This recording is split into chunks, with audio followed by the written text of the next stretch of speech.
Chapter 51 Meeting Yennefer 1. Chapter Size. 2,100 words. Third person POV. Northern Kingdoms. 1 year and a few months after the last events. Finally, we've arrived. Geralt looked at the large city in front of him. What do you want here, Witcher? One of the guards with a spear in front of the gates heard Geralt murmuring and spoke. I'm here to talk to a mage in the city. Geralt replied. After going to the capital of Temeria over a year ago, where there was an acquaintance of Yennefer, Triss Merigold, he didn't know her very well at that time, but Yennefer had talked about her a bit while they were together. We'll let you in, but don't cause any trouble, mage, otherwise, we'll use force to expel you or even imprison you. The guard complained as Geralt nodded, used to the hostility. Ha ha, we've finally arrived, huh? Dandelion spoke cheerfully, patting his horse and walking towards the gate. Yes. Geralt spoke dryly. Are you going to meet her at the castle? He asked as they passed through the gate and entered the city streets, continuing to walk through the streets. No, Yennefer is not the mage of this kingdom. Triss informed me that she was established in the city for a while and she would let Yennefer know that I was coming. Geralt commented as Dandelion nodded at that. I see. I hope to find an inn to earn some money. He said with a smile. Just don't get into trouble like the last 10 inns we stayed at. Geralt complained while recalling the last few months. Don't say that. I just didn't know they had husbands. They never told me that fact. Dandelion said as if offended. Next time, ask then. Geralt mocked, and they continued walking through the city until they found an inn and entered, while people looked at them with suspicious eyes, especially at the Witcher. What's this? Dandelion looked at a board where there was a poster with the drawing of a young girl. Hunt for the Daughters of the Black Sun. What kind of bizarre name is that? He complained. This is a fight against evil that happened a few months ago. Suddenly the innkeeper, who was cleaning the tables at the end of the inn, passed by them as he returned to the counter and couldn't help but comment on Dandelion's question. Hunt against evil. Dandelion looked with strange eyes while Geralt remained silent, but his eyes were also curious about it. The eclipse that happened more than 18 years ago, there was a curse where girls born at that time are cursed and evil, they had to be eliminated. He said. That's horrible, Dandelion exclaimed. Well, a lot of people agreed with that. The man shrugged. But why is this poster still here? Dandelion couldn't help but ask. Because there is still one woman from that time missing, they are hunting her, especially our mage. He said and returned to the counter. Geralt shrugged while Dandelion was intrigued, thinking of composing a sad song about it. They went to the counter. We need a room. Geralt asked the man. The man seemed to look at him to see if he agreed with that or not, especially with the Witcher, not wanting to cause trouble, but nodded in the end. All right, I only have one room available, the last one on the first floor, at the back, he said, handing over a key after taking it from behind the counter. But he didn't fail to place a bottle on the table as well. I figured you'd like some alcohol, he said, and Geralt nodded, taking the bottle from the table and the key. If you want a stew, you have until 6 o'clock to eat. I won't serve at night, he added. Geralt nodded, taking some coins and placing them on the table to pay for the room and the bottle. The man took the coin, bit it with his teeth to see if it was real, and nodded. I'm going to the room. Geralt informed Dandelion. All right, I'll try to liven up this dump, Dandelion said with a smile, while Geralt nodded and began to leave. He started to climb the stairs to the second floor, while Dandelion began to clap his hands in the middle of the inn, drawing everyone's attention. Hey, all of you, he said, while the people looked with not very friendly faces. I want everyone's attention to start a song, he said, while Geralt left the ground floor and walked down the hallway until he found the last room, which was his. He opened it and entered, placing his things on the headboard and starting to remove his swords from his back. He closed the door and looked at the place with 2 beds. I'll stay in the city for a while until I find Yennefer, he thought as he sighed. He looked out the window and saw the hustle and bustle of the city. Like in any large city, merchants, guards, and citizens walked back and forth, tending to their own affairs. He lay down on the bed and, after 30 seconds, heard a knock on the door. Looks like they kicked Dandelion out of his performance quickly. He got up and approached the door. However, when he opened it, it wasn't Dandelion, but an old man. It wasn't hard for Geralt to guess who this man was. "What do you want, mage?" he asked, recognizing very well a hermit with a first glance, while the other man gave him a small smile. "So, there really is a witcher in the city," the man murmured, analyzing Geralt from head to toe. "I was surprised when I was informed of your presence, so I came to check," he said with some interest. "What do you want?" Geralt asked once again, not wanting to get involved with this type. "Well, I know you are excellent hunters. I'd like you to do a job for me." He decided to go straight to the point since the Witcher seemed not to like him. "I'm not interested," Geralt replied dryly. "Well, I can understand," the mage said. "But, anyway, I'll leave the job in case you change your mind. I want you to look for this girl," he said, handing over a picture with the drawn face of a woman around 18 years old, the same one that was in front of the inn that Dandelion noticed. Geralt nodded without a response, while the mage just shook his head and started to leave the place. It was normal for him to arrive in cities and have some people look for him for a specific job, but a mage coming to him after settling in an inn less than an hour after he entered a city was unprecedented. He didn't care anymore, closing the door. Leaving again. Something else happened. A crow landed on his window at that moment, making a sound that announced its arrival, causing Geralt to stand up quickly. That crow, looking at that animal, as dark as the night, staring at him without fear of being there and knowing well what that meant, he sighed, giving up his bed once again. After all, he didn't even need to look for her while she came to him. Geralt took his swords and put them on his back. Leaving the inn, he walked down the corridor and descended the stairs, while he saw Dandelion entertaining the people in the inn. In his absurd songs, Dandelion was the hero, and Geralt was the person who needed to be saved countless times. Geralt didn't care and didn't even bother with the room key to hand it to Dandelion. Leaving the place, he followed outside. He looked up and saw a crow, which seemed to be waiting outside. The crow started to fly in a specific direction of the city. Geralt followed it then, while the bird only stopped to wait for him and follow the path. He arrived in a very wealthy part of the capital, where there was a specific house a little away from the others, where the crow made a point of reaching. It landed on the roof of the house and started making a calling sound. Geralt, approaching the door of the house, saw it opening at that moment.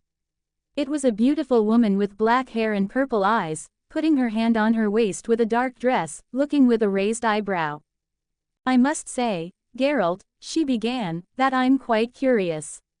When Triss called me saying you would be looking for me, she said you didn't even want to wait for me to get in touch to open a portal to Temeria. But you decided to walk all the way north to find me. What happened that made you come to me in such a hurry, to the point of making a journey from the north to here for a year?" She spoke, a little dissatisfied at the end. "I've been waiting for you for months." Geralt sighed. He could have made this trip in half the time, but Dandelion was always involved in problems, and so he was delayed so many times he couldn't even count. "Well, we need to talk. It's been many years since I've seen you, Yennefer," he said. Despite his troubled relationship with the mage, he was still enchanted by her beauty. "I hope it's worth it, Geralt, and yes, it's been a long time since I've seen you. Where is Dandelion? Did he come with you?" she asked as he approached. "Yes, but doing his usual things," Geralt commented. "I see. Anyway, come in," she said, looking at him as she began to enter, waiting for him to do the same. Geralt entered the house, which seemed quite decent and organized, with luxurious furniture according to the woman's taste. He looked at her while she did the same. "Finished inspecting my house?" she asked with a rude tone. "Yes," he replied dryly as well. But he had a thought at that moment, remembering the mage who had approached him. "A mage approached me before you arrived with your crow. Do you know him?" he said. "Yes, the crow told me, Stregober, he is the king's mage," she said with some disdain. "He asked me to find a woman," he said.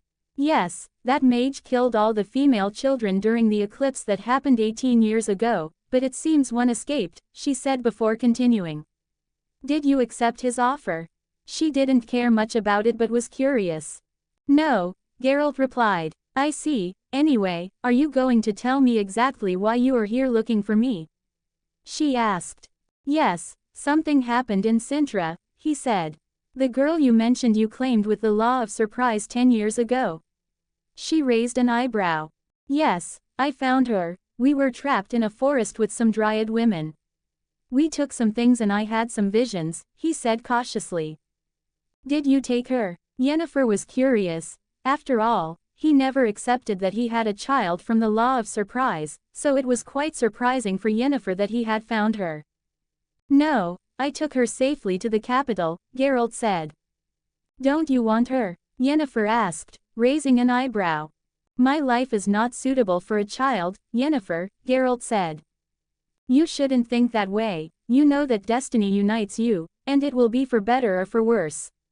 Yennefer didn't fail to cross her arms and look with eyes shining with disapproval. Forget it, what have you been doing in Kovir for over a year? He wanted to change the subject. I'm not working under anyone's crown at the moment, so I'm doing some research, she said. Looking for another dragon heart?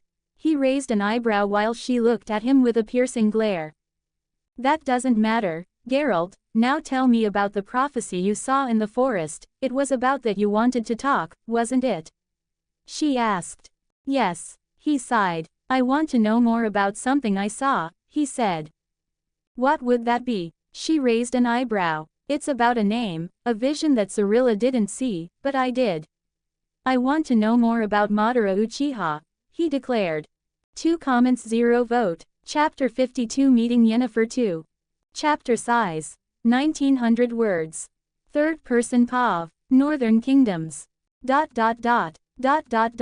Who is this? Yennefer looked at Geralt with a strange expression after hearing a name she had never heard before.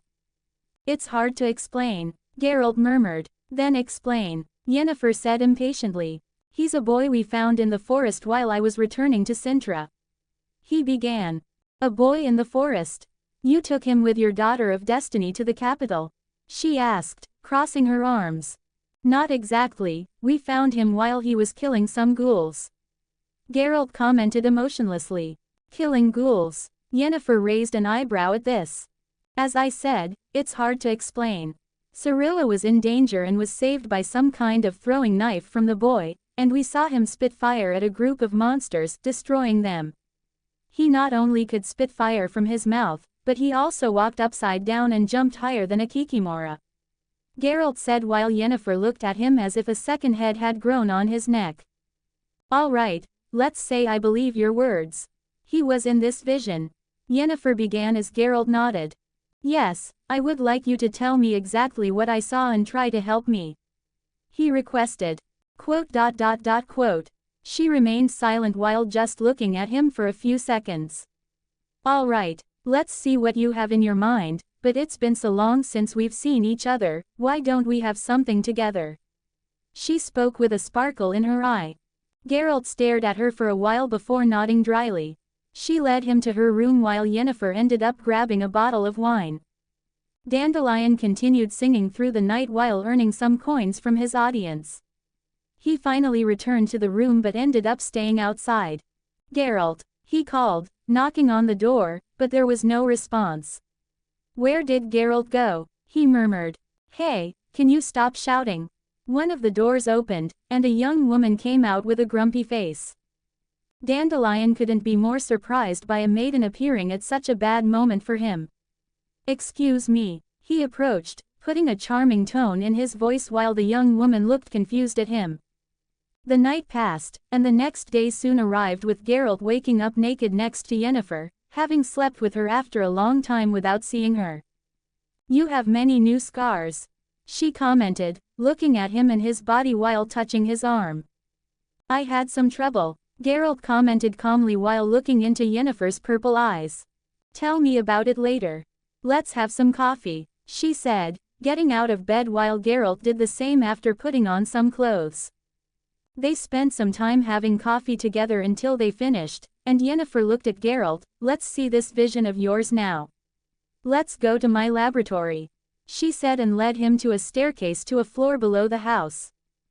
Geralt was already used to the sight in front of him, mirrors, and magical equipment that Yennefer used to carry everywhere. Even in an inn, she would find a way to bring everything.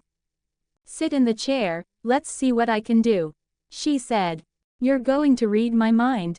He grumbled. What do you expect? I need to know what you saw, she complained while he just nodded.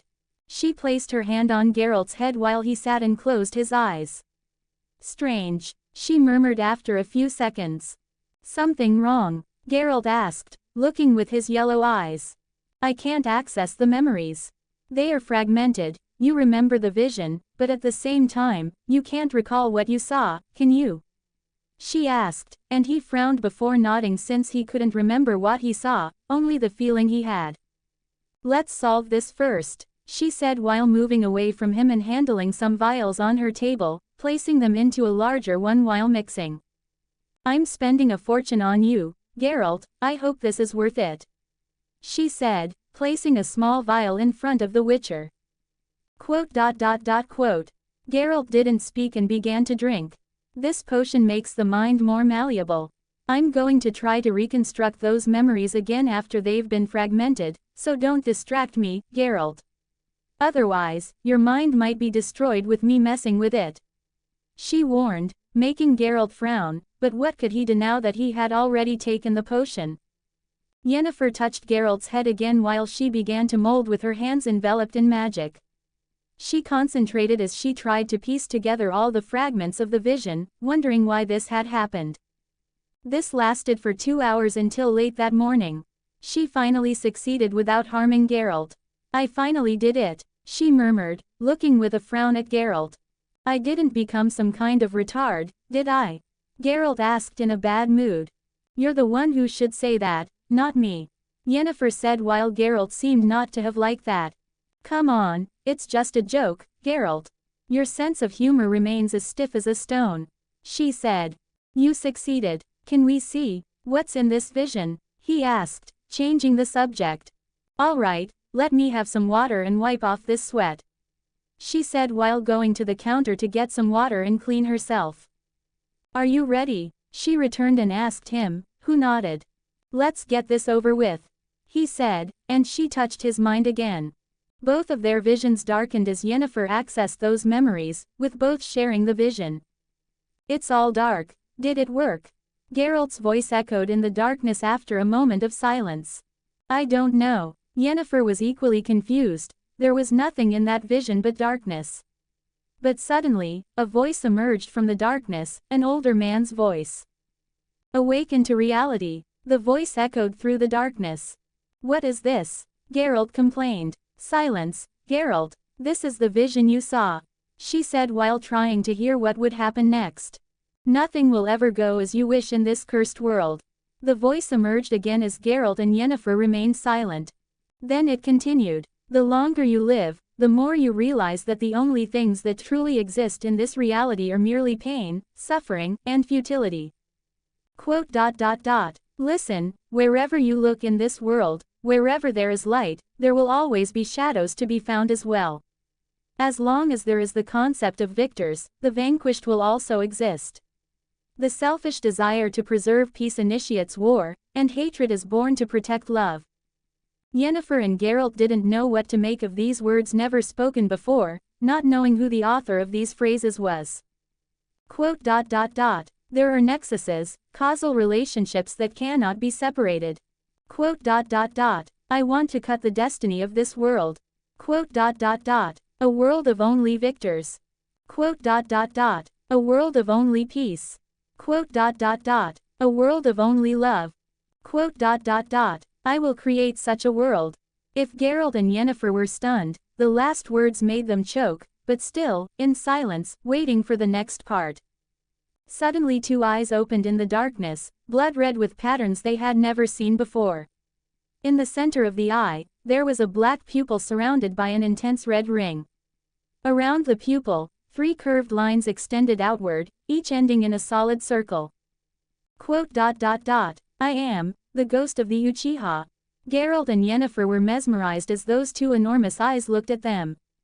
The eye began to change, from its center a new pattern replacing the red and its design with black circles with a purple eye, even the sclera was covered with the eye turning entirely purple with multiple dark circles. Madara Uchiha, for truly this reality is hell. The vision finally ended as Geralt and Yennefer found themselves back in the mage's laboratory again. Neither of them could say much after seeing that vision, while both looked at each other at that moment. What the hell was that? This was the only thing they could think of after breaking the silence.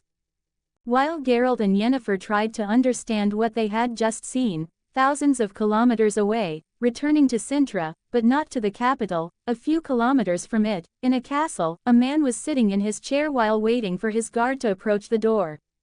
"My lord, are you sure about hiring someone like him?" A guard advised his lord, but he raised his hand to interrupt his speech. "Don't worry, they are the best for the job. I have been looking for one of them for a year, and finally, one has agreed to take my request." This man was none other than Lord Rushford himself, who had received no news of his son for more than a year. After an investigation, he discovered what happened that night.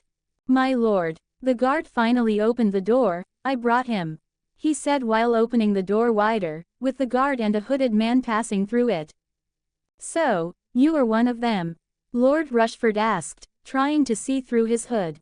"You could say that." The hooded man spoke in a rough tone. "You must address Lord Rushford with respect," the man next to the noble said in a harsh tone while gripping the hilt of his sword. The hooded man didn't seem to care, as a small smile appeared on his face. "Calm yourself, sir," Lord Rushford said, wanting to stop his knight, while he turned back to the man. "Well, if you are one of them, perfect. I want you to kill someone." The noble spoke in a stern voice. "Kill a person? You know I'm specialized in killing non-humans," the hooded man said, sounding like a snake. "Don't give me that talk, I know your symbol on your neck. You do exactly what I'm asking, so don't test my patience." The castle lord maintained his stern tone for this guest. All right, what do you want me to do?" he finally asked. "I want you to kill a boy of 8 or 9 years old. He is in the capital," Lord Rushford said. "A boy?" The hooded man raised his gaze, his green reptilian eyes looking at the noble, a little surprised by this. "You can't say he's just any boy. He is a more difficult target than you can imagine after the stories you'll hear. I can even say he is not human. Does that make things easier for you?" the noble asked. "Fine, it doesn't matter. What's the payment?" He looked into the noble's eyes, which didn't seem to fear those inhuman eyes. 3,000 gold coins, the noble said, making the man surprised by that, something that could be seen by the other guards and knights present. "That's quite an unusual amount. I wonder what this child must have done for you to want to hire someone like me, a witcher," he said in a venomous tone. "Don't concern yourself with that, sorcerer. Do you want the job or not?" Lord Rushford was becoming increasingly impatient. "I will take the job. I just need a name," he said. "His name is Madara Uchiha. I hope you don't fail in this. After all, I've heard that you witchers of the Viper School are specialists in assassinations." The noble wanted revenge after learning that his son had been killed, and now might be the time to avenge him. 5 comments 0 vote. Chapter 53 Banquet 01. Chapter size 1900 words. Third person POV. Northern Kingdoms. More than a year had passed since the events in the capital of Cintra. The name Madara Uchiha had been much discussed for some time, talking about the strange child who fought in the arena against various adults and defeated them. There were rumors that the boy was some kind of child transformed into a witcher. Other rumors claimed the boy was a dragon due to witnesses seeing him spit fire from his mouth. There were also rumors that the boy was a superior vampire. Many things were said about Madara during this time, all affirming that he was not human. However, Madara had gained great favor from Queen Calanthe, who appointed him as a sort of noble of the kingdom, an honorary title he earned despite not being linked to Cintra. He was given a property in the capital that belonged to the royal family in the north, along with a plot of land. Madara was satisfied with having his own house, where he could train and not have to deal with a lot of guards and servants. The queen assigned some to maintain his house, which was quite large, but he refused to have them every day and allowed it only twice a week, as he wanted time to train. Madara had not only gained rumors of not being human, but he also proved to be a swordsman who defeated the Lord Commander himself in a battle a few months later, as Madara had defeated a royal guard. Traitor or not, he was still a royal guard. It was at this moment that Madara was internally known by some as the best blade in the kingdom. Even Iced lost to him, and even Calanthe fought against Madara in a private fight, losing to him. Cirilla had trained more intensely after that day, adapting much faster than any boy her age could. After all, she had the elder blood and one of its properties was the ability to adapt to any environment. Cirilla had trained and undergone Witcher training without the trial of the grasses, proving herself worthy. She might be far below Madara, but much better than any child her age. It was dusk as Madara was hanging upside down with his eyes closed, concentrating. He looked like a 10-year-old boy while his hair was already long since he hadn't cut it since he was 6, when he was in the orphanage. He finally opened his eyes as he saw the sun begin to set on the horizon and sighed, before releasing his feet from the tree and calmly falling to the ground afterward, his long hair swaying. His property was large enough for him to maintain his training all this time. It even had a lake for him to train chakra control and use fire jutsu. Even so, I haven't grown at all except for improving my chakra control to spend less on jutsus. Madara couldn't help but murmur as he looked around. He hadn't gained any more power since his 7% in the system with the battle between him and the wizard over a year ago. Since then, he tried many things, but none worked. Gold no longer worked for him to gain power, no matter what he tried, and he hadn't unlocked any more power. The only thing he could do was grow up and start traveling the world, but he couldn't do that before the fall of Cintra, which seemed inevitable. If he said he hadn't formed some bonds in this kingdom, he would be lying. Madara got used to the presence of Mausasak, Iced, and Cirilla, with whom he had more contact. Calanthe wasn't far from this either.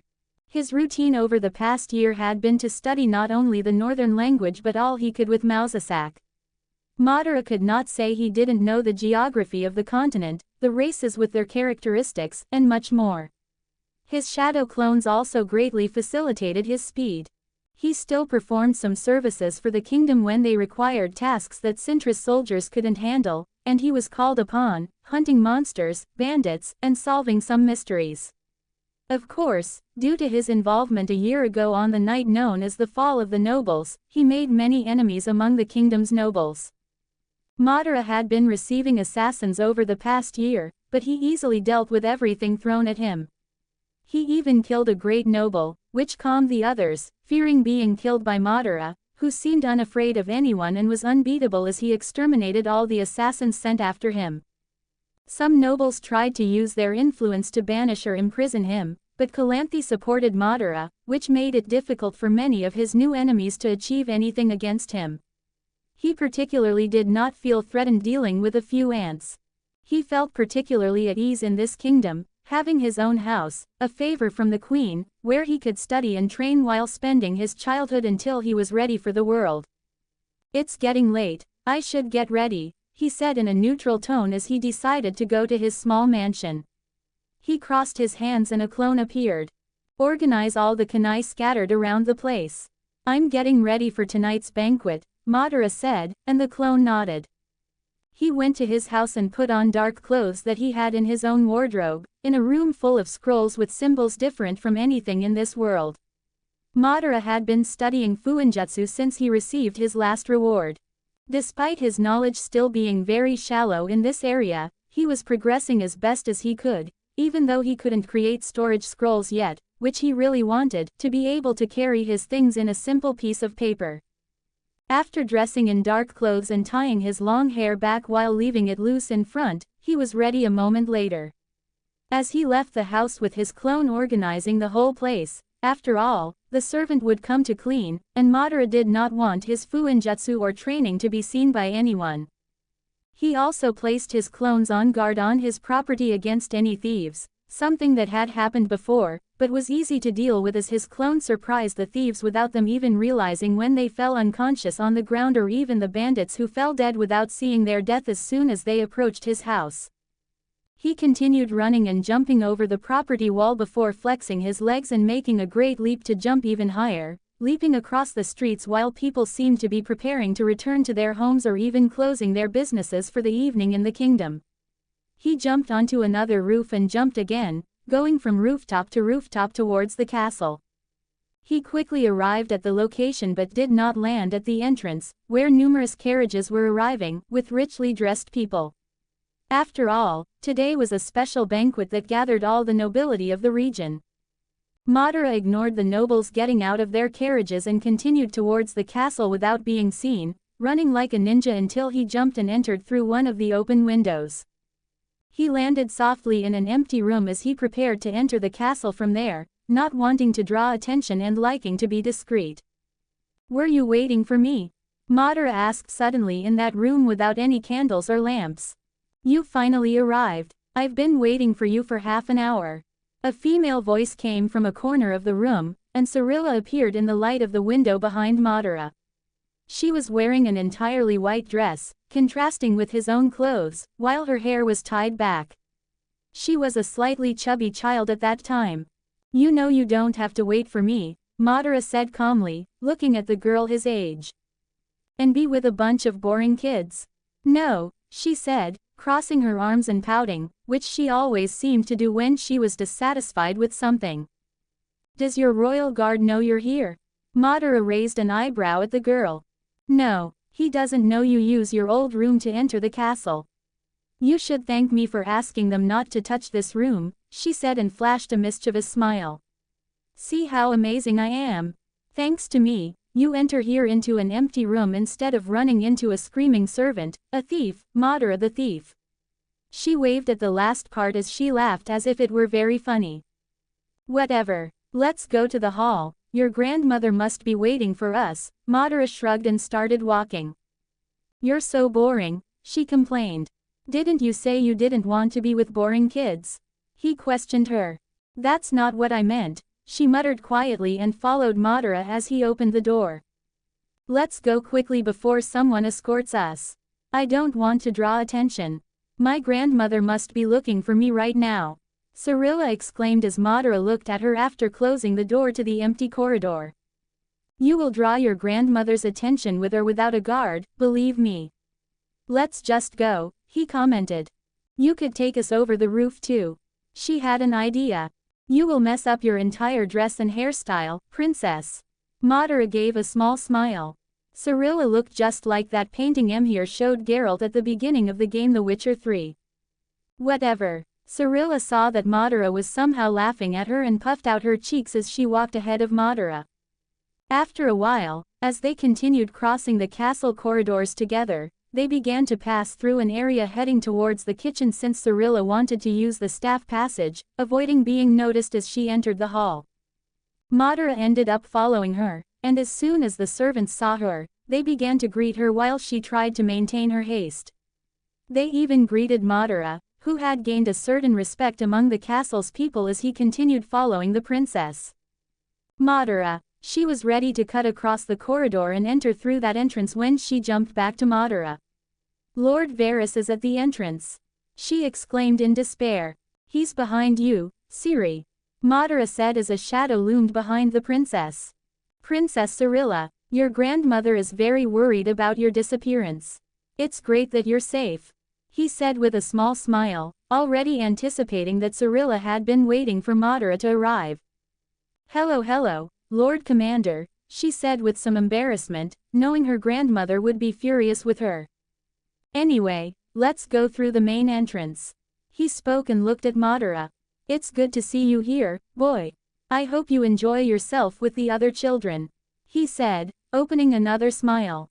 "Of course I will, Sir Varys," Madara said, raising his eyes.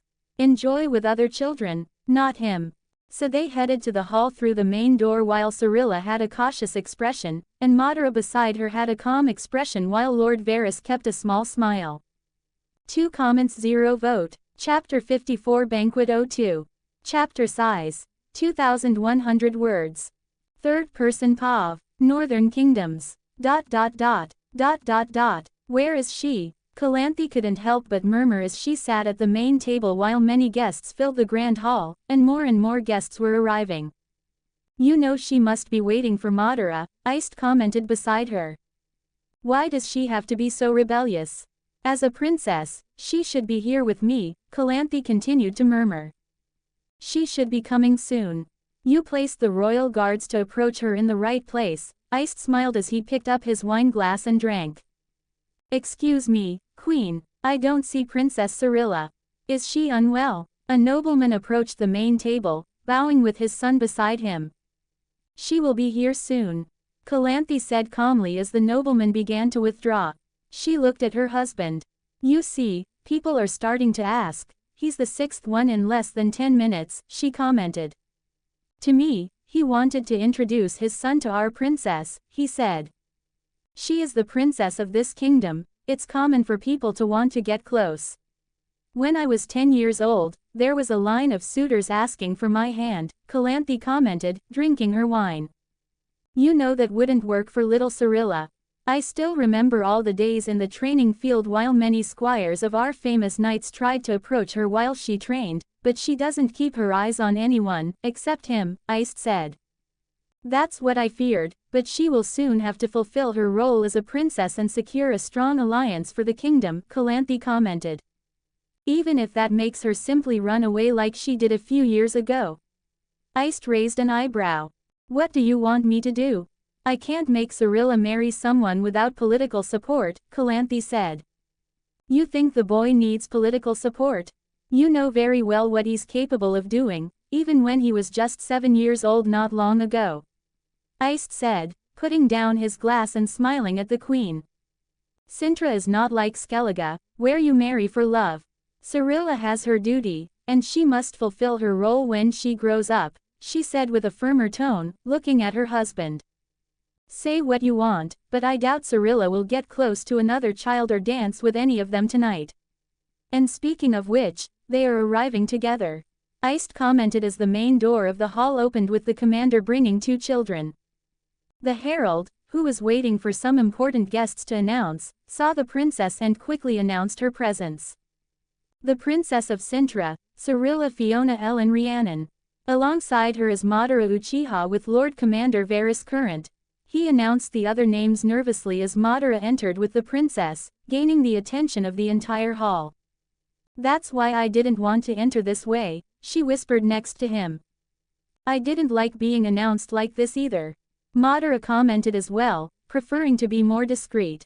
They continued walking towards the main table, passing by nobles who tried to greet Cirilla, but she didn't seem very comfortable with it. Grandmother. She greeted her grandmother as Calanthe maintained a serious look. You're late, Calanthe said from behind her table. I was waiting for Madara, she said without any shame.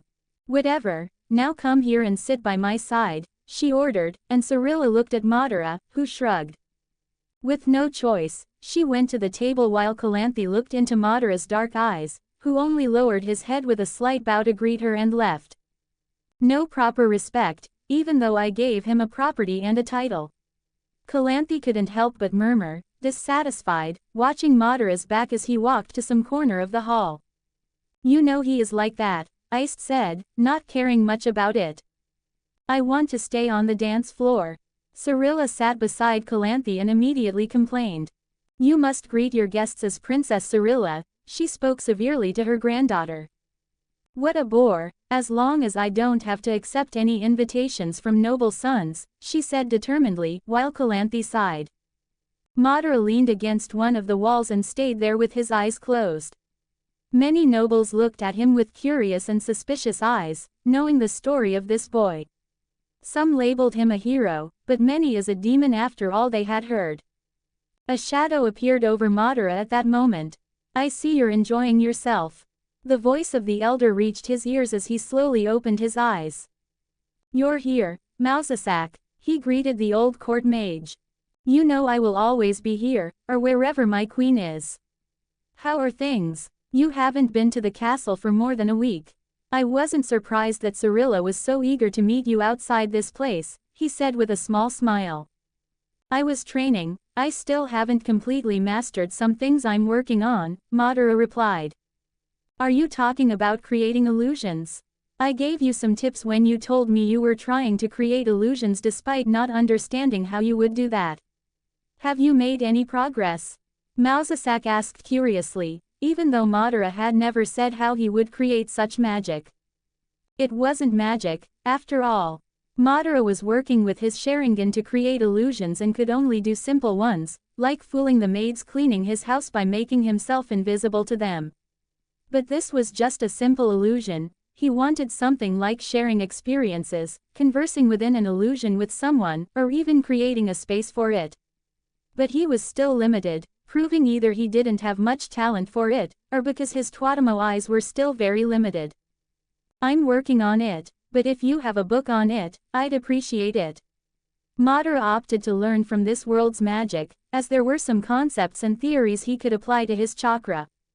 I feel offended. Ever since you learned to read and write in all languages, it seems I'm being replaced by my books.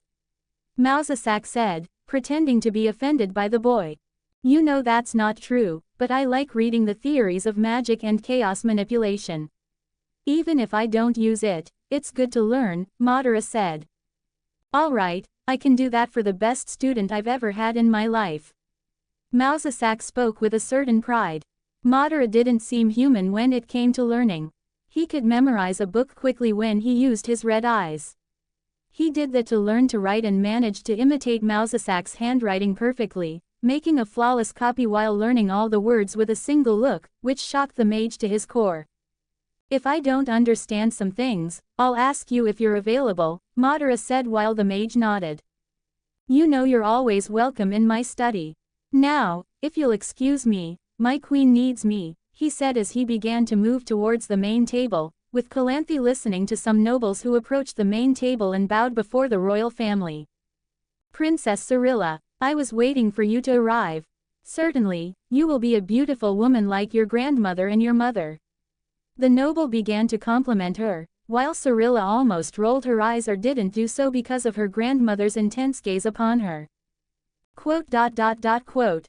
She didn't respond, leaving the noble a bit embarrassed, expecting the princess to say something like any noblewoman would. So he continued, this is my son, Stein Garanel. The noble spoke and looked at his son, expecting him to continue. The boy, a bit insecure, cleared his throat and took a step forward. Princess Cirilla, it's an honor to see you, and as the rumors say, you are a jewel of Cintra. He began while Cirilla looked at him with boredom. I would like to know if you could accompany me on the dance floor. He said after seeing that Cirilla remained silent. Only now did she decide to respond to these nobles. Sorry, I'm indisposed, she said with the same tone of boredom. Alright, we understand, the noble said as he took his son and left, a bit embarrassed. You should have accepted the dance, Calanthe said. You know I'm not comfortable, she replied stubbornly. Our princess is a lioness after all, she knows what she wants, Iced commented. You're not helping, Calanthe complained to her husband again. As I said before, she seems to have chosen her lover for the next 10 years. Iced didn't refrain from commenting, even under Calanthe's furious glare. Can I leave? I want to get some air, she asked her grandmother, unaware of what Iced was talking about. You've been at the table for 30 minutes and you already want to leave. Calanthe complained. Yes, she shrugged. Our princess wants to leave before I've even arrived. Mausasak approached them at that moment, smiling at the girl. Hello Mausasak, she exclaimed to the mage. You finally arrived, Calanthe said to Mausasak and looked at Cirilla. Alright, go, just behave, she requested, and Cirilla was delighted with this. She quickly left, lifting her dress and hurrying to the hall. She crossed and found Madara quickly. Why are your eyes closed? She asked curiously as Madara leaned against a wall with his arms crossed and eyes closed. It's a good way to pass the time, he said calmly, still keeping his eyes closed. I'll do it too. She didn't waste time and leaned beside him, closing her eyes and crossing her arms after copying Madara's position. The nobles around looked confused at what the princess was doing. Ha ha ha ha ha. Iced began to laugh from the table, seeing the scene. Tisk. That's not how a princess should behave. Calanthe couldn't help but murmur. Let them be, they're just children, who would judge them for that? Iced commented. Meanwhile, Cirilla stood still for a while until she finally opened her eyes. This seems so boring, how can you stay like this for dozens of minutes? She exclaimed. I don't know, I just do, Madara replied, shrugging. You know, she was about to speak until someone interrupted as they approached them. Princess Cirilla. A group of boys, nobles, came up to them. The boy who called her looked about 15 years old as he approached. What is it? Cirilla looked at them suspiciously. I want to know if you would like a dance. The older boy asked, hoping to dance with the princess as his father expected. But before he could say his name, he was interrupted by the girl in front of him. I can't. She declined and looked at Madara as an excuse. He's my partner at the moment and for the rest of the night, she exclaimed with a face that said she was making the best plan possible. The noble looked at her with a somewhat confused face and saw Madara with his eyes closed. Princess Cirilla, you can't be serious, he's just a servant, isn't he? He said, not wanting to be below an unknown boy in the princess's regard. What did you say? Leave now, you won't offend him in front of me, Cirilla exclaimed with childish anger. I don't mean to offend you, princess, it's just that. He was about to speak when Madara finally opened his eyes since Mausasak had left him there. Didn't you hear? She's with me. Get lost, Madara said with dangerous eyes to the noble, who seemed to shiver along with his companions, quickly retreating due to how dangerous this boy was with rumors surrounding him. You scared him off so quickly. Could I do that in the future? Cirilla couldn't help but ask as she looked at Madara with her green eyes. You seemed so gallant just now, maybe there's something like that in you. She exclaimed, and Madara sighed. You know I don't like to dance in that way, but I had to intervene with that idiot. Madara replied. In that way, what kind of dance do you like? She asked curiously. It's a type you're still too young to understand, he said with a small smile. He was Madara Uchiha, of course, he liked to dance and would invite many opponents to do so. Anyway, let's dance, you said I'm with you. She exclaimed, pouting a bit at Madara's enigmatic words. 1 comments 0 vote. Chapter 55 Banquet 03. Chapter size. 2,100 words. Third person POV. Northern Kingdoms. ... Madara was in the middle of the floor while dancing with Cirilla. They were just children, so there wasn't much to expect from them, as they were surrounded mostly by adults. It seems some nobles are quite upset with our princess, as she refused them and is dancing with Madara right now. Iced commented while Calanthe sighed. Madara and Cirilla were there, just letting time pass. Madara had never been a good dancer before, but a glance with his Sharingan was enough for him to master the steps perfectly when Cirilla begged him to dance with her a few months ago. People are looking at us a lot. Cirilla commented, and she was right, with everyone watching the kingdom's princess having her first dance with a young man who many still considered some kind of servant, not that Madara cared about their opinions, as none would have the courage to say anything after what he did, except for a few idiotic teenagers, like the last one.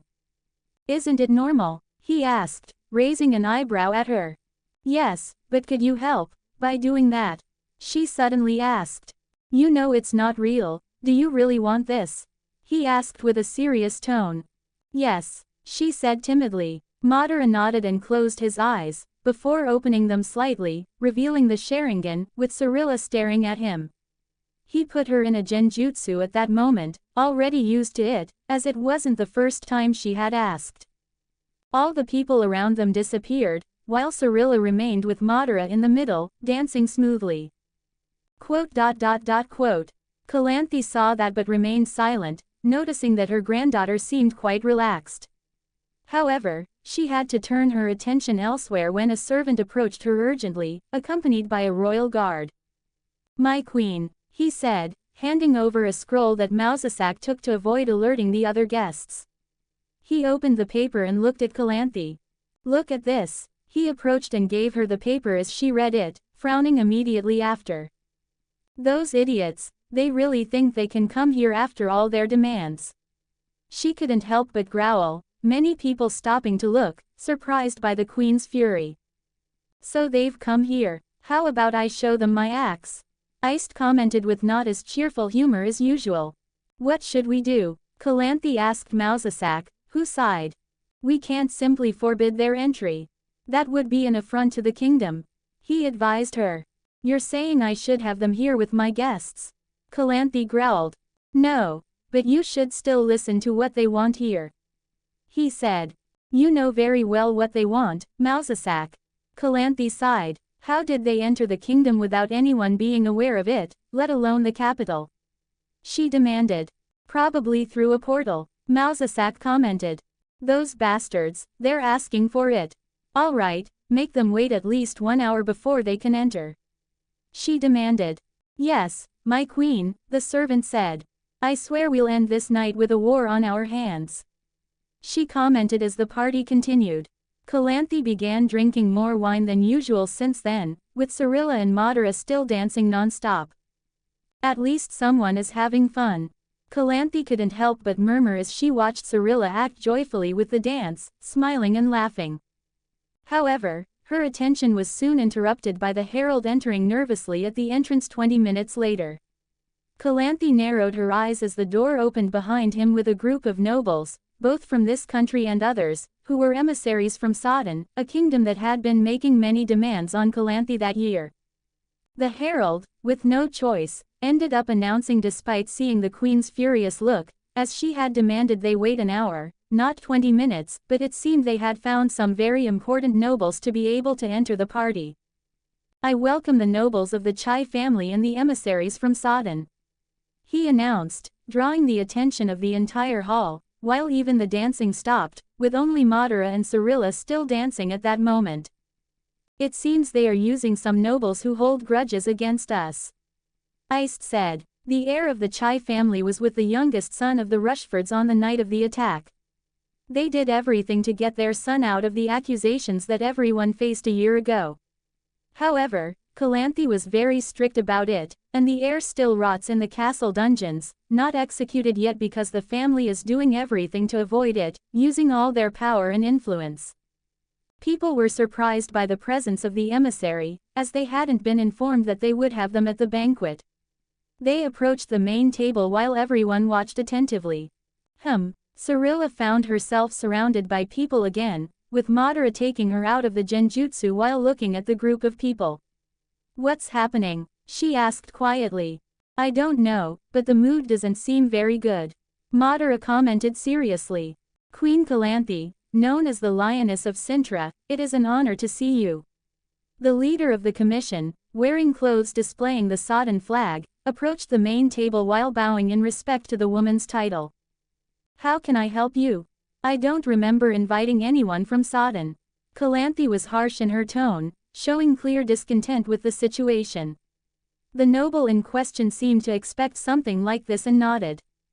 "I know our visit is sudden, but I am here to talk about very important matters," he said, maintaining a diplomatic smile despite the repulsion he received. "You've already heard my response over a year ago with my letter." "I thought I had made that quite clear," she said with a disdainful tone. "I know, my queen, but my king, the monarch of Sodden, personally asked me to come here to bring a proposal," he said, and before the queen could respond, he turned to the hall's audience. "As you all know, we have received some troubling rumors about southern troops preparing to march north. Perhaps this is the time for the northern kingdoms to unite to prevent this threat from catching us off guard," he began, raising his arms with a theatrical tone while people nodded, listening. It was no surprise that such rumors were circulating in the southern regions of the north, like in Cintra and its neighboring countries. "Do you really think Nilfgaard can face the north? Do you think Cintra can be conquered?"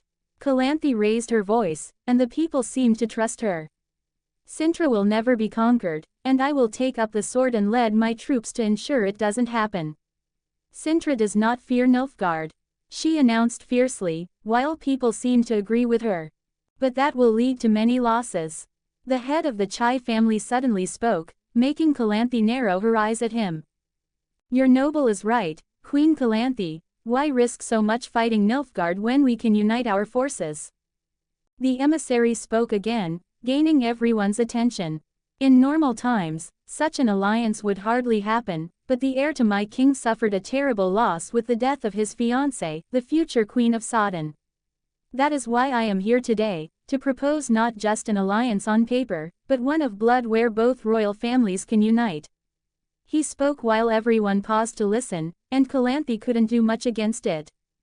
The just King Edrin of Sodden wishes for his son, Prince Thorn of Sodden, to form a matrimonial alliance with Princess Cyrilla Fiona Ellen Rhiannon, so that we may create a powerful alliance between the two nations. He exclaimed while everyone was stunned by this. Cyrilla looked shocked that her name was being announced and was about to rush to kick the man, but Madara stopped her. This is not the moment, wait for what your grandmother will say. Madara said, waiting to hear the queen's response, who didn't seem happy about it at all. But, Cyrilla tried to argue, I don't see this working out, he said and looked at Calanthe. I knew you were persistent, but not to this degree. Calanthe began, looking at everyone waiting for her response. They clearly wanted to make this public, seeming like a good alliance, while the pressure on her to accept increased. But her nickname as the Lioness of Cintra was not for nothing. I received your proposal very well last year, and my answer is still no, she said calmly. But, Queen Calanthe, such an alliance would be wise. Lord Chai spoke again. It was clear that they had planned this to increase the pressure. We have no heirs besides Cyrilla. What do you think will happen to Cintra if Sodden takes its only heir? Do you want to conquer Cintra through marriage? She asked the emissaries directly. The man didn't know what to say about this accusation. That is not our intention, Queen Calanthe. We are here to unite before fighting Nilfgaard.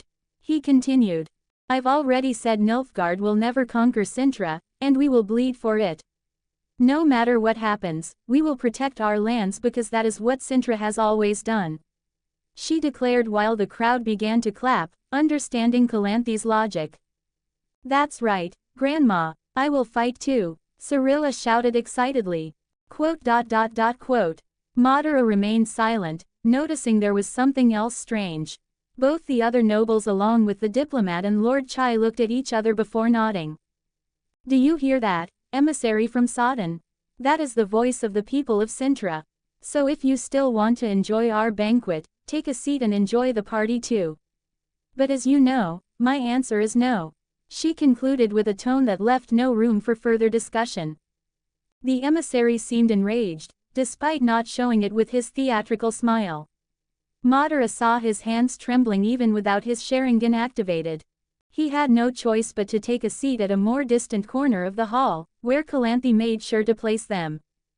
The party continued after that, with people discussing either in favor, against, or talking about the threat that the south was beginning to show to the north, while everyone feared this war.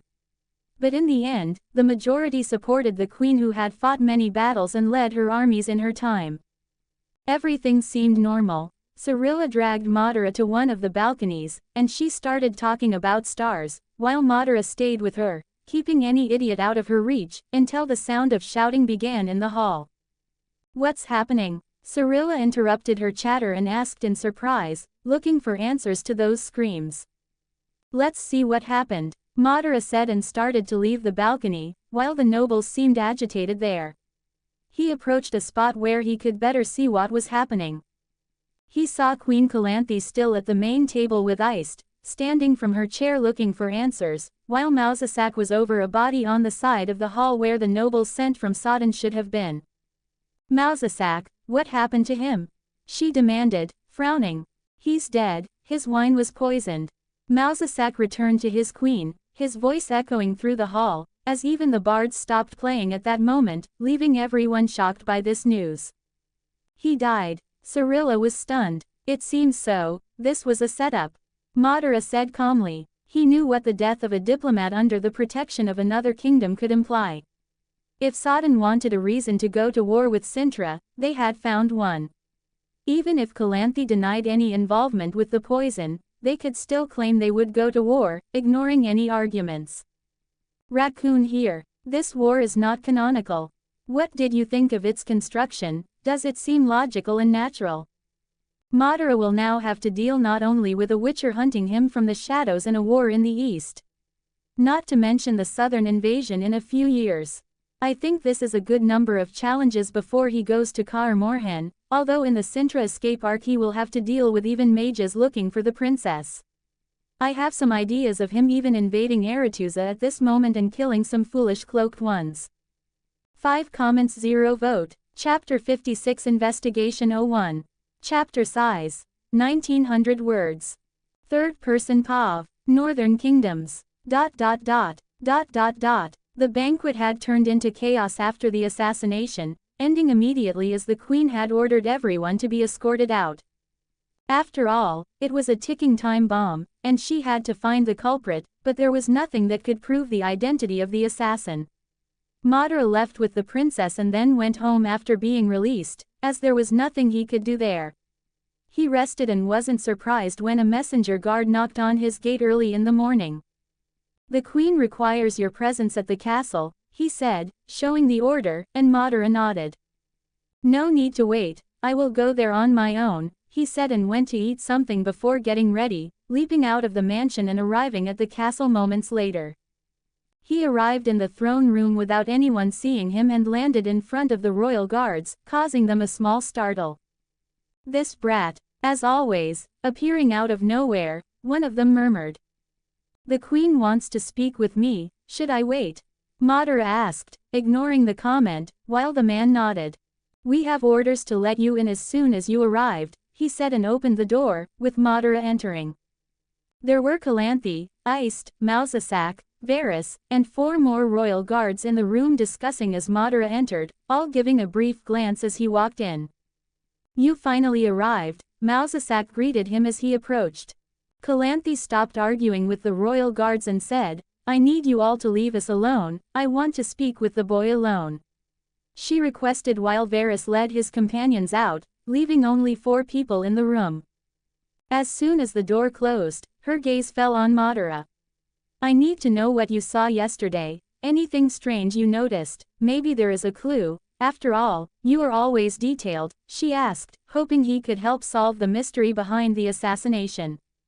"First, I need to know exactly what is happening with Sodden and Cintra. I overheard some of your conversations last year, but I still have no idea what's going on," Madara requested. Calanthe looked at Madara for a while, seemingly debating internally whether to share this information with a child. "Tell him, the boy has proven trustworthy and he is smart enough to deduce what is happening," Iced said beside her, with Mousesack nodding in agreement. "Very well," she began. "This situation started over a year ago, shortly after those events. We received a letter from the king of Sodden proposing a marriage between my granddaughter Cirilla and his eldest son. Of course, if Cirilla were engaged and married to a prince from another kingdom, it would be a strong ally for Cintra. However, the intentions of King Edrin of Sodden are actually much more than building an alliance. His real goal is clearly to break the borders between the 2 kingdoms and destroy Cintra's sovereignty so that he can conquer our country. Even if Cirilla marries in the future and forms an alliance, it is natural for Cintra to remain independent with one of her children." She sighed before continuing. "With all this, we refused, of course, but the idea of conquering a politically fragile kingdom at the moment is quite tempting, and they have been sending proposals every month. We have always been firm, and they wouldn't be well received attacking us and declaring war, that is until yesterday," she said. "Now with a noble blood messenger dead in my halls, Sodden can declare war," Calanthe finally concluded. "I understand," Madara murmured, analyzing the situation. "This prince had a certain fiancée, when did she die?" Madara asked. "Yes, she died over a year ago, 1 month before they sent the letter," Mousesack replied. "What is her family?" he asked, wanting to keep this information. "She was known as Lady Gariel of the Lupal family of Sodden, Mausasak responded, while Madara took note of this. He finally stopped the questions and began to share his thoughts on the matter. It seems that with your refusals, they concluded that war would be more viable and prepared for it. I believe the Chai family is one of their contacts here, and since the discontent with the crown condemning their heir, they found this intention of Sodden as a solution for revenge. I saw looks that the men accompanying the noble messenger and the family gave to each other. The noble who spoke on behalf of Sodden was just bait. King Edrin prepared his own death, Madara said, sharing his understanding. He reached the same conclusion as Mausasak, Iced said. What do you think I should do? Calanthe asked, curious about Madara's opinion. There is no way to avoid war now, except by conceding to that king's demands, but I doubt you will do that, he said, and Calanthe responded by spitting on the ground. The only alternative is to defend the sovereignty of Cintra, he concluded. Do you think you can help with something? Mausasak asked, looking at Madara, hoping he could express his thoughts better. I believe Lady Gariel was murdered so that they could have an excuse to make their heir free to marry. I can see that, but I will have to travel to Sodden, Madara said. Before anything else, I want to catch the traitors who used my feast. Can you identify them and find the culprits with proof? She asked, and Madara scratched his chin. I can try to find them, but you know I am not a witcher, Madara said. He was a good information gatherer and skilled in infiltration, but witchers were better than him when it came to criminal investigations. All right, I want you to do your best. After all, we don't have a witcher and I don't want one in this castle, Calanthe said, as she detested Geralt. I will do my best, Madara said. You may go, you are free to investigate whatever you can, she said as Madara nodded. He left the room and didn't go to the crime scene immediately. He exited through one of the windows without anyone seeing him and started running vertically up the castle towers, jumping from one to the main tower and continuing up until he reached the princess's window. Madara! Cirilla immediately exclaimed from her bed, sitting up when she sensed Madara approaching the window before he landed in the middle of the room. Hello, he responded dryly, as always. You are here. What happened? She asked, puzzled. Your grandmother asked me to investigate yesterday's assassination, he said, and she widened her eyes.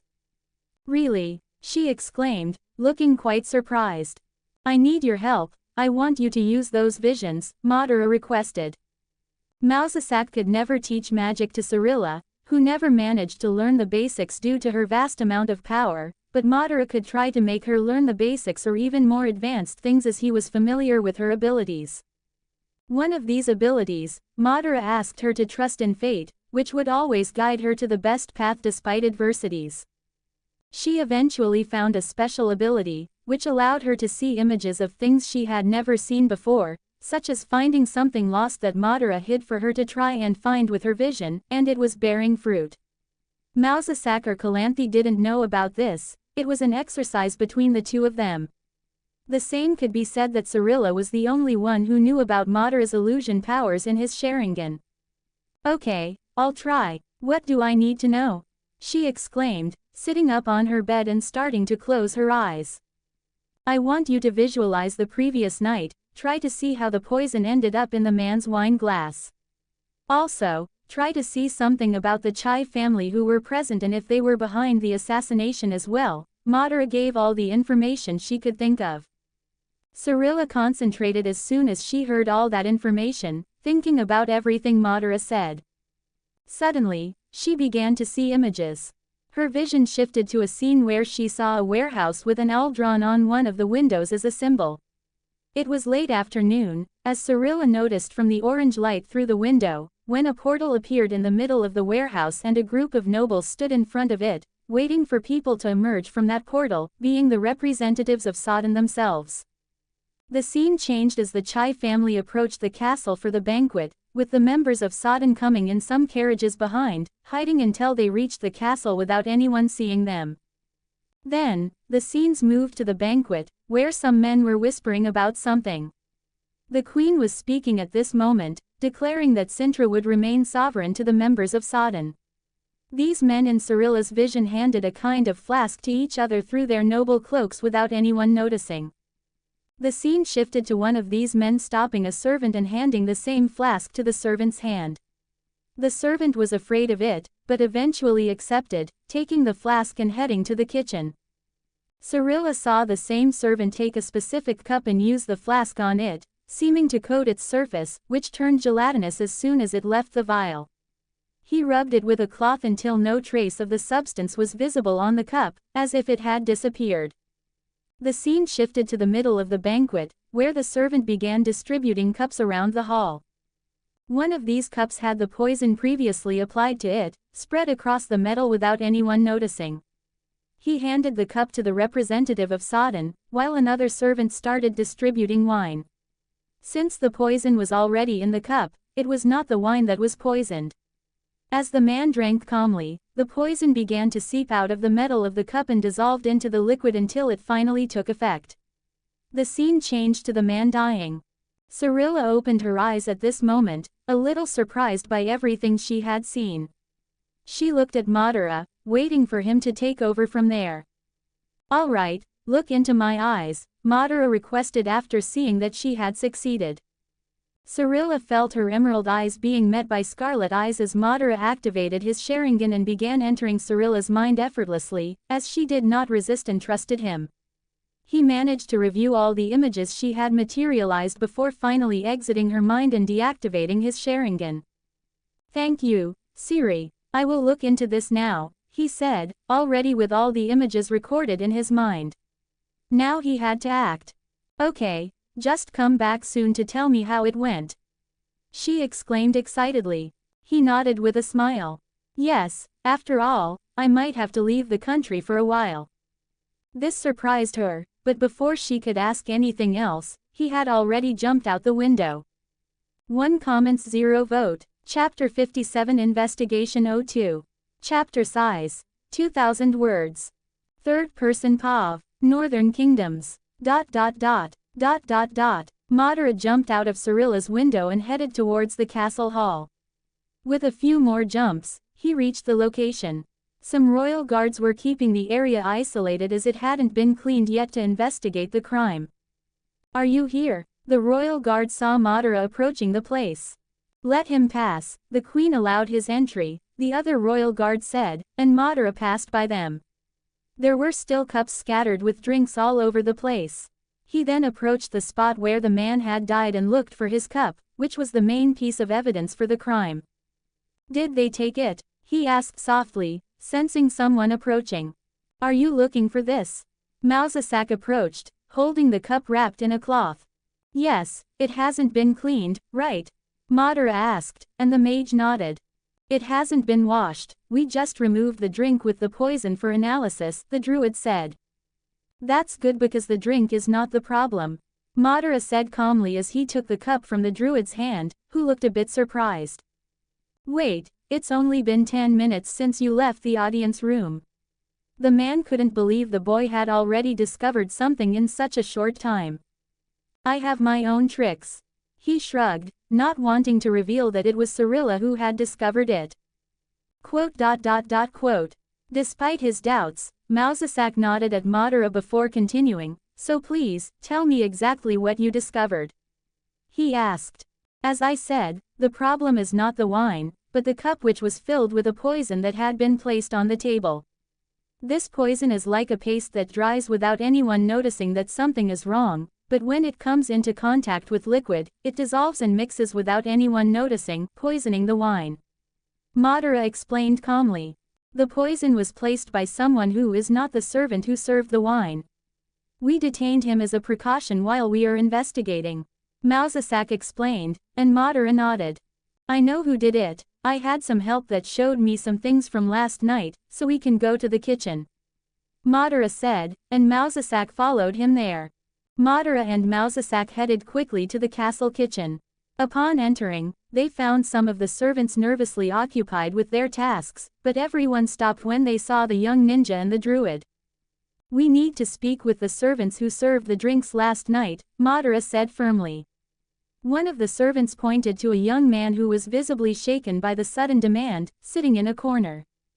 One of them is over there, said the servant. Madara approached the young man, and Mausasak stood by, watching carefully in silence, waiting for the boy to continue his investigation. I know you're scared, but we need your help, Madara began. People were already used to this young man walking around the castle with the royal family and high-ranking members. Despite seeming quite absurd that a boy had done such things, everyone knew he had great authority. I want to know exactly where your companion from last night is, a middle-aged bald servant. Madara said, recalling the man from Siri's vision. Veni. The man was surprised since Veni worked with him at the party and was a bit surprised by the name. He had asked to serve the members of the Sodden entourage last night, even being quite aggressive and insistent about it without wanting help. Madara did not respond. He simply activated his Sharingan without any of the other servants seeing and put the man into an illusion without him knowing, reading his mind. The man, unaware that he was in an illusion, blinked a few times due to the sudden dizziness. Madara still did not have enough skill with his Sharingan to use it without traces when entering a person's mind. He managed it now without the man noticing because he was a weak-minded man. He didn't come today, the servant commented in the end. Yes, I know, thank you for the information, he said before turning around and starting to leave the kitchen. Mausasak remained silent at that moment, just observing Madara while the other servants were just confused by the sudden actions. It was only when entering one of the castle corridors that Mausasak decided to voice his doubts. What happened there? You did something to him, didn't you? He asked, still not knowing how Madara's eyes worked. After all, he had not reported this yet, only that Madara would be studying illusions. I read his mind, Madara said calmly, having no reason to hide it. You can do that, Mausasak couldn't be more surprised by this. Yes, but now is not the time for that, Madara replied, focusing on the task. The servant who served the poisoned cup didn't come today as his colleague said. After all, he's not an idiot to stay here after what happened yesterday, but I expected you to have forbidden any servant from leaving the castle. Madara raised an eyebrow after saying this, expecting at least the castle security had done that. We didn't allow anyone to leave, which means this servant somehow got past the sentinels, which means you're right. Any clue where to look for him? Mausasak commented. Yes, do you know one of those metal deposits in the central part of the northern Chip family region? Madara said. Yes, we should start there. That's where the Sodden Kingdom's entourage came to this city without anyone noticing. Madara said. I'll go ahead. After all, I don't want to use those portals again. Madara said, and Mausasak nodded while watching the boy take one of the windows and jump out of it. Madara jumped out of the castle and began running along the walls, agilely leaping between the buildings. He already knew the northern region and the whole city well, so it wasn't difficult for him to approach in a direct path. He landed smoothly on the roof of the place and saw a portal emerge in an alley with Mausasak coming out of it. But he didn't wait for him and quickly went to check the place, looking for an entrance when he found a window and entered, passing by wooden beams that supported the roof. He landed on one of them with a good view, looking at the place with his Sharingan activated. He spotted Veni, the bald servant, talking to an armed man in a corner of the deposit. You did well last night, Veni. The plan went as expected, and now Cintra is in trouble, said the man with a satisfied tone. He had the emblem of Sodden. I did what you told me, but now they're looking for me. We need to get out of here before it's too late, replied Veni, visibly nervous. Calm down, everything is under control. We have an escape plan ready. We'll leave as soon as night falls. Our mage has prepared to create a portal, and you'll be in Sodden enjoying the kingdom with the gold coins you'll receive from His Majesty, the man replied calmly. Why can't it be now? The servant was in a hurry to get out of there as soon as possible. Not yet. Besides having to talk to the Chip family, we arranged with the mage to create the portal at the moment we leave Sodden, so there's no way to communicate with him. The man said, while a shadow passed over his head without him noticing. Well, let's just get this over with, Madara murmured internally as the man was about to say more about the situation, but Madara didn't want to waste more time and jumped from the roof, landing on them. "I knew I would find you here after everything," said Madara, his voice firm. Veni and the man turned abruptly, surprised by someone falling on them. Before anyone could react, Madara simply moved his leg and kicked the man directly in the head, intending not to kill him, but enough to knock him out in the next moment. Ah! The servant was surprised as he saw the man who was supposed to protect him flying like a rag doll backward, knocked out, while he screamed in fright. How did you find me?" he exclaimed, knowing very well who this child was that landed in front of him at that moment. It wasn't difficult. Although it seemed suspicious that a servant fled the castle, Cirilla was a key point. 2. The man was even more nervous as he started to walk backward in fear. Veni tried to run, but Madara was faster. In an agile movement, he quickly kicked the man's legs, causing him to fall to the ground, preventing his escape. "Stop, I'll attack you," he said, trying to get up while pulling out a trembling knife at Madara. Madara didn't even feel like mocking that guy. He simply looked at him, still with his Sharingan activated, and paralyzed him in the next moment. "Let's see what you have that's important," Madara said, and as someone with an untrained mind, it was easy for him to pierce through all the information there. The servant had been contacted by the Chip family. It seemed to be a contact they had for many years until they finally decided to use him for something extreme. The man didn't know much about the sudden contacts besides being instructed by the Chips themselves. "I have enough information about this. It's better to let the monarchy discover it on their own," Madara murmured, and shortly after, a portal opened behind him with Mausasak coming out and looking with interest at the two fallen men. "They're all yours. This is the servant and apparently a man from Sodden. I'll leave them with you, but you'll have to act quickly before the Chip family and the other members of Sodden realize something is wrong," Madara warned, and Mausasak nodded, moving the two bodies with some telekinesis and opening a portal.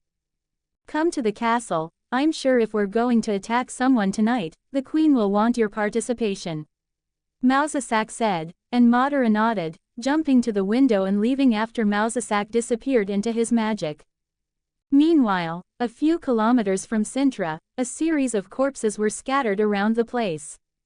They were Cintra soldiers, more than 20 bodies cut and killed, with only one man left standing, who seemed to be the commander of this squad.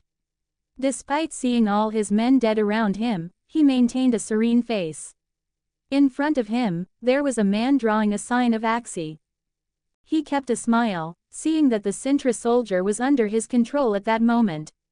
"Very well," he maintained the green eyes of a snake looking at the man before continuing. "Now tell me everything you know about this Madara Uchiha," he asked, beginning his field search for his target while already creating chaos. Since Madara did some Witcher work for the royalty, his strategy was to create chaos outside Cintra's walls to lure the boy. After some time, the Witcher of the Viper School heard everything the man knew about the boy. Although he didn't know much, only his achievements, the Witcher smiled at that, before moving his iron sword and cutting off the soldier's head, ending his life, and then sheathing the weapon next to the silver sword. How interesting. You will be a good hunt, Madara. He smiled before starting to walk towards the city again, leaving the crowd of bodies behind. 2 comments 0 vote. Chapter 58 Investigation 03. Chapter size. 2000 words. Third person POV. Northern Kingdoms. ... Madara was listening to the people in front of him discussing the case while trying to interrogate the man from Agram and the servant. The soldier seemed quite tough, mocking them. "You've already killed a kingdom's ambassador, now you're imprisoning our soldiers. You'd better get me out of here, or else His Majesty will see this as a declaration of war," he exclaimed angrily at them. "You talk as if we're not already on the brink of war.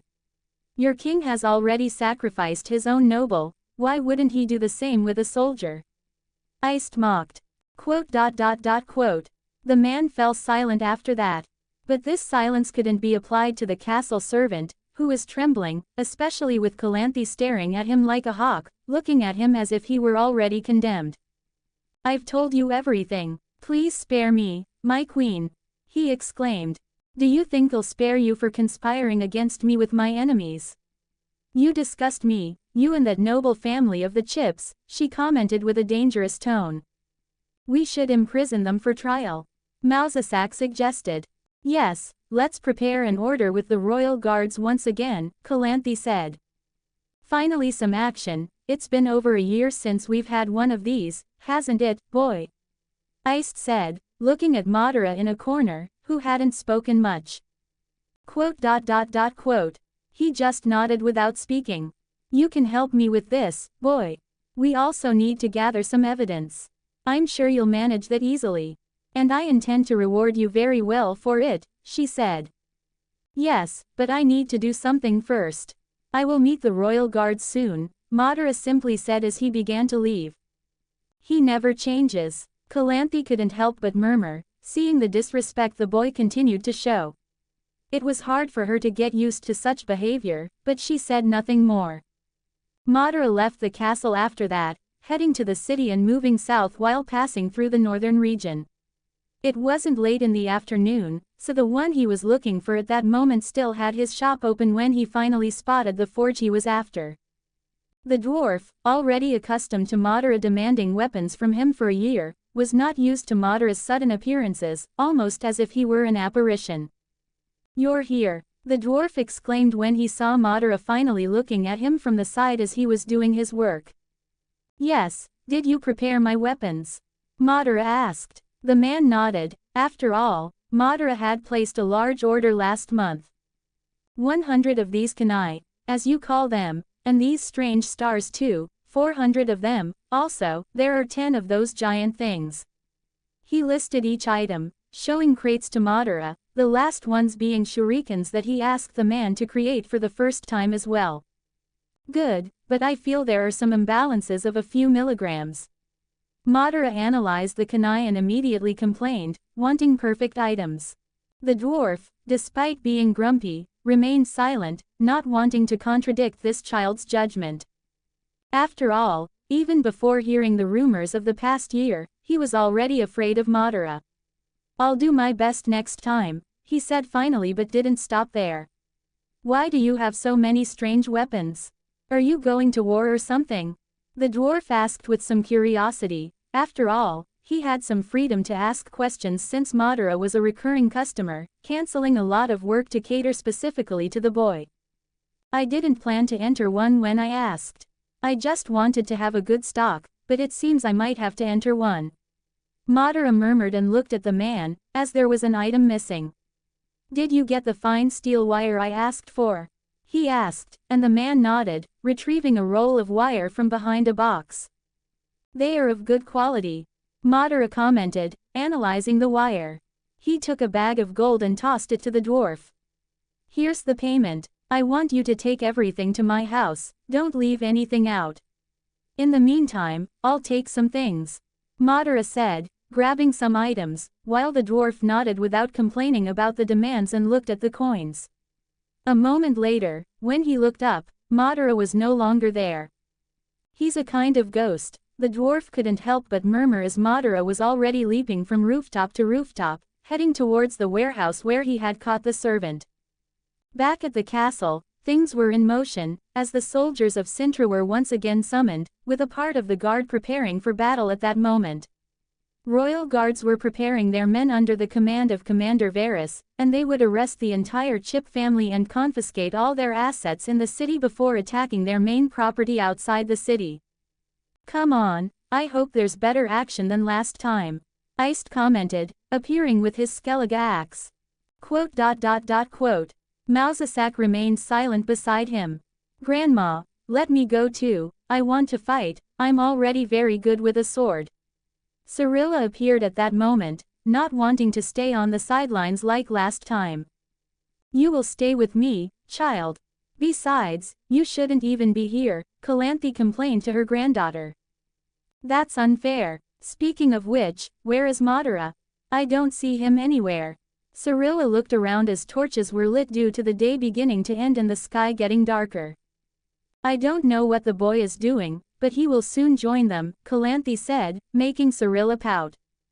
Meanwhile, Madara was perched high in the warehouse of the target family of the night, as he knew they were waiting for a mage to create a portal. He wanted to take advantage of this after reading the servant's mind. He remained in the shadows until the warehouse door opened, with 3 men emerging with symbols of the Chip family, followed by hooded men with symbols of Sodden on their necklaces. "It's almost time," some of the Sodden men commented to each other. "Wait," a Chip family guard suddenly said, making everyone stop in confusion. "There's something wrong, there's no one here," he murmured, as there should have been the servant and the Sodden soldier. "What do you mean, where are they then?" one of the Sodden men said immediately.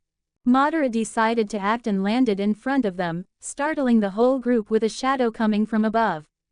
"So you are waiting for your ride back, are there no members of the Chip family here? So they are confident enough that the crown will not act against them. What idiots," Madara commented as the men drew their weapons from their sheaths. "You're that freak," they exclaimed immediately as they prepared for the fight, the nobles looking a bit scared.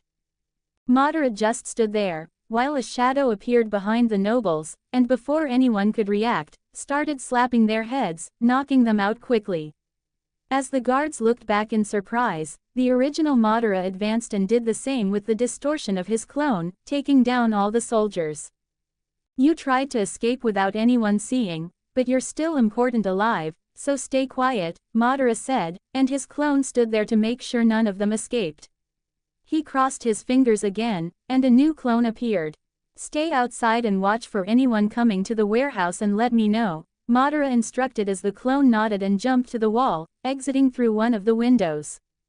"We'll just wait now," he murmured, sitting in the middle of the place to meditate and recover some chakra, as clones were a significant chakra consumption for him.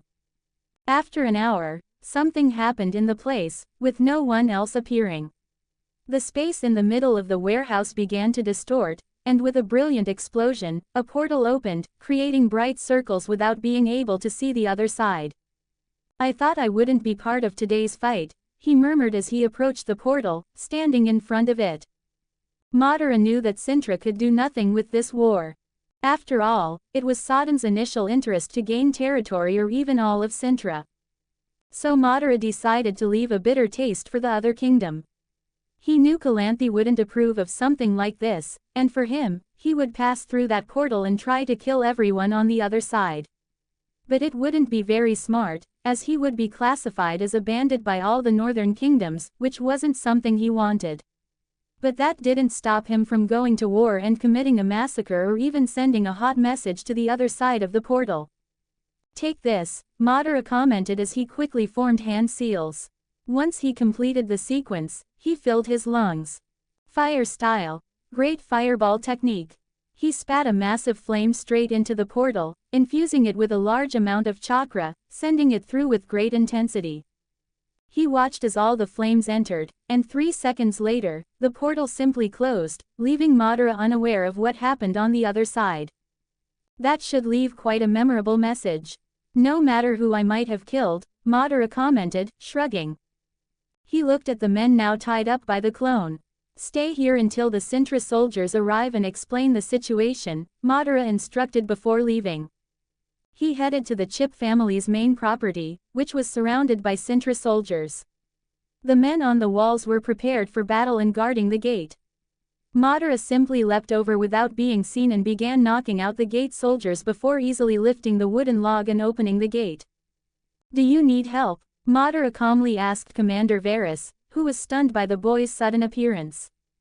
"Damn, the boy has already acted. Let's go." Iced, beside Varus, shouted and rushed into the place ahead of the others, who quickly followed. The battle wasn't lengthy or particularly bloody after that. The Chip family soldiers surrendered, and Varus quickly arrested the brother of the family's patriarch, as he was managing the properties in the capital and ended up being escorted to the castle and the dungeons, joining his nephew who hadn't seen daylight for a year. Madara helped investigate some evidence and ended up visiting the man a few times in the dungeon until, after several attempts, he managed to uncover some of his secrets, leading to real evidence that would condemn the Chip family once and for all. "We will attack their properties, they have committed an act of treason." Calanthe exclaimed, and the men began preparing to leave the next day from the capital to the family's lands. Madara didn't want to participate in this, as he had already helped as much as he could and handed over the evidence.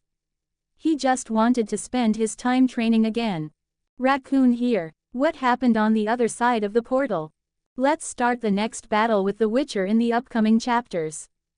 1 comments 0 vote. Chapter 59 Witcher vs Shinobi 01. Chapter size 1900 words.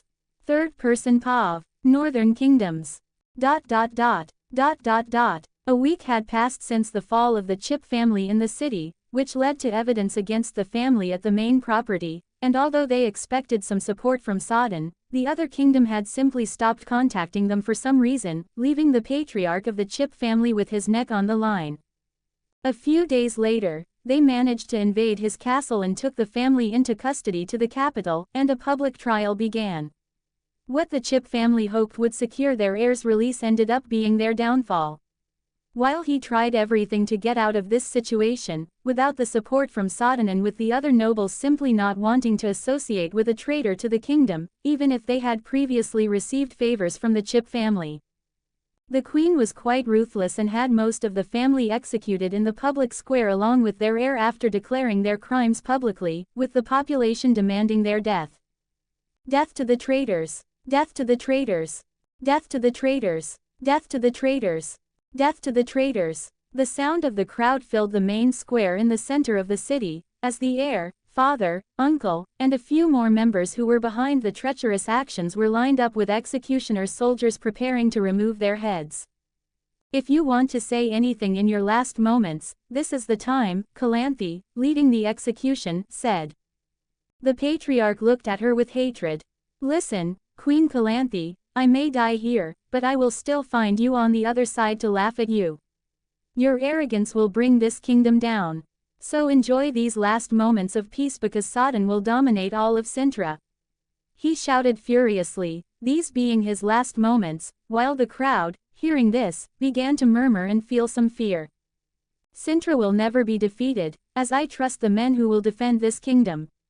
There is nothing to worry about with Sodden. We will win this war, no matter what. But it's a shame that the kingdom that made a deal with you suddenly stopped helping you. You must have been a great disposable ally to them. She mocked him in the end, while he clenched his teeth. Little did they know that Sodden's absence with the Chip family was caused by Madara, who sent that fire-breathing dragon through the portal, but that no longer mattered because, in the next moment, the soldiers moved their swords and beheaded all the members in the square while the crowd shouted approving the execution. The Chip family was destroyed from that day on. The members who were not killed had their titles and assets confiscated, becoming commoners without any support, with no one wanting to help the traitorous family. Madara was on top of one of the houses, watching it all calmly. He only saw the end and decided to leave, returning to his home. Landing in the courtyard, he saw someone skipping stones in his pond, none other than Cirilla. You know you shouldn't be here, he spoke calmly. Did you go to see the execution? Mausasak made me a portal. I told him he had two choices. Either I would go see the execution, or he would bring me here, she said with a smile like a child doing something mischievous. Madara sighed at that old man doing it on purpose. Well, if you want to stay here, just don't get in the way, he said while picking up one of the illusion magic books, sitting by the pond with Siri pouting. He didn't mind while Cirilla continued skipping stones and he was reading. For a while, everything seemed like that until Cirilla was having difficulty making the stone skip 3 times, until a stone passed hers and skipped 20 times until it went out the other side of the pond. How did you do that? She exclaimed, looking at him surprised, and Madara had to smile. Move the stone like this, he showed her while doing it slowly before launching another stone into the pond, making it skip more than 20 times before going out the other side. Yes, she murmured and tried but only skipped it twice before it fell. Like this, he showed her, taking her hand and showing her how to do it. She tried and made 5 skips before it sank in the pond. I did it, she exclaimed, and Madara nodded while returning to his book. After a while, a portal appeared behind them, with Mausasak stepping out of it. "I've come to fetch the princess," he said with a small smile to Siri. "Ah," she murmured but got up to leave. "You can go ahead, I want to talk to Madara," he requested, and she nodded. "Goodbye, Madara," she said goodbye with him nodding before she disappeared and the portal also vanished. Madara raised an eyebrow at the wizard, wondering what he wanted to talk to him about alone. "We need to discuss something more urgent," he began. "A letter from Sodden arrived this afternoon with a declaration of war. And there were some rather strange things in this letter. Besides accusing us of killing a noble on a diplomatic mission and falsely imprisoning others, they are declaring that there was an attack on the palace with a fire spell appearing and killing the Sodden wizard, burning him alive and severely injuring the king, with part of his face burned due to the attack." Mausasak spoke with a hawk-like gaze at Madara. "So I don't get any more points for killing a wizard," Madara commented, looking at the ground but with a tone of internal disappointment. He looked at the wizard while he continued. "So, as much as this seems a bit absurd, I have the impression that you did something," he said. "I might have seen a portal and used a fire attack on it," Madara commented calmly, not caring that it caused a king's death. Mausasak just sighed and continued speaking. "Anyway, we are going to war. But some things are happening, can you come to the castle tomorrow? I need you to investigate something for me that has been happening all week," he said, and Madara nodded. The next day, Madara was at the castle. The place was quite busy, the fear of war was present on people's faces as they continued walking around, and the royal guards commenting among themselves. He approached the audience chamber and was greeted with a sight of all the main members of the court debating among themselves about the possible war in the east. "You're here," Mausasak greeted him as Madara nodded. "Settle this with him quickly, Mausasak, I need you at the council," Calanthe demanded without even greeting Madara, given the urgency she was in, not that he cared much about it. "Come with me," Mausasak requested, and Madara and he went to his laboratory.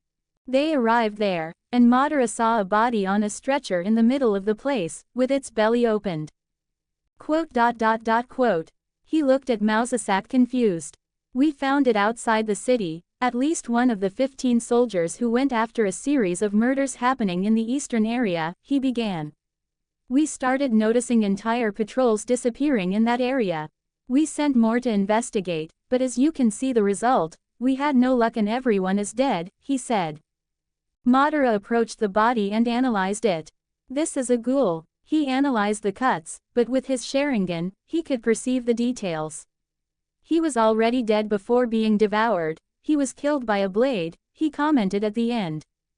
"Yes, I also noticed that studying the corpse for a few hours," he said, not being as quick as a witcher to analyze a body, but it took him a few hours and he had a result as well. "Any idea who is doing this?" Madara asked. "No. 3 patrols are dead and a convoy of merchants too. No one survived," he said with a serious tone. "This, if he uses weapons, and has the ability to commit a massacre, could it be a witcher?" Madara murmured, after all, there was no other creature in his mind that could do this. "I fear that it is," Mausasak said with a very serious tone. "Why is a witcher attacking these people? It seems he's trying to lure someone." Madara commented with a dark tone. "I know what you're thinking, and even though we are at the beginning of a war, we will prepare a squad to hunt him down," Mausasak said, but Madara shook his head. "He wants me for some reason, and I will find out why before killing him," Madara concluded and simply walked from the center of the room to the window. "Madara, wait," Mausasak called, but Madara simply jumped from the spot and moved swiftly down the tower before heading to the city. He quickly reached his mansion and went to the place where he had stored all the equipment he had bought from the blacksmith, preparing for the fight he would have with this guy. He prepared a special outfit, which had iron bracers and was completely dark. It was like an Anbu uniform. He didn't yet have knowledge of storage fuinjutsu, so he placed a dozen kunais on the belts around his legs and arms, many shuriken in his pocket at his waist, and 2 small swords on his back at the waist position, which he could draw quickly from opposite sides. He also placed 2 shuriken on his back. Finally, he put a hood over his head, and as his eyes glowed with 2 sharingans, he donned a mask that represented a dragon. A shadow left the house that night, landing on a rooftop with the moon behind him. Madara was not an aggressive person, but hearing that someone was hunting him awakened a feeling in him, a feeling that he didn't want to be the hunted, but the hunter. His eyes shone that night like never before. He simply vanished, jumping 30 meters high with chakra reinforcing his physical body. He jumped again as soon as he touched another rooftop, continuing to advance from rooftop to rooftop, until he reached the wall without any guard noticing the shadow passing by them on this full moon night. He fell with the pull of gravity and advanced to the forest as soon as he hit the ground. His eyes still emitted the same glow, the hesitation to kill the one who had challenged him. Madara didn't know what was happening to him, maybe it was his pride or even his Uchiha blood boiling, but he was certainly driven by his emotions to go after this witcher. Meanwhile, somewhere in the forest, a man was sitting in front of a campfire, looking at it calmly, his green serpent-like eyes reflecting through the flames. The witcher was standing, finishing cooking a piece of meat. As soon as he did so, he tossed it into the darkness, with shadows starting to leap onto the meat, revealing that they were 6 ghouls, who remained with the witcher, just smiling at it. He was more focused on his hunt but didn't know that his target was also so willingly wanting to find him. Witcher or ninja, who would come out alive from this hunt, as both were openly wanting to kill each other. 2 comments 0 vote. Chapter 60 Witcher vs Shinobi 02. Chapter size, 1900 words. Third person POV. Northern Kingdoms. ... Madara continued moving through the forest, jumping from tree to tree, his eyes lighting up the darkness as he passed quickly.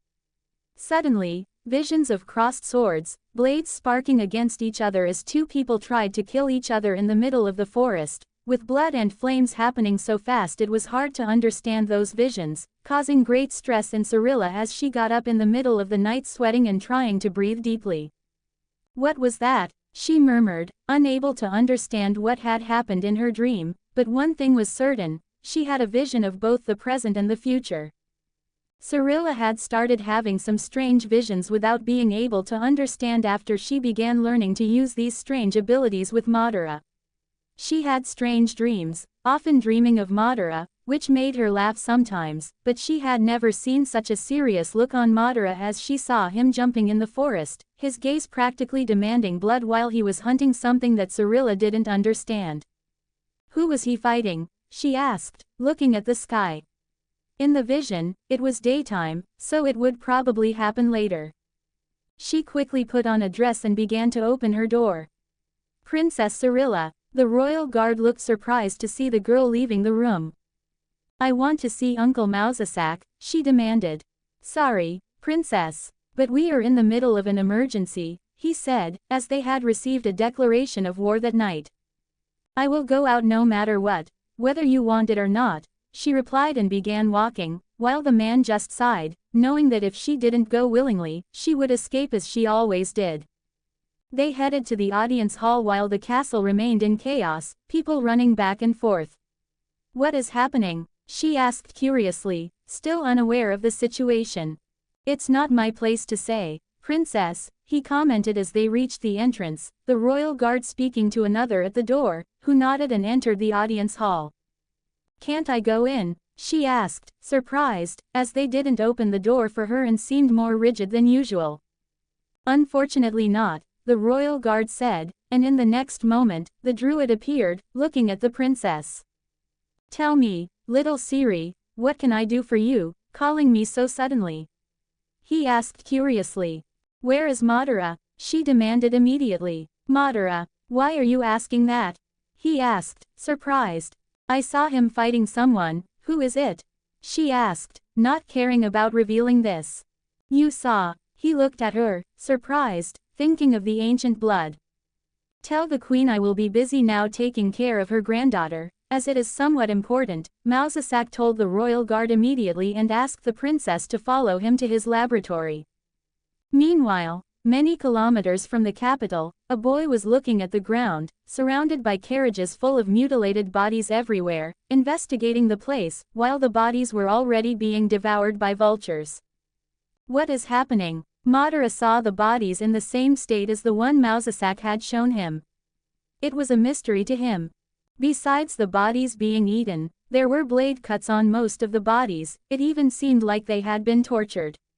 So Madara saw that there was nothing else to do there besides starting to investigate the tracks and followed, seeing a bit of trampled grass. He continued following these tracks into the forest and went through the forest until the day began to darken, with Madara having no choice but to settle on top of a tree for the night. This reminds me of the old days, he murmured internally as he sat on a branch to rest a little, as he hadn't slept the previous night while traveling through the forest. The sound of the night was like any other in a forest, with all kinds of sounds being heard, and he ended up falling asleep for hours, but what woke him up near dawn and caught Madara's attention at that moment was a growl accompanying the sound of bushes a few dozen meters away. With his Sharingan activated, he saw a ghoul dragging a dead body at that moment. "So one of you is here, but just you," Madara commented, looking around for any other creatures, but there was nothing else but this thing. Madara, seeing the trail, didn't want to waste time following the creature, so he got above it and waited behind its neck, slashing its throat from back to front, piercing it. Quote exclamation mark exclamation mark exclamation mark quote. The monster immediately convulsed, trying to get the blade out, but it couldn't even scream, though it was still alive, since a common blade wouldn't be enough to kill it. Madara decided to help it as he jumped down. The creature stumbled and tried to rise over the dead body while glaring at Madara with a silent growl, but a flash appeared in front of it, and it was covered in fire the next moment, illuminating the darkness of that area. It tried to scream and contort until finally giving in. With the smell of both rot and burnt flesh in the air and the creature finally dead on the ground, Madara decided to continue on his path as the day finally arrived from the east. Meanwhile, in the middle of the forest, a witcher was rubbing his face by a stream as the day began when he felt something. He realized one of his controlled creatures had been lost and possibly killed. "It seems he has finally arrived," he murmured calmly, keeping some satisfaction in his voice. "So let's lure him here," he spoke again and began drawing a sign in the air. Several ghouls in the forest started moving, growling, heading towards the direction of the ghoul Madara had encountered. Madara continued through the forest and soon noticed the movement as two of the ghouls came towards him. He wasted no time, taking out a second blade, a silver one that Mousesack had gifted him some time ago, and jumped on the monsters, eliminating them in the next moment without them even having time to react. 3 more ghouls were farther away. Madara landed on the ground and started running towards the creatures.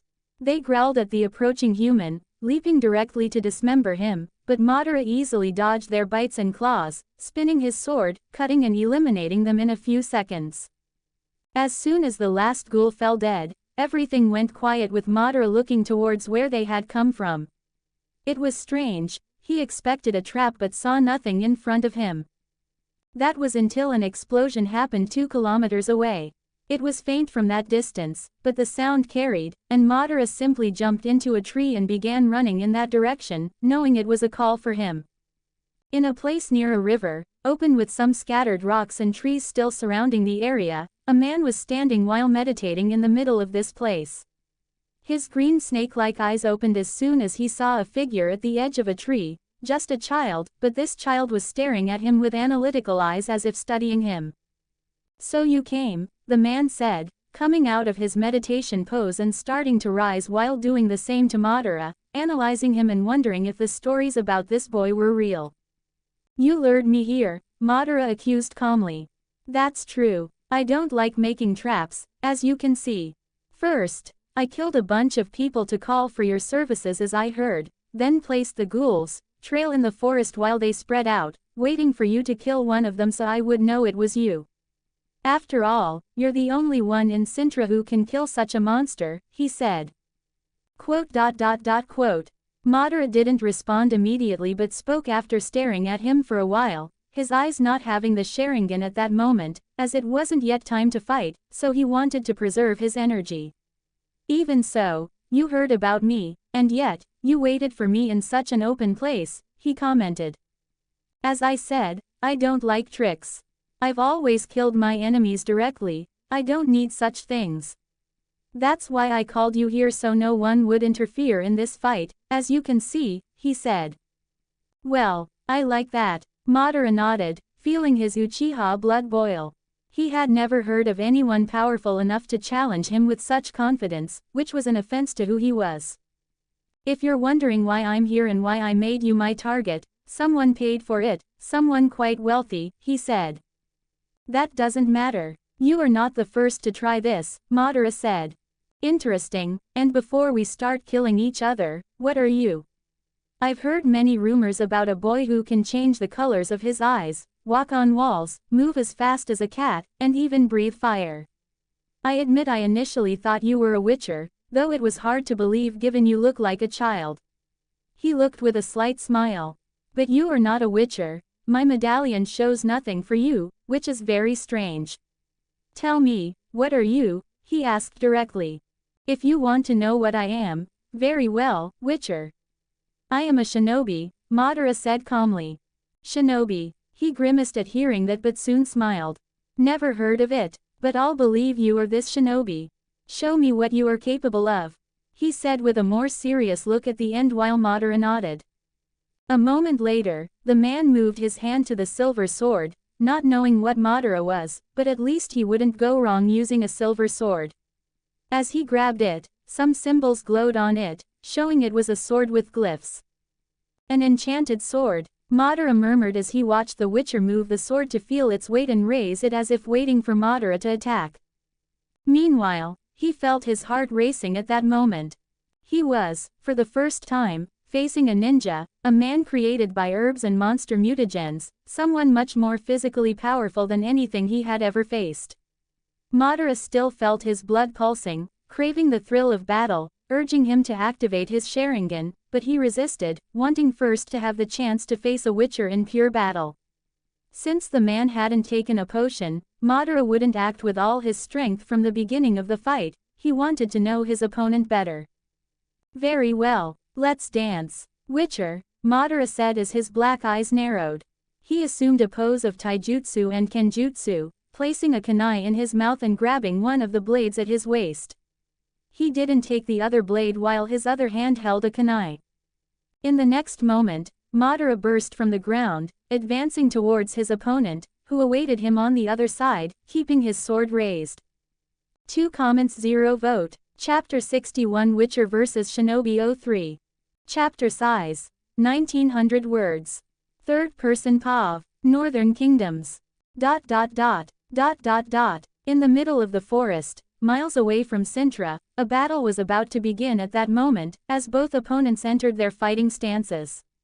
Until now, the sounds dominating the forest had been those of small animals and birds singing in the sky, but suddenly, all fell silent. A child and an adult man faced each other in that space.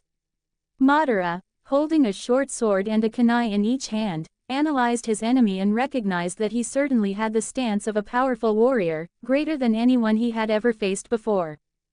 The only sound Madara could now hear was his own heart beating as his blood continued to boil. He adjusted his feet, while his opponent fixed his gaze, and a millisecond later, Madara moved, exploding and lifting some small stones below him, while lunging forward like a lightning-fast ninja. He ran with a kunai in his mouth, a kunai in his right hand, and the short sword in his left. Approaching, he jumped in the air advancing towards the enemy, while the same waited in the same posture, with Madara thrusting his sword forward while it was covered with chakra. The Witcher's sword vibrated as he made a direct and deadly move forward. The sound of metal resonated through the area as the silver sword with glyphs clashed against the chakra-coated short sword. Madara couldn't help but be surprised by this while he was suspended in the air, since his chakra did nothing to that blade. "You're good," said the Witcher as the sound continued to echo through the area, and Madara felt himself losing strength as he was still suspended in the air and had to retreat backward. And still without touching the ground, the Witcher from the School of the Viper advanced against the boy, who quickly defended himself with his kunai in the right hand and tilted it to create an opening, trying to move the enemy's sword to the side and, with his other hand, spin his body and try to hit with the short sword by the side of the Witcher. But, this guy was quick enough to handle it and quickly parried Madara's new attack. Falling backward again while doing a pirouette, as soon as he touched the ground, he quickly went back to attack the man from the School of the Viper, and they rapidly began to fight in a rain of sword attacks. Metallic sounds began to emerge. To anyone who was watching, seeing a Witcher at that moment fighting against a child who spun in the air several times while moving his kunai and his sword, while keeping a knife in his mouth, they would be amazed seeing this kind of fight that was faster than any other human could do. No one could compare to these two beings trying to cut each other. In speed and swordplay, even the greatest knights of Cintra would easily fall in the middle of a fight like that. The fight continued while Madara tried to find an opening, and the same was done by the Witcher wielding his sword, with it sometimes shimmering. Amazing, you are much better than I imagined, but on the other hand, you are very strange, boy. What kind of training did you have to learn these skills in this form of fighting? I've never seen it before. This is not any vampire or any monster, he spoke, admiring, while parrying from right to left, top to bottom, trying to land blows on the opponent with the boy trying to kill him. Madara did not respond while he was satisfied to fight someone like his current adversary. It was a satisfying feeling to see someone he didn't need to hold back against in a direct attack. His blood was still screaming and clamoring for this fight. Your speed is incredible, but at the School of the Viper we also possess great speed, he declared, while increasing the pressure on the opponent. After all, he too was a man specialized in speed, perhaps not as the School of the Cat, but certainly the School of the Viper was faster than the School of the Wolf and the School of the Bear. Even as he increased his speed, Madara found a slit in the enemy's opening and scratched the man's face with the kunai in his mouth, leaving him surprised while Madara also received a grazing cut on his arm. They did not stop to assess the damage and continued to exchange blows, with only the sound of metal persisting in that part of the forest. They were more than just two predators trying to eliminate each other, as there were things more important than money at stake here, their emotions in this fight. The man certainly enjoyed challenges, which is why he loved direct attacks. The same could be said of Madara, as the man before him sought to hunt him. This awakened emotions that he wanted to prove worthy to bear such a name, Uchiha Madara. He had his own arrogant pride, he would not let a Witcher mock him. After all, for Madara, there was nothing in this world that could stop him, no matter if he had only 7% of his abilities. This continued for a while, as the only sounds in that area were of the wind being sliced and the swords of the two men, trying to cut one another, and the fight carried on just like that for the next 10 minutes. Blood and sparks flew through the air all the while. However, they were just light cuts, none of them landed a deep wound until, as Madara performed a spin in the air to gain strength above the Witcher, the vibration suddenly responded with a signal, using the ward immediately. The telekinetic explosion caught him in the air with all the space flying to move away from the Witcher, and even surprised, he stumbled and threw his kunai at the man, almost hitting his shoulder as he moved at the last moment, but still cutting superficially. Madara fell some distance onto a rock, still in his fighting stance. They finally stopped after intensely fighting each other as they returned to breathing calmly. That was good, kid, very good, he said, as there were several scratches on his body. The same could be said of Madara. Enough dilly-dallying. Madara decided to speak while still keeping his kunai in his mouth. You want a direct fight with all our strength, then let's do it. That's good. I wanted to test you and I bet you did the same, but this way we'll be here all day. It's time to use all our powers. I want to see you do those things that I've heard so much about. I want to see those red eyes that you've hidden the whole time. Not even the money I will get for your head will be worth the thrill of this battle, he spoke, laughing and satisfied. Plunging the sword into the ground while Madara watched from a few meters away, he pulled out 2 potions from a pocket behind his waist. Madara did not stop him. After all, he too wanted this fight. He wanted to prove whether he was really powerful enough to face a man like this, no matter what happened. This battle continued to be a proof for himself. He watched the Witcher taking the potions to his mouth while opening a smile, waiting to see if this man would make him use all his strength, as the man took the 2 potions. His eyes began to darken while veins appeared on his forehead, his muscles began to grow a few millimeters, and it didn't stop there as he took a 3rd potion, different from before, as it was a green slime while he again grabbed his sword stuck in the ground and began to spread the liquid on the sword. I hope you're not offended. If you want me to fight with everything, I'll use what the School of the Viper stands out for among the other Witcher schools, he said, since the specialty of his school, more than speed, was poison. His sword quickly began to glow more with that green slime shining against the sun. Madara saw a danger in that and maintained his smile. It was a challenge and he had to be quick and not let that touch him anymore. Then, he positioned himself, spreading his legs and taking his 2nd silver sword, now with his 2 blades in each hand. Madara closed his eyes as he entered his stance for a second, and the next moment he opened them, revealing his 2 dual-tone Sharingan, while the man with dark eyes faced this with a challenge. Ha ha ha ha. Interesting, you know, for a Witcher, the trade-off we make for our strength is quite costly. After all, we lose the ability to have children and even lose the emotion for many things. We become the perfect kind of weapon to kill monsters, things that not even mages can do like we do. However, when a Witcher preserves a type of emotion, he clings to it and becomes almost addicted.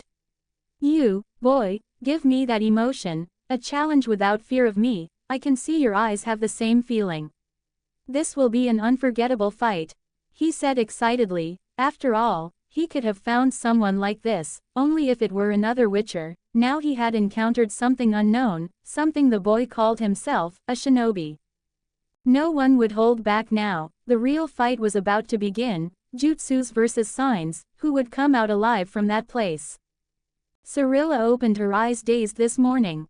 She had a serious conversation with Mousesack the day before, something she had not revealed in the last year while Madara was instructing her on using his illusions. She not only answered his questions, but said that she would have a condition to speak the truth about what Madara was doing, which left her stunned as he was after a Witcher. She was first surprised by a Witcher being a bad man, unlike her grandmother who, although never ordered to kill Geralt, certainly despised him, and for Ciri, Geralt was a model of a Witcher. Seeing someone act as Mousesack described made her quite furious. Now Madara was after him. However, she talked about what she saw. The fight between them would be intense and her heart felt as if needles were piercing it, just thinking that something might happen to her closest friend.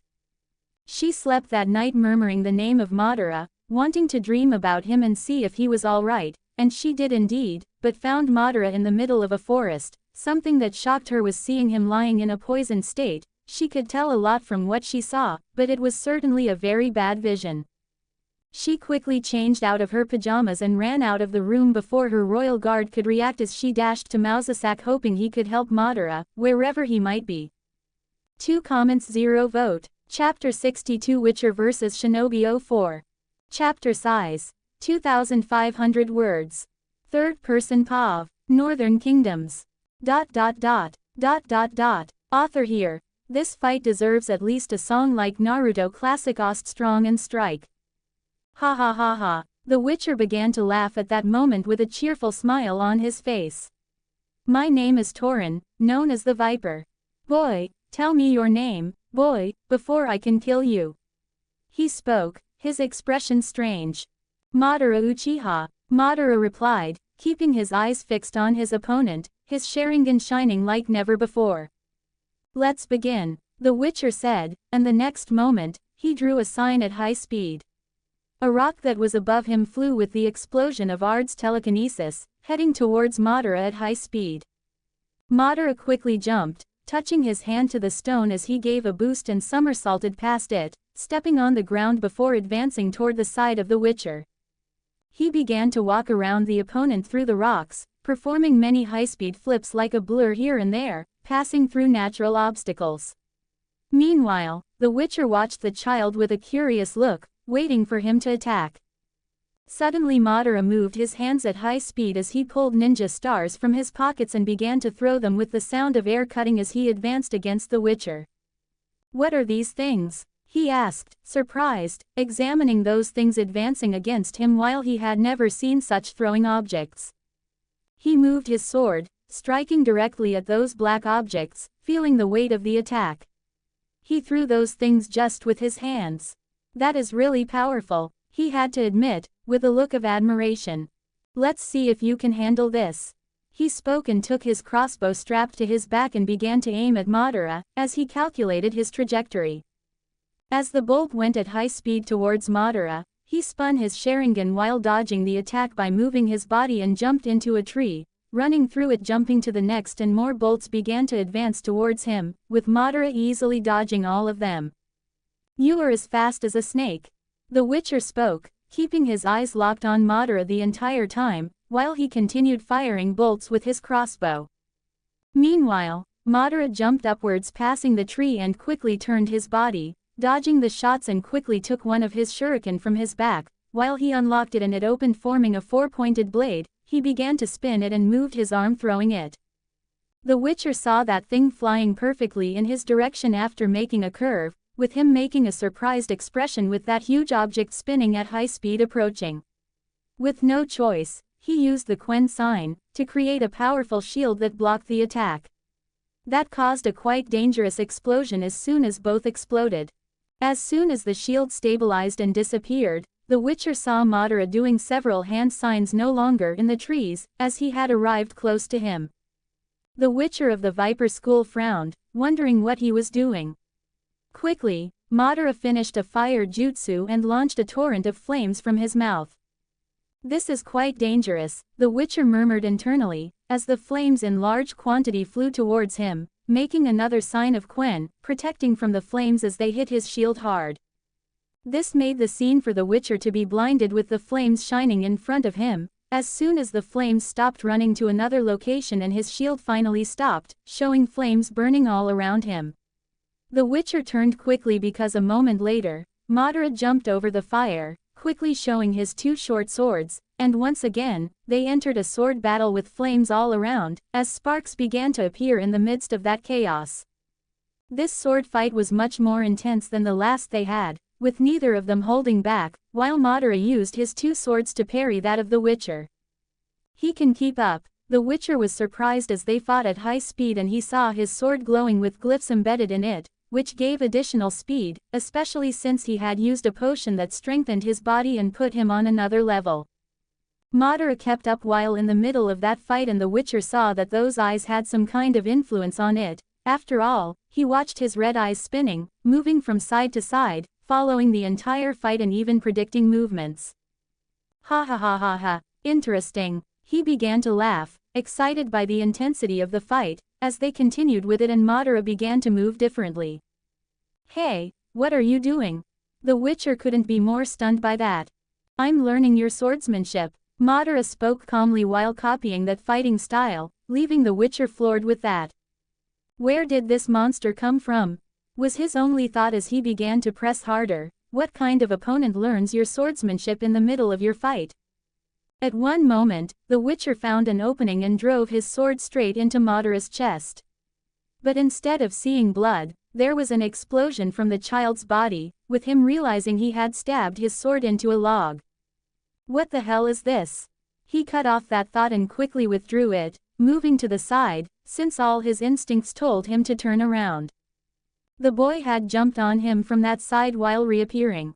Madara moved his body and spun as he got close, and the Witcher even managed to defend against the first blade, but Madara cut his shoulder with the second, a bit deeper than the first fight. The Witcher quickly began to draw a sign in the air, and a telekinetic explosion happened the next moment, while Madara fell backward, passing through the flames and disappearing. However, as the Witcher waited for Madara to appear again, he felt something coming from the other side and saw Madara coming from behind with a small knife in his hands. He was quick to draw the Igni sign, generating an explosion and catching the child, but as soon as the fire hit him, he turned into smoke and disappeared. What is this? The Witcher was surprised by this once again, with the knife falling to the ground without the boy, and again, a new Madara emerged at his side, and he hit him once more, turning into smoke. Another and another Madara also appeared. What's going on? What kind of magic is this? The Witcher questioned again and more Madara appeared, until he began to see two at the same time. He's not using teleportation, he's multiplying. The Witcher had to exclaim, and felt new flames coming behind him, and used Quen again to protect himself from the fire attack. As soon as the attack had stopped, he found himself surrounded with 4 Madaras at the same time fighting against him. Some did not have kunais and used taijutsu to hit him, which struck him in the chest making him roll back, and launch art again, catching 2 and another 2 still advancing against him. I'm getting at a disadvantage like this, he murmured internally, while he saw himself losing and receiving hits in the growing numerical disadvantage. Torin focused on concentrating all his energy and experience as a Witcher in finding something that could win this fight against this strange child. He found himself pressured as more clones appeared. He quickly began to channel. Enough playing around, he said, while quickly drawing a sign in the air. He cast the Erden sign, creating a magical trap that glowed in a vibrant purple tone on the ground around him. Some of Madara's clones advanced, but as they crossed the Erden's boundary, their movement slowed drastically, as if moving underwater. Torin took advantage of this gap, delivering precise blows with his sword, dissipating those clones into clouds of smoke. I've learned a few tricks too, Torin spoke. After all, he was over 90 years old, he had specialized in some things, even changing his Erden to create that special effect after many decades of training. The original Madara saw this ability of the opponent and decided to launch another shuriken. He jumped into the air and threw it again, the shuriken passing through the still burning fire. The Witcher looked at Madara aiming for his head. He didn't use a sign this time, after all, he was running low on energy, and dodged. But then something emerged. As he passed by the shuriken, it exploded and a Madara came out of it, aiming his short sword towards the man's face and with his sword in the other hand from that side. He couldn't do it in time, as he saw the blade running towards him. Madara was surprised when he drove the sword into the hand that the Witcher used to defend from his attack, stopping just inches from his eye, with the hand gushing a lot of blood. You bastard, that hurt a lot, but it's over and it was fun. He spoke and moved his hand with the sword over Madara, who was still trapped with the sword embedded in the Witcher's hand. While even with the sword stuck, he managed to squeeze Madara's hand shut. Madara sensed the danger as soon as he saw that sword coming towards him. His Sharingan spun at that moment, as he moved his body at the last instant dodging the attack while the sword grazed his arm. He quickly kicked with a chakra-coated leg making the Witcher fall backward as teeth came out of his mouth. The Witcher and Madara fell backwards. You're making things so much fun. The man spoke laughing as he got up and Madara did a backflip. His gaze fell on the arm, with the cut. Ha ha ha ha, my poison will soon start to take effect. Will you even manage to kill me, boy? The Witcher taunted, as he quickly took another potion from his pocket and drank it while dodging a kunai with Madara trying to prevent this. I don't even know if I'll survive this, but I want this fight to be epic. The Witcher spoke as new veins began to swell throughout his body, with his skin even turning darker. I will kill you. An animalistic roar came from the Witcher while Madara frowned, his sword glowing while his hand began to bleed black blood, like a slime. Let's continue our fight, the Witcher shouted and took the initiative to attack Madara, while moving through the still burning flames and Madara also advanced with his swords. The fight once again continued. We must go, Ciri immediately shouted in the druid's laboratory. She seemed desperate to the point of crying. I know, but you need to focus where you saw Madara. Mausasak asked, hoping she would do that. I'm trying, she spoke while quickly closing her eyes, hoping her strange powers could tell where Madara would be on a map in front of them. She pointed her finger searching for the place, and while Mausasak watched, he saw the princess's finger glow green with a small light, and it began to move on its own until it stopped at a point.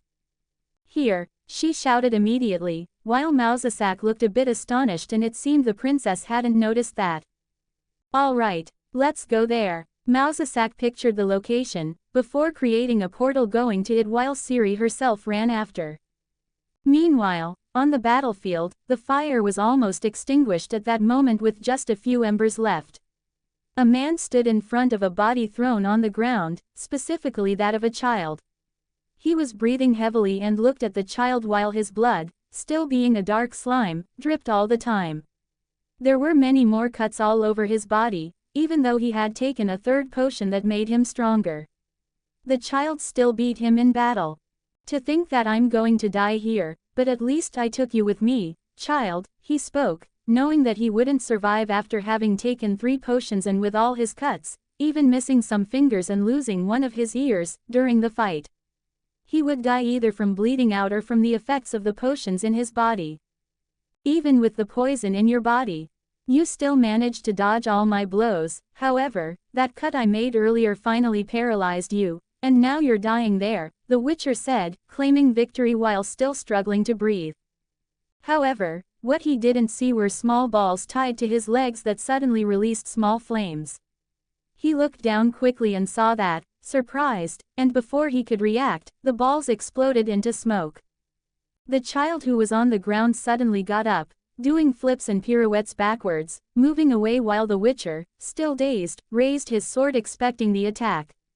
Madara, still jumping back, began to launch stars into the smoke where the Witcher was. The Witcher began to defend quickly with his sword as some stars passed by his side. He even found it strange, since the child had never missed before, but continued defending as more projectiles came towards him and more passed by his side. Suddenly, steel wires began to appear in the air with those weapons flying back behind him. He's trying to set a trap for me, he quickly thought and tried to draw a sign in the air. However, wires emerged at that moment with them closing around all the trees behind him, confining him and grabbing while he was immediately thrown back until he hit a tree, with wires holding him to it. I'm trapped, he murmured and looked at the child in front of him while holding tens of steel wires in both hands and even in his mouth, holding him in a way he had never imagined anyone doing. This kid, the Witcher couldn't have been more surprised. He planned this from the beginning. What shocked him at this moment were not Madara's strange abilities, but he realized that Madara did everything on purpose throughout the fight, even injuring himself to make him lower his guard, and now he fell into the trap of a child who is not even 10 years old. So this is where I'm going to die, he said, as he saw Madara quickly drop the wires and start making hand seals. Fire technique. Dragon fire technique. As soon as he completed it, flames began to emerge from his mouth, running along the wires still binding the Witcher. The flames reached the man who didn't even have time to scream as he was enveloped and cremated by the flames. While he died twisted, the flames were exploding up to the same tree going back into the forest. The flames continued for a while, until Madara saw the charred man lying on the ground, dead. Finally, he said, satisfied with his victory. 5 comments 0 vote. Chapter 63 War. Chapter size. 1900 words. Third person POV. Northern Kingdoms. ... Madara sighed as he surveyed the chaotic scene, with fire consuming the entire forest in front of him, growing ever larger, while the area around him was littered with ninja weapons. He noticed a sword still gleaming on the ground, attached to it a silver necklace with a viper emblem. At least this will be useful, Madara said in a weary tone. A system message appeared, and without hesitation, he clicked to reap many benefits from defeating such an opponent, evolving as his chakra reserve swelled alarmingly. This will be very useful, Madara murmured as he began to remove the threads from his mouth. With the Witcher dead, there was no longer any reason to keep these useless threads. Now stronger, he distributed his chakra throughout his body, a technique he used to counteract the poison's effects. His training over the past year had opened some doors for him, and Madara had learned that he could hold off poisons and had even asked Mausasak to assist him many times, obtaining low-level poisons and escalating to deadly ones as Madara progressed. Madara approached the sword on the ground in the middle of the area and picked it up. There was also an iron sword, probably charred, next to the fallen body, but as far as he could see, it bore no runes. It was just a good blade, which wasn't very useful to him. So, he strapped the sword to his back and picked up a paper, then began to leave the area, heading towards the forest. This guy was hired, but hid the gold somewhere if he got any in advance. Madara reasoned as he continued walking, but soon set that thought aside since there was no way for him to find that money. While walking, He could still feel the poison's effects, but he kept moving forward, prepared to head to Cintra, able to endure a few more days with the poison. However, just as he was about to start leaping through the trees to return to the capital, he noticed a disturbance in the forest, prompting him to grab one of his last kunais along with the only remaining short sword he had, the silver one. Then the space continued to distort about 100 meters away, and a burst of magic occurred with a portal appearing, and in the next moment, a girl ran past him. "Wait, Siri, it could be dangerous," Mausasak exclaimed, coming out of the portal soon after. Cirilla ignored Mausasak and continued to scan the forest for any sign of Madara, as a huge wildfire raged in the distance. "Madara must be there," she exclaimed. "I'm here." Then a figure landed in front of her, startling her slightly as Mausasak approached. He looked at them both with a raised eyebrow. "What are you doing here?" he asked, crossing his arms after he had put away his weapons. Cirilla responded before Mausasak, looking at him as she approached with a concerned gaze, assessing if Madara was all right. "I had a dream about you. I saw that you would be poisoned," she exclaimed. "So I asked Uncle Mausasak for help. You're poisoned," she accused in the last part, while Madara raised an eyebrow. "Well, she's not wrong," Madara considered as he looked at the surprised girl. "What happened to you, boy?" Mausasak stepped closer, shifting his gaze from the boy to look forward as the forest burned in the distance. "That sword, did you manage to defeat the enemy?"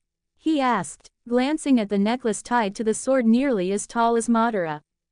"Yes, as you can see, a witcher from the school of the Viper," Madara spoke while Cirilla looked at him suspiciously. He turned his gaze back to her. "I'm poisoned if you want to know," he said as she widened her eyes. "Are you going to die?" she exclaimed, slightly frightened.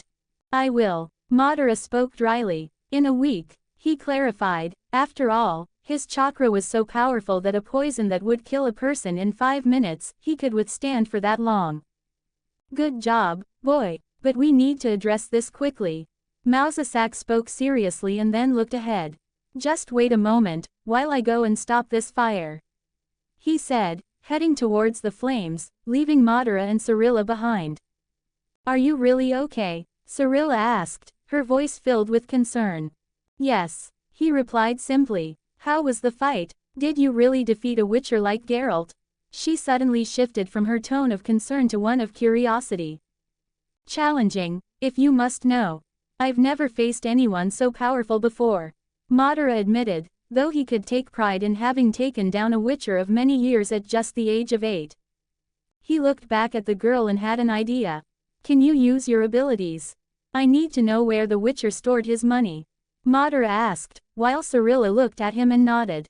She closed her eyes and reopened them 10 seconds later. "It's near a waterfall, there's a tree with red leaves at the edge of it, the place is so beautiful. Can you take me there?" she asked, then remembered she had to mention where the money was. "The witcher buried the box of gold coins beneath the tree," she said, and he nodded, memorizing this in his mind. Mausasak spent some time clearing the fire from the forest, and finally, he returned. "Let's go, we need to treat your poison," Mausasak said and opened a portal with his staff right after. Madara looked at the portal with distaste but ended up following Cirilla. He didn't want to spend days in that condition traveling to the capital after just arriving. Entering the portal, they appeared in front of Cintra's castle while the people around noticed the three emerging, with Madara trying not to vomit, and they went straight to Mausasak's laboratory. Cirilla stayed there while they tried to find a cure for the poison, studying Madara's blood. It took a few hours until they finally found a way to combat and neutralize the poison. "It's amazing how your energy can have negative effects on your body," Mausasak remarked. Mausasak gave Madara some ideas about his chakra, which led him to develop new abilities from Mausasak's feedback. So much so, he managed to learn the transformation jutsu, but somehow, he could only transform into objects, not people. However, it was still something he learned outside the system, which was quite good for him. So much so that he used this jutsu to transform his original form into a shuriken and throw it at the wizard, almost killing him with it. Additionally, Madara began to develop his chakra even more than usual. As a druid, Mausasak had a stronger connection with spirituality than the mages. Madara continued the treatment after this and ended up spending the night in the castle, sleeping in the laboratory while finishing cleaning all the poison from his blood. When he woke up the next day, he found himself next to a chair filled with the little girl with platinum blonde hair. He looked at her for a moment, admitting to himself that she really did care about him, which made him crack a small smile, just as she opened her eyes at that moment. "You smiled," she accused him immediately. As Madara closed the smile the next moment, looking at her as if he hadn't done anything and she was seeing things. "I don't know what you're talking about," he said, somewhat proudly. "No, you smiled. I saw you smiling," she shouted again as if it was a victory to see Madara smile. "It was an illusion I put on you," he said in a neutral tone. "No, I was pretending to be asleep to spy on you," she exclaimed. "I don't believe it. I saw you were drooling," Madara teased. "Drooling? I was not drooling," she quickly denied, while Madara nodded, acknowledging that she was quickly changing the subject. After that, they stayed a while longer as Mausasak returned to speak with Madara. It seemed that Cintra had indeed entered a state of war, with everything stirred up and countless crows leaving the castle to contact all the nobles to summon their vassals. Sodden still strongly accused Cintra of attacking the king in an assassination attempt. Therefore, nobles from all corners of the kingdom were called to the capital with a call to arms. Over the next month, Madara attended some of these meetings. He met Lord Hugkill, a noble from the south whom he had saved over a year ago from the atrocious school. The man arrived with his family, always maintaining a cheerful expression and demeanor. "Madara, it's been a while since I've seen you. I heard about the things that happened in the capital and must say it was incredible to hear all that," he said with a smile, while his eldest son remained silent, looking at Madara with caution. "Be careful with your brother." He still remembered Madara's words and didn't understand them, even thinking that Madara might want to do something to his family, despite never having seen him again. The youngest son, meanwhile, stared at Madara with intense eyes, but Madara did not care, believing the boy was just an insect unworthy of his attention. This was a meeting in the audience hall, while Madara watched the nobles approach the queen and make their oaths for war. Although many there were greedy for the Chip family's properties, since their family had lost all titles and rights, the lands belonged to the crown, but everyone knew the queen could not handle it alone. His gaze finally fell on the next man making his war oath, and as soon as he finished, Madara and this man exchanged a glance for a second, both with a hostile shimmer, as the man quickly returned to his place, leaving Madara's gaze behind. Cirilla approached Madara at that moment. "Why did you two look at each other like that?" She noticed both of them staring. "He is the father of Junlian Rushford, who was killed by the wizard, but the man wants his revenge against me, yet he hasn't been very successful. After all, he was the one who hired the Witcher to kill me," Madara explained, leaving Cirilla shocked. He knew this because he had taken the contract from the Witcher's clothing while they fought, unnoticed. It was a bounty order he had received, a form of contract so that neither party would misunderstand what they expected from the service, both signing the sheet. Witchers used this when the reward was much higher than usual. He could use this against the noble by going to the queen, but it would be pointless. So, he kept silent, as he could retaliate in another way, and it would not be pretty. Cintra entering another political crisis with one of the great nobles after being at war. The meeting ended, and finally, the armies began to organize over the next few months. The greatest force of Cintra was all concentrated to the east, and the queen herself, along with East, would lead the battle force for Cintra, with an army of 15,000 men. Madara stayed in the capital, still training, now that he had received a greater reward than any other, trying to become stronger and get accustomed to his new jutsus and knowledge. 2 comments 0 vote. Chapter 64 Vilgefortz's plans. Chapter size. 2,000 words. Third person POV. Northern Kingdoms. ... Somewhere distant, in a laboratory in a cave far from any human contact, a man in a wizard's cloak, and even his aura showed he was a wizard, was looking at a pile of scrolls. "Anything, my lord," Lydia van Bredevoort, Vilgefortz of Roggeveen's assistant and personal secretary, approached her lord cautiously. I am just looking at reports about the war that started last year between Cintra and Sodden, he commented.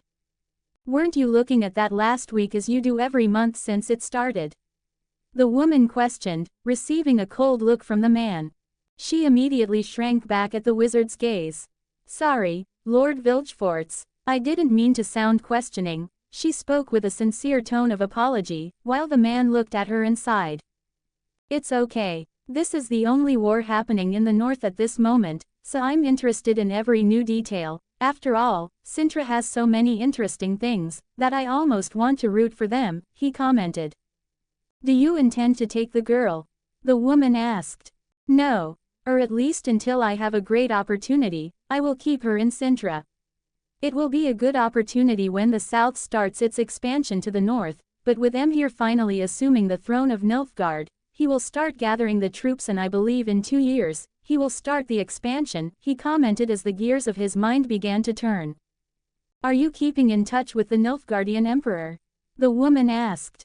Yes, I'm trying to convince him to attack the north, especially Cintra. I'm convincing him about the prophecy of the Elder Blood, where it will be Cyrilla's son who will rule the world, he spoke with a smile. So, the woman or Vilgefortz's assistant, supposed.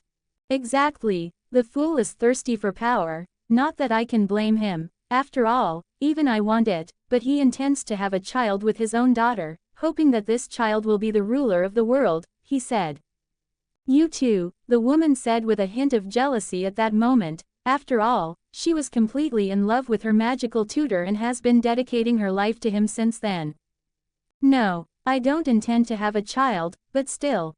I want to use the power of her blood for my own benefits, that would make me even more powerful, the man spoke with a tone of greed, imagining the future possibilities with Ciri's power by his side. Why not take her easily? You are the most powerful wizard in the entire north, you could do it with ease, she commented. It's not that simple, if I take her now, it would be easily discovered and the entire north would be after me, whether kings or even my colleagues from Aretuza. He commented, after all, he couldn't simply make a move against her so openly. But, that won't stop me if I have enough distraction along with the destruction of Cintra, and I'm creating this opportunity. In the end, I just intend to use Emhyr to give me the power to control not only Nilfgaard but all the kingdoms of the north, he said with a tone of cunning. Do you believe in the prophecy imposed on the girl? Lydia asked curiously. Prophecies are always difficult to understand, it has been around for a long time, maybe her blood will really dominate the world, but that doesn't mean someone can do it for her, he commented with a dark tone. I understand. I will be waiting for any command to go to Cintra, Lord Vilgefortz. His assistant spoke with admiration. Yes, the war is not the moment to act. Cintra is concentrating most of its forces in the east, with the Queen fighting Sodden, he said, opening a map while placing some points representing the armies of both sides, but being in Cintra's territory. Sodden has gained some territory since the war started. But Cintra managed to move a considerable part of its troops, even with some nobles destroyed and many dissatisfied due to the events of 2 years ago, he spoke, pointing to the map and continued. Many nobles seek to take lands from a family called Chip, accused of treason, and are striving to please the queen, so the war has stalled, he spoke calmly. Did you hear about what happened to Sodden? Their king has half of his face burned and the wizard Vuti ended up burned alive. Aretuza had to send another wizard and even conduct an investigation. Lydia said.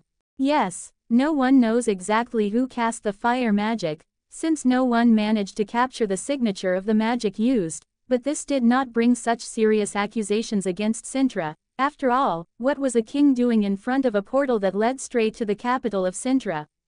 Cintra was not punished by the Northern Council, but they also did not prevent Sodden from pursuing their claim through war. Vilgefortz of Roggeveen said and opened another scroll. Besides, I have a strong suspicion that one person did this. Since we removed the girl Cyrilla, there is another boy who captivates me as well. He began. That Madara, she recalled 2 years ago when she first heard about the boy.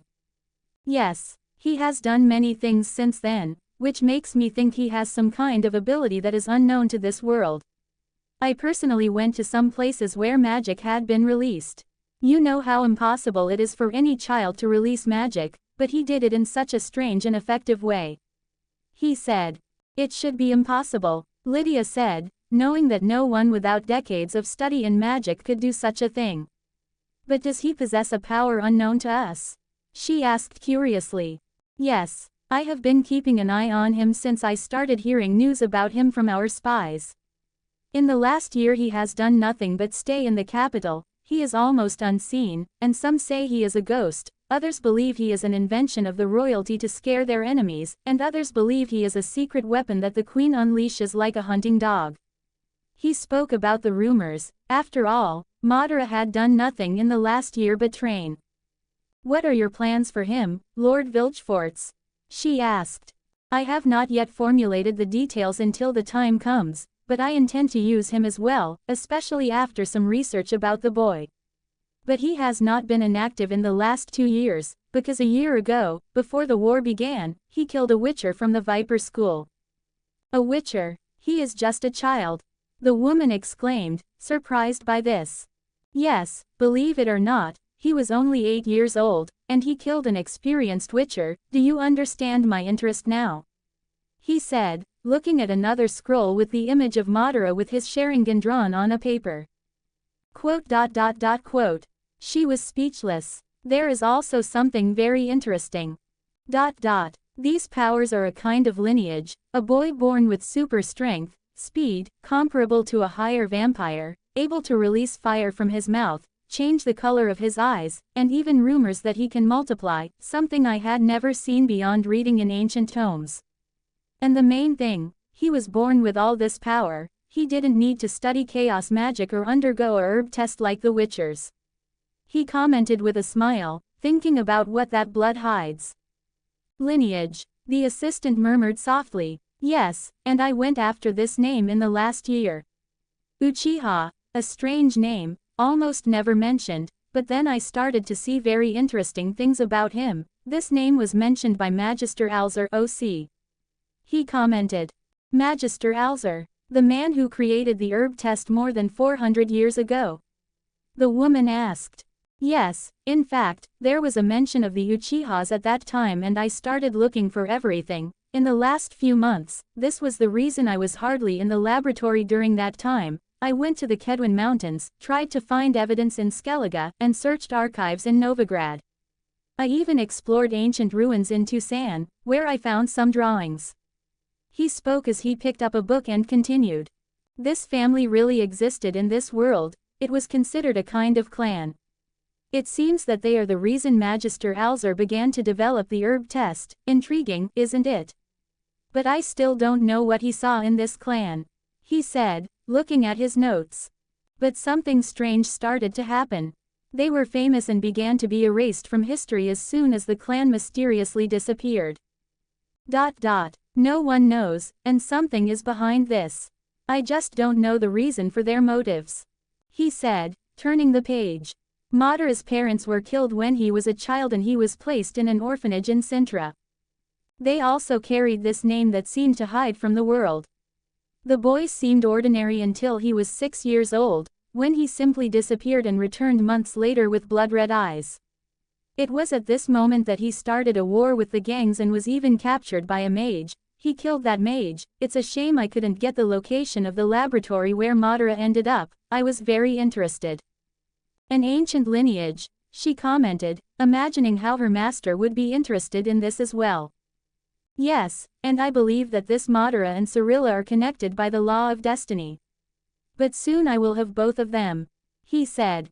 But he is just an ordinary boy without any status. Wouldn't it be easy to take him now? She asked. Not yet, it's too soon, and if you saw the strength he demonstrates in all the failed assassination attempts made against him, even a witcher cannot defeat him. So if I were to do it, it would draw a lot of attention and I wouldn't be able to get him before being identified. Besides, the queen and her council have plans for him, and you would be shocked if you knew about them. He said before opening a sinister smile. But we are lucky that Cintra will soon be destroyed. we just have to find a way to prolong this war to make both nations spend many resources in this fight, which will greatly facilitate the Nilfgaardian invasion. He concluded. Whatever your decision, Master Vilgefortz, you will have great success, and I will do anything for you. She said with admiration for her master's plans and the man she admired the most. Yes, my dear assistant, soon, we will make the first moves that will make me the greatest power on this continent. Quote, he said, taking out another image and placing it next to Madara. When I capture these two children and use them, I could even consider myself a god among mortals. He said, looking at the image of two children and then back at the map with pieces representing the armies. But first, these countries must be destroyed. He said as he slapped the pieces, knocking them to the ground, a demonstration of his own ambitions, whether they were against Cintra, Sodden, or the Fool of Nilfgaard, he would use them all. 2 comments 0 vote. Chapter 65 10% of system. Chapter size, 2200 words. Third person POV. Northern Kingdoms. In the far east of Cintra, a huge military camp was established in the western area of the region, with thousands of tents. In one particularly prominent tent, a meeting was currently taking place with the commanders of Cintra. We have been in this damned war for over a year, and we have only reclaimed half of our territories. Calanthe stood among her men, looking at the map and feeling frustrated with the situation that had unfolded over a year on the battlefield. We are doing everything to win this war, my queen. One of the nobles spoke. We are making them taste Cintra, they will retreat soon. Another man said. But it's still not enough. Calanthe commented, still slightly disgusted with the situation. Why don't we start with a total attack? We've been at this for a year, and it will take another 3 if we continue like this. Lord Rushford commented among the group. I appreciate your suggestion, my lord, but a total attack, even if we emerge victorious. We will lose a lot, and Sodden feels the same. After all, they have not launched such an attack. We will be open for other nations from the north and south to attack if we enter such a situation. Mausasak commented beside the queen. Perhaps we should just hand over the princess. One of the nobles said timidly. What did you say, Lord Stone? What nonsense. Another noble angrily responded to the suggestion, causing everyone to glare. Calm down, Calanthe exclaimed as everyone fell silent a moment later. We will not hand over my granddaughter to anyone, especially not for Cintra to lose its power as an independent kingdom, heard. And if I hear such a thing again, I swear I will put the noble in question in the middle of a cell. She growled as the man shrunk back. Now let's end this meeting now and continue it tomorrow, when you are cooler-headed and can finally give us useful suggestions for getting Cintra out of this situation. She spoke again as everyone started to leave the tent. Except for one noble who exclaimed to Lord Stone, which made Calanthe raise her eyebrow at him as she approached. My queen, I wanted to know, my family has been one of the great families that served the royalty of Cintra for generations and contributed much in this war, you know. I have a son the age of your granddaughter and we never had the honor of having royal blood in our family. He said, and Calanthe sighed at this bloodsucker. Thank you for your victory in the Western Valley. You really contributed to Cintra's victory in that area and you will be negotiated. But my granddaughter is not up for negotiation, understand that, my lord. Could you please leave us? She asked and the man, despite his frustrated expression, nodded and bowed before leaving. These guys are a bunch of greedy men. Iced spoke beside her, as Calanthe nodded.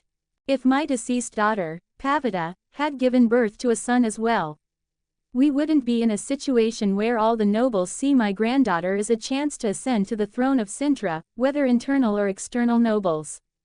Calanthe murmured. This will always happen, until the day of your granddaughter's wedding, everyone will see a chance to assume power in Cintra through Princess Cyrilla. Mausasak commented.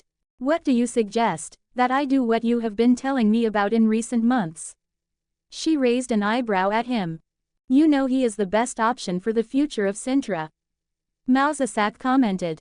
He cannot become king, you know he is a boy who appeared out of nowhere, made many enemies among the nobility. How do you think Cintra will accept this? Calanthe looked at Mousesack seriously. Then let him earn merits for himself. Call him to the war, I'm sure he can help achieve victory. Give him the status and lands of the Chip family if he can find a solution to the war. Mousesack insisted. Skellige will support this decision, of course he has to prove that strength to our warriors. Iced decided to speak. Calanthe remained silent for a moment, just listening to those words. Remember that he defeated a Witcher, at just 8 years old. Can you imagine the potential this boy possesses, what he will be able to do when fully developed? And he is perfectly human, we're not talking about a witcher, vampire, or monster, the boy is powerful with the body of an ordinary human, he can have children like anyone else. Mousesack spoke, seeing Madara as a potential witcher, but what he saw in the forest, the child defeating the same, being just a precocious child, and Mousesack felt how he had grown stronger. After all, Madara emerged from that fight with an aura even more dangerous than before. Yes, about that unknown power you mentioned. Calanthe murmured. Say what you will, but you know what your granddaughter is like and you know that in a few years she may not see Madara as her best friend the way she admires him. You want the day to come when you hear news that your granddaughter has run off with the boy and you know the boy is very good at hiding. And will you send the Royal Guard force? You know that not even Lord Commander Varys stands a chance against the boy, don't you? Iced spoke. Calanthe looked at the two men thoughtfully. What do you suggest then? How can we make an unknown, nameless boy, become the king of Cintra? She asked, as absurd as that seemed. Summon him to the war. He will contribute enough for no one to question your decision. Mousesack spoke. Calanthe was initially thoughtful about all this. After all, this spoke of the future of the country her ancestors built, and even about the ancient blood that ran in her veins, by handing it over to this boy. Remember that the boy has his own lineage. It's not as if Cirilla is losing out. If your great-grandchildren are born with the strength of Madara, you will have the most powerful kingdom on the continent in a few decades. After all, the boy can survive any situation. What kinds of kings will Cintra start to have in this case? Mousesack seemed to read Calanthe's mind as he said these words. All right, if the boy proves himself powerful enough to end this war, I will make him a hero earning high status in the kingdom. Calanthe said, I want you to prepare a letter for the capital and summon the boy here. She requested while Mousesack nodded and left the room. You won't regret this, Calanthe. Iced commented beside her. I hope you're right, Iced. Elka commented, watching the mage leave the tent, passing by the royal guards. Meanwhile, in the capital, Madara was at his house, hanging upside down from a tree as he concentrated on controlling his chakra. After all, he had received such a large amount that it tripled his previous level of chakra before the fight against the Witcher. He also managed to increase it even further, developing his chakra on his own and developed 1% more without the system rewarding him, making Madara not feel so dependent on this system as he had imagined. But it was good to have the system as well. After all, he didn't want to go through all the troubles the Uchihas had to go through to achieve the Mangekyo Sharingan and especially the Eternal. First because he didn't want to kill the most important person to him and second because he doubted there was another eye of the same level for him to transplant to his in this world, so he hoped the system would do it for him. If he could measure his current strength against his self from a year ago, he would say he could easily defeat the Witcher, since he could even launch 50 clones at the same time. With him easily killing the Witcher. He didn't take the money where that Witcher had buried it. After all, he left it at the place where Cirilla told him to use in the future, intending to take it in case of an emergency.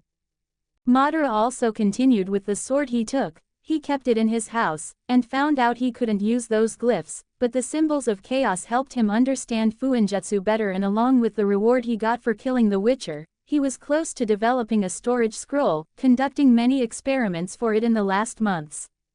Regarding the war, he did not get involved while it was being fought with Queen Calanthe commanding her men, but there was nothing for him to do then, so he stayed training and studying in Mousesack's library, as he was given the freedom to do so while providing support to the queen on the battlefield. However, he was satisfied with his development. After all, he had achieved an additional 2% in the system and another 1% on his own, reaching 10% of the system, but his chakra had at least nearly 5 times more chakra than before. He felt much more powerful. But not to the point of stopping a war. After all, he was 9 years old, and would be 10 in the next few days. Cintra would be attacked by Nilfgaard when Cirilla would be 12, so it's just over 2 years before this kingdom becomes a ruin. Not that he wanted that to happen, but Madara could not stop 40 or 50,000 soldiers alone, which makes the fate of Cintra inevitable. He could only do what was most important, protect his little and only friend, who became so due to the persistence she had with him. Speaking of her, Madara, still with his eyes closed, could hear the sounds of wood striking against each other at that moment, and it was none other than a small fight in the courtyard of his mansion near where the original Madara was, because there was a clone fighting a girl at that moment. Madara always placed a clone for the girl to fight with as much intensity as she could handle. After all, knowing the power of the ancient blood, she could adapt to any scenario, which is what made her become as strong as a witcher in Kaer Morhen, even without undergoing any herb trials. The Madara clone showed no mercy. After all, this was a good way for her to get strong and know how to take care of herself for her future trials. He began to press her the next moment while Cirilla was forced to take steps back as she tried to gain balance with Madara's pressure. In an opening that Madara created, he tried to hit her, but somehow the girl managed to raise her sword in time and parry Madara's blow, but this made her lose her posture on the opposite side, while Madara struck again and swept her leg from the other side, making her fall to the ground while keeping the sword at her neck. Cirilla looked at him, frustrated, but did not complain. "Let's go again," she requested, but the clone with a neutral look simply exploded into smoke, with the wooden sword in its hand falling to the ground and the original Madara approached. "It's been good enough for today, Siri. Let's head back to the castle." He spoke as Cirilla knew Madara would not be convinced otherwise and nodded. She trained every day, and Madara could see her progress much greater than any other 9-year-old child. She might even be better than all the squires of the royal guard. "All right," she spoke, looking at the clothes she had replaced the casual princess dress with a leather training outfit, like any squire would wear. Madara nodded, before picking her up and beginning to head back to the castle with the princess on his back. System, Power Peak, 10%. Chakra, 7,000 chakra, equivalent to an early Jonin. Note, chakra is the vital energy used to perform jutsus. It must be managed carefully. Sharingan, 2 Tomo. Note 1 Tomo. Allows enhanced perception and the ability to anticipate basic movements of the enemy. Note 2 Tomo. Further enhances ocular abilities, can use genjutsu. Raccoon here. As you can see, he hasn't unlocked his 3rd Tomo. I'll leave that for the future, and as you know, the percentage is not something logical, because I didn't want to make a powerful character from childhood. And I just created this system for the story from the beginning, because it bothers me a lot, the conditions for him to achieve the more powerful eyes of the Sharingan. Asterisk 40% of the system, he receives the Mangekyo. Asterisk 80% of the system, he receives the Eternal Mangekyo. From the 3% since he achieved, Madara learned more about Fuinjutsu knowledge, and I am still thinking about the 2 jutsus he also received, but I'm not exactly sure what to put. If anyone has a suggestion, it can't be 2 powerful jutsus, up to a rank C is manageable. 8 comments 0 vote. Chapter 66 Eastern War 01. Chapter size, 2,000 words. Third person POV, Northern Kingdoms. ... Several days had passed while Madara was in Mausasak's laboratory, reading some books while Cirilla did the same a few meters away. She seemed to have gotten used to studying ever since Madara came to the castle, and it was a very common sight to see the girl stop to read a book when she wasn't training. This almost surprised her servant and royal guards if they compared the old Princess Cirilla with the new one. "Why are you reading about dragons?" Cirilla asked curiously, looking at Madara's book in surprise. "Dragons are one of the most mysterious creatures in this world. I'm curious to see their descriptions. So when I encounter some, I will be a bit familiar with them," Madara commented while keeping his eyes on the book, focused on its content. Dragons were something he hadn't seen in the games, at least not in the third one, so he was interested in encountering them. This book was a good reference for him. There were reports that they assumed human forms and had great magical power, much greater than wizards. No one could deal with a dragon alone, perhaps ancient vampires and even demons. Madara didn't believe that gods would descend into this world, so he didn't include them either. You will encounter dragons. Cirilla looked at him with wide eyes, full of admiration. Maybe. I plan to explore the world in the future. They say dragons are probably in the northern mountains. So that will be one of the places I'll visit, he said, closing the book easily with his Sharingan, while Cirilla watched his Sharingan deactivate. She nodded silently, looking thoughtful, until she was about to speak to him. But the door to the laboratory opened at that moment, with one of the royal guards appearing with a letter in his hands. Madara Uchiha, this is for you, it's a royal order, the guard said while Madara looked a bit surprised at this. After all, what did the queen want with him after a year of fighting against Sodden in the east? Madara nodded and took the letter while the royal guard left the room, with Cirilla looking curiously at her grandmother's letter, but she waited for Madara to open it. Madara broke the royal seal and began to read the content. What does it say? Cirilla asked impatiently after Madara read it without showing any emotion, while lowering the letter the next moment. Your grandmother wants me in the war, he said. Really? Why so suddenly? Cirilla murmured. I don't know, maybe because of the long ongoing war and wars cost money. Maybe she wants to end the war quickly and needs my help. Madara murmured. So you will go? Cirilla asked, and Madara nodded. I've been in this city for 2 years, it's a good opportunity to stretch my legs, besides doing some tasks and taking down some monsters in the region. Madara commented while Cirilla pouted. I won't be able to train like before, she murmured. Even so, you'll be fine, so don't complain. Madara said. There are squires for you to train with too. They are weak. I beat all of them, she complained. Then fight the royal guards, I'm sure they will be greatly honored to fight against the Pale Princess, Madara mocked. Who are you calling pale? She stomped her foot in childish fury. Anyway, I'm leaving, we won't see each other for the next few months, goodbye. Madara said simply. Wait, she shouted, but he simply turned into smoke the next moment before she could finish. It was just a clone, she murmured, increasing her pout, dissatisfied with Madara's departure, something he used to do. Meanwhile, Madara opened his eyes in his mansion while he was training with Fuinjutsu when he felt the memories of the clone. He got up and started getting ready, while more than 20 clones spread around the mansion were undone at that moment, with Madara absorbing all the knowledge. He went to the storage and took many ninja tools stored there. Madara had stocked them up a lot over the year to be able to store them in his scrolls as soon as he mastered this type of Fuinjutsu. He had developed a bit and managed to create 2 scrolls, but they had a great limitation, holding only a few things that would fit in a bag, each of them, but enough to keep at least 20 shurikens, 100 kunais, and hundreds of ninja stars. He also took the Witcher's sword, after all, he might as well steal it while he was away. After everything was ready, he placed his short swords behind his waist and some weapons strapped to his body, while the scrolls were in holsters on his waist. He wore dark clothing and also put on a mask, prepared to travel west. He left at that moment, as it wasn't even dark yet. Even though the queen had arranged a carriage with guards to escort him, he refused, of course, and headed for the city walls, reaching the forest where he began running through the trees at full speed.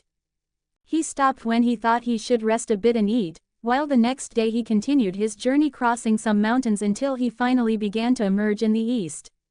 He rested another night, sleeping in a tree while eating a rabbit he had hunted, and resumed his journey, seeing numerous tents in the distance, with another camp in the distance belonging to Sodden. So he ran towards the first camp. There were at least 13 or 14,000 soldiers there, even replenishing soldiers throughout the year. Thousands must have fallen in the battles they fought, and the camp's atmosphere was filled with burned bodies as they fell. Madara didn't want to be seen before speaking with the queen and waited until nightfall. He easily passed the sentinels and approached the camp running through the darkness. Calanthe was discussing logistics with some men when Mousesack gave a slight shoulder twitch without anyone noticing. She finally finished and asked everyone to leave after organizing and was prepared to leave as well. "My queen," Mousesack suddenly called her, while Calanthe looked at him confused. "Can we talk a bit? It's important," he said as Calanthe stayed with Iced. "We have a guest that no one has noticed yet," Mousesack said while looking at a corner of the command tent. From the shadows, red eyes appeared, and Madara emerged. "You came," Calanthe commented, quite surprised by the boy appearing almost like an assassin, but she was lucky to have Mousesack to detect any assassin, so she nodded to Madara. "You finally appeared, boy," Iced said with a smile. "Yes, I received your letter a few days ago and came here," Madara said. "I was going to ask if you wanted to teleport, but I feared you wouldn't accept." Mousesack commented with a smile. "Well, you are correct," Madara said while the man smiled. "It's quite surprising that you covered in a few days a distance that takes us months to reach with an army. Anyway, let's talk a bit," Calanthe commented and requested as she approached the table again. "I want you to understand the battlefield situation," she said, and Madara began to listen. It seems there were 8 armed conflicts, one each month, while the two armies clashed against each other. Calanthe didn't seem to be doing anything strange while telling this to a child. Madara had proven that he could be anything but a child. He continued listening to the queen about the war. "Have you ever tried to flank the enemy, not just attacking from the front?" Madara asked. "Do you think we have a choice? There's dense forest on both sides, no way to get a group of soldiers through there," the queen commented. "I understand. If you really want my help, let me look at the region, and I also want to take a look at the enemy camp," Madara said. "You think you can get into it?" Calanthe asked, raising an eyebrow at Madara, while he nodded. "I can do it easily, and you shouldn't be surprised," Madara mocked. "Tisk, cocky brat, all right then, you'll have the freedom to do that, just don't show your presence. I don't want to have to explain to a bunch of nobles how a child appeared without warning in the middle of the camp," he said. After all, if Madara entered here easily without being seen, he could still move easily through the shadows of the place. "That's a shame, I was hoping for some morning training," Iced commented, and Madara shrugged, leaving the tent. As soon as he passed by everyone in the camp again, he created several clones outside it, sending them in all directions, while he looked at the distant enemy camp. His clones soon scouted all the forests, intending to survey the entire area to use the terrain to Cintra's advantage. What was that?" a soldier in Sodden's camp said. "What are you talking about? I didn't hear anything," the man next to him, wearing the same armor, commented. "I swear I heard something, I'm going to check it out," the man exclaimed as he circled a tent at the edge of the camp, looking for anything suspicious. "What are you doing? There's nothing here," the second man complained, going up to him to make him return to his post. "But he tried to speak but soon fell silent. "Get back to your watch, quickly," he ordered, and the man had no choice but to obey and leave. Meanwhile, a medium-sized stone exploded in the area, and Madara emerged, lightly jumping on top of the tents, passing through the camp with ease. He reached the main tent, his mask on his face, performing his reconnaissance mission. There were no more meetings at this hour, so he easily entered the main tent and began to look at the map similar to the one Calanthe had. There were some letters on the table, but probably none of the main ones, as the commander of this camp must have kept those with him. He read the ones there, some in the Nilfgaardian language with some contact from the south, but Madara now knew the language.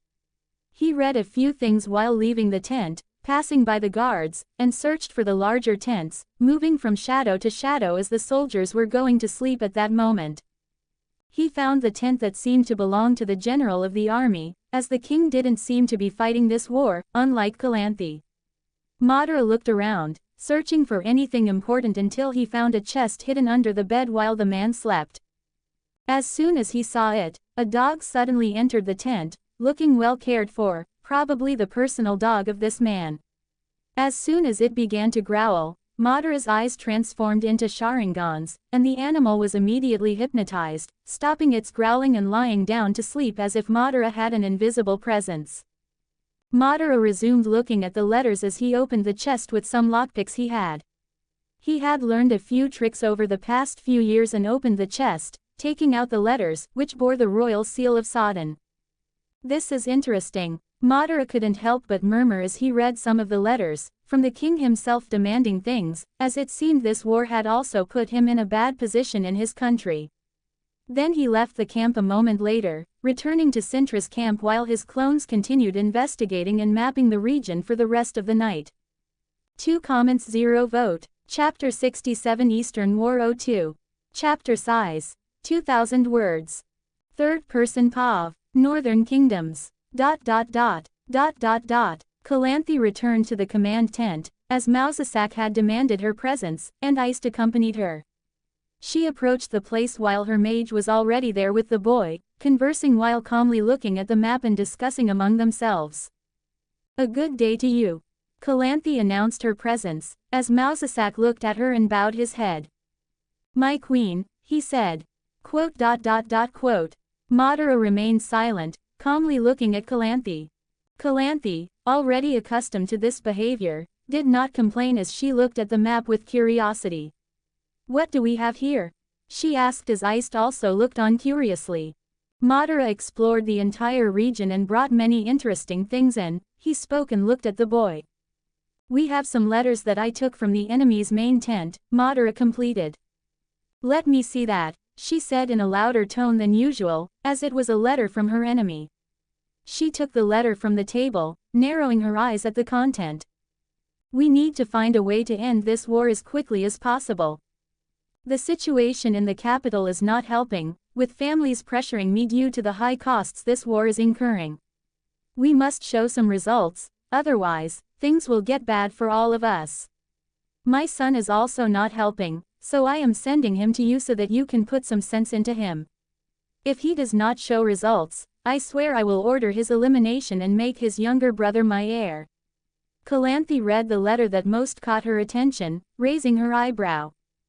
The scoundrel is thinking of killing his own son. Why? Iced asked, raising his eyebrow. I would like to know as well, but the letter does not say much about the details. So we only have this, but it already shows the man's desperation. This is good, we can use this king's anxiety to our advantage, Calanthe commented with satisfaction in her voice. Not only that, Madara managed to find some very interesting places while scouting the region, Mausasak commented with a smile. You did this in just one night. She raised her eyebrow at him. Well, why should I be surprised? Yes, we can circumvent the army through some places. The forest is dense around us, but I found an open area further in. We can create a path ahead by cutting down trees, killing some scouts placed in that area. We can make a passage with a group of soldiers to catch the enemy army from behind, Madara said. Are you sure about this? Calanthe asked, surprised. Yes, the path leads to a place where we can surprise them. I can do this easily after tonight, but we need to clear the path in the dense forest, Madara said. That's great, let's start working on this. I'll assign a team for this. How long do you think we can achieve this? She asked. We should be discreet, so working with 50 men at most to avoid drawing attention would be ideal. It could take about 3 weeks to a month, Madara said. Then we should follow them for a week. Calanthe said thoughtfully and nodded at the end. All right, we'll do that, she confirmed as Madara nodded. They began to discuss the planning, while Calanthe ended up trusting Madara and his strategy. After all, a group of soldiers surprising the enemies from behind could finally bring a victory in this dispute. Madara continued monitoring the hidden camp, while the exercises would not happen in the coming days, which occurred once a week. They clashed, exchanging some blows, and then retreated without anyone winning. Once a month, a real battle happened, with them trying to gain territory from each other. But after Cintra managed to push the army to the border a bit, it had stagnated there in recent months without anyone gaining more territory. Madara spent the next few days training, trying to increase his chakra, while Calanthe provided a team for him to command. Madara introduced himself to them as a tracker, while the nobles asked about the origin of this man who wore a cloak and whom the queen seemed to trust, while he sometimes did some things in the camp. Madara continued taking letters but did not bring them back to the Cintra camp, as it would raise suspicions. He continued reading the king's complaints to hurry the war, as the general's responses were not very positive, since they could not break through Cintra's defense. But he also discovered something interesting, as the prince would also be involved in the war and was being escorted, which would give Madara an opportunity to talk to him, since the king's complaints about his heir were very mysterious. "Are you working in the forest too?" a Cintran guard asked another while they were warming up in front of the fire to protect themselves from the cold. "Yes," the other replied. "My commander assigned me today, as one of the men got hurt and Queen Calanthe asked for someone to replace him," he said. "So, have you seen him?" the first guard whispered. "You're talking about him, aren't you?" "No, but I talked to the other men cutting the trees. He appears from time to time, just to give orders on where to cut and open the path and then disappears," he said. "You know, nobody knows about him. I just hear that he is short and is the best tracker in the kingdom. Queen Calanthe herself summoned him. Some saw him walking around with a scroll, but he is very mysterious, almost like a ghost," they commented, and suddenly a shadow appeared in front of them. "What? Who are you?" The men stood up and immediately backed away, as the mysterious figure looked at them from under the hood with a mask. Madara just looked at them while they were frozen and began to walk, heading towards the royal or mage's tent. These conversations were common in the camp among the army since he was a mysterious figure walking here and there, with most people only hearing about him. But for Madara, this didn't matter, as he headed towards the tent with the royal guards taking shifts to guard the royalty. He approached. "Anything important, boy?" The royal guards were already familiar with Madara in the castle, so they were not surprised after discovering that the tracker was the boy. "I would like you to deliver this to the queen," Madara approached while handing a letter to them. "Yes, is it urgent?" one of them asked. "No, you can notify her tomorrow. I'm leaving," he said and began to walk after that. He left the camp after that. As he left, he headed into the forest, bypassing the military camp of Sodden, passing by their sentinels unseen, and headed east. His goal was to find the prince before he arrived. He continued on his way as another day arrived and ran for miles until he finally found the border. It was in the middle of the afternoon when he spotted the group with at least 200 armed men escorting the Prince of Sodden, while he watched from a distance. Hours later, they began to find a place to camp until they found a reasonable clearing and started setting up the tents. Madara observed all of this from a distance, calmly perched in a tree. Meanwhile, in the camp, after it was set up, a small discussion was taking place in the main tent. "My prince, you should join your men for dinner, it will boost their morale," an elderly man said, looking worriedly at the heir to the throne of Sodden. "I'm not in the mood," Lord Vergen, the throne heir of Sodden said, not very excited about it. "My prince, you have been avoiding them since you left the capital. Your men are already commenting on this. Your prince, the one they are risking their lives for, is avoiding them. This is not good for the prince who will take the throne one day. You were summoned to prove yourself worthy in this war," the man said with some concern. "A war that my father created. 2 years ago, he got it into his head that we should take Cintra for Sodden, and look at all the misery he has put us in by listening to those counselors of his." The prince seemed far from pleased with this, as he stared at the man in front of him. "I know you are still mourning, my prince, but bad things happen, it's been 2 years since." He spoke calmly but was soon interrupted. "Do not dare speak her name." The prince growled at the lord in front of him, who was also his advisor. "I know, I can understand your pain, all right, I will leave you alone now." The man gave up arguing as he began to stand and leave the prince behind to give him a moment to cool off, heading out of the tent and passing by 2 royal guards of Sodden, responsible for the heir's life. Prince Thorn, in his early 20s, currently single after losing his fiancée, had come to this war with no desire to participate.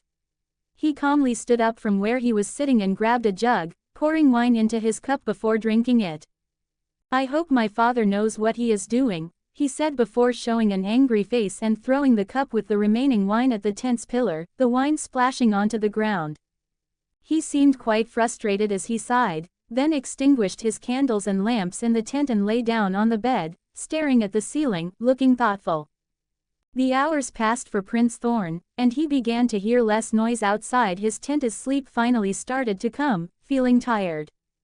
However, as soon as he closed his eyes to sleep in the darkness, something made him open his eyes quickly, a fearful feeling covering him. Instead of the clean ceiling he expected to see, it was filled by someone above his bed, looking at him calmly. Prince Thorn would never forget this scene. After all, those eyes should not be human, with strange patterns while their red color shone like live blood in the darkness. "Who are you?" the prince asked, raising his voice despite the fear covering him at that moment. But as soon as he tried to continue, he felt he no longer had control of his body, as if those eyes had put him under some spell. He had studied magic with the kingdom's mage a little when he was young and knew that wizards had various abilities to control a person or create an illusion, but he had fallen into something he had never heard of. He would complain to that mage about it if he could, but the same had been dead for over a year, and now he found himself in a situation wondering if he would die there, perhaps it would be a chance to reunite with his beloved. "So, you are the Prince of Sodden, the heir to the throne. This will be interesting, let's have a chat," Madara said with a slightly amused neutral tone, while the heir prince could only listen without responding, wondering how he had fallen into such a situation. 3 comments 0 vote. Chapter 68 Eastern War 03. Chapter size 2,100 words. Third person POV. Northern Kingdoms. ... Madara looked at the Prince of Sodden, paralyzed in front of him, his eyes shining with fear at this stranger appearing in the middle of his camp. An assassin, was the first thought that came to his mind as he stared into the non-human eyes studying him for a while. "You have two choices, Prince of Sodden," Madara began. "I will allow you to speak, and you can talk to me calmly and I will do you no harm, but if you choose to scream for help to your men outside, I will simply disappear with you, to a place in the middle of nowhere, and you will answer my questions in a less friendly manner. Although I doubt your father will miss you much." Madara mocked at the end, clearly stating his terms, as the prince seemed to nod. "What is this child? How can he threaten me like this?" He couldn't help but murmur, but with a feeling of fear covering him as he agreed with Madara. Madara released him from his complete genjutsu, at least he could speak this time, while preventing him from moving, the man there who seemed to be in his 20s sighed for the first time. "Who are you? No, what are you? How did you get in here?" he demanded immediately. "It's not you who asks the questions." Madara spoke with a tone of dissatisfaction. "No, you shouldn't be here. You're not human, are you?"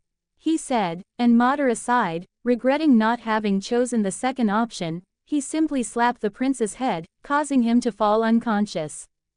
The prince regained consciousness a moment later, feeling that he was in a colder place than in his tent. He quickly became frightened seeing that he was on the ground looking at the starry night sky. "What?" he shouted. "You finally woke up." The voice of that child was heard once again, as the prince quickly got up seeing that being on top of a rock. "How did we end up here?" he murmured, looking quite scared at Madara. "I brought you here, you are lighter than I thought," Madara said calmly. "What do you want with me? Are you going to kill me?" the prince said with a bit of fear of the unknown called life post-death, wondering if he would finally meet that person there. "If I wanted to kill you, I would have done it in the tent. After all, as you can see, it's very easy to enter and leave your camp." Madara spoke. "So what do you want?" he murmured weakly. "You know what I want. We wouldn't be here if you had done what I asked. Now you have two choices, answer my questions and I will take you back to the camp and you will wake up in your tent, calmly as if nothing had happened, or I can leave you here." Madara spoke. After all, he could try to read people's minds with the Sharingan, but it didn't work on this prince, so he had to resort to a threat. "Quote.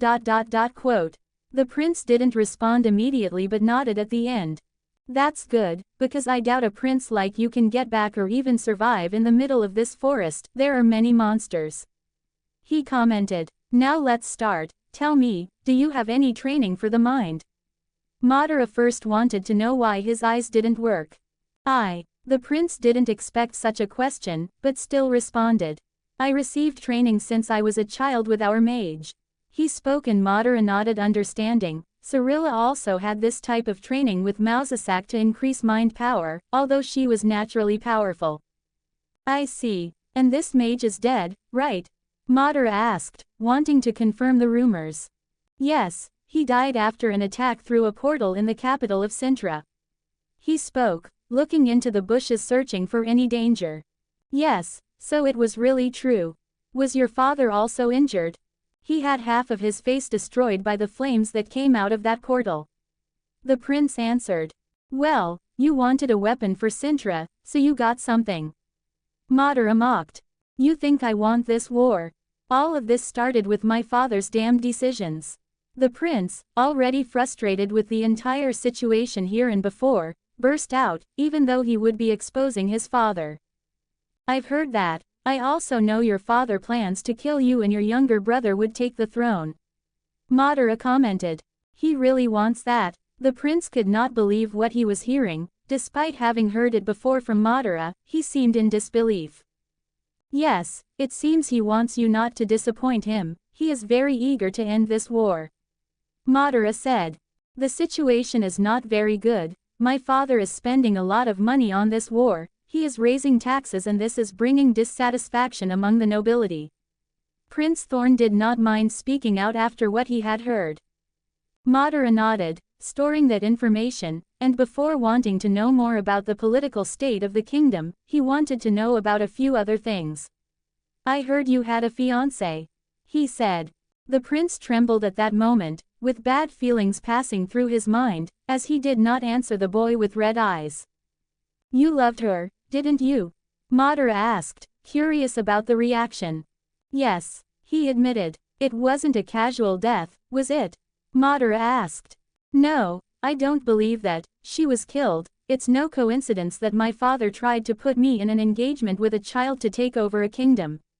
He admitted, not caring and sharing valuable information with a stranger, but it was good to vent things that he could not normally discuss in the palace with anyone. Even in private rooms, he had to be careful not to encounter a spy. Is her family powerful? Madara asked, already interested in how the family was reacting to everything, since all the suspicions he had for over a year were confirmed. Yes, but not powerful enough to do anything against my father. They certainly seek revenge and are confronting the king and his actions in the kingdom. The prince said. The kingdom will be in shambles after this war. It will be good for Nilfgaard to find one of the first northern kingdoms in a political crisis and with its army devastated. Not that the army of Sodden will come out of this war whole, but they have some years to prepare for Nilfgaard. Madara thought of the best possibilities. He could leave a good front for Sodden, but for that, he needed to help the prince on his front. Tell me, Prince of Sodden. What do you want? Madara asked. What I want? He looked at the child in surprise. Do you wish to end this war, to stop these ambitious dreams of your father? Do you wish to avenge your former fiancé? Madara asked directly to hear his response. He seemed unsure how to answer that, but calmed down a bit before starting to speak. War is not something I want. It is just sinking my kingdom. This madness of my father will still kill our entire family. I just want to assume the throne from my father and take care of the kingdom, but I still love Lara Scut, my former fiancé. He murmured at the end. If I could take revenge, of course, I would choose that. He admitted at the end. That's good, because I can help you if you agree to some things. Madara spoke. What do you mean? He asked, looking bewildered at the boy. The flames from the portal that killed the mage and burned your father. I was the one who did that, even not knowing what would happen. But that's not the point now. Cintra and Sodden could be destroyed in the next 2 years. Madara began. You did what? He exclaimed in astonishment, before hearing Madara's last words. What do you mean by that? The threat of Nilfgaard is real. They invaded the north and managed to do this within 2 years. And the first kingdoms they attacked, which are Cintra and Sodden, will be decimated by the Black Knights. Madara said. Is that, are you sure about this? He asked. Yes, and this war is screwing both kingdoms for the future. I can't even tell Queen Calanthe because I know she won't listen to me. The two kingdoms can't unite as your father wants. After all, it would lead to the discontent of many nobles and that would weaken the politics and the military. The only action is to try to face them as independent kingdoms. Madara spoke. He didn't want the Nilfgaard invasion, but there wasn't much he could do about it. If he had about 40% of his system, maybe he could stop an entire army of armored men, but what could he do? He could kill anyone up to a witcher, but fighting tens of thousands is a completely different thing. He would end up exhausted and out of chakra before he even reached his 1000th kill. So he had to do just what was in his control. Perhaps helping Sodden could be an indirect solution, but he had to wait for this prince to accept what he was saying. Do you really have sure of this? What do you plan to do? The prince asked. First, I intend to end this war. The army of Sodden will be destroyed soon, Madara began. After all, his plan was to destroy the army once and for all by catching them from behind. Wait, you want to destroy our army? The prince exclaimed, clearly not pleased with what he heard. There's nothing to be done about it. It was your father who started this war. Now Sodden will suffer for it. Tell me, if this campaign tragically loses, what will happen in your kingdom? Madara asked. If that happens, it's very likely that they will usurp my father, and they'll probably kill us to take control of the kingdom. It will be chaos, he said. That sounds like a very bad situation. There's nothing to be done for your army, but I can still help you to assume your throne and overthrow your father. I don't want any power from Sodden, just that you raise the kingdom to fight against the Nilfgaardians. Quote. The prince looked at Madara as if he were insane. You can't be serious, he scoffed. Well, think what you want. I will wait for your answer until I visit you again. I would like you not to talk about what you heard today, otherwise, my help is cancelled. I'm not giving you a chance to get out of this war well, Prince of Sodden, but a way for you to manage to save your skin and even try to save your kingdom by raising it again against the enemy forces from the south. You choose, Madara spoke. Quote. Prince Thorn didn't believe in this boy with red eyes and did not respond. Madara expected something like this and simply appeared behind the prince without him noticing and hit his head, making the heir of Sodden fall unconscious once more. Let's take him and start to act. First I need to delay his group. After all, it would be a good excuse to usurp a prince who just arrived at the battlefield. They just lost the war. The people of this world take superstitions very seriously, so they would say that this prince does not bring good luck. Madara murmured and began to carry the man again to his royal tent, passing all the sentinels. Prince Thorn woke up the next day startled, while looking at the roof of his tent, wondering if all that he heard and saw was real. I think I drank too much, he murmured, but soon got a shock with a piece of paper in front of him. I will be waiting for your answer. It was written, although Thorn didn't see anyone's signature, he really knew to whom it belonged. 2 comments 0 vote. Chapter 69 Eastern War 04. Chapter size, 2200 words. Third person POV. Northern Kingdoms. ... The prince spent his morning deep in thought about everything he had heard throughout the night, even with that letter, still wondering if it was all just a strange dream. My lord, are you all right? His advisor was surprised to see the prince outside his tent while the soldiers also noticed it, being something unusual. I am, just wanting to get some fresh air, he commented, grabbing something to eat right there. He stayed there for a while, still pondering everything he had heard about the strange child with red eyes, if he could even call that a child, until a man came running from outside the camp. Fire! There's a fire burning the entire forest. He shouted to everyone in the camp. Being a scout, he had been scouting the path before the group started moving, until he saw the entire forest in flames ahead of him, and the smoke began to rise on the horizon with the camp starting to see the smoke rising. This is bad, it's our way to the army, what's happening? Lord Vergen exclaimed, looking for the command. Prince Thorn stood there, watching the smoke rising in the air, wondering what was happening and if that child was behind it. Before you join the Sodden army, I will delay you. After all, if the prince arrives at the war and they lose shortly after, you will be seen as someone who brings bad luck." The boy's words echoed in his head.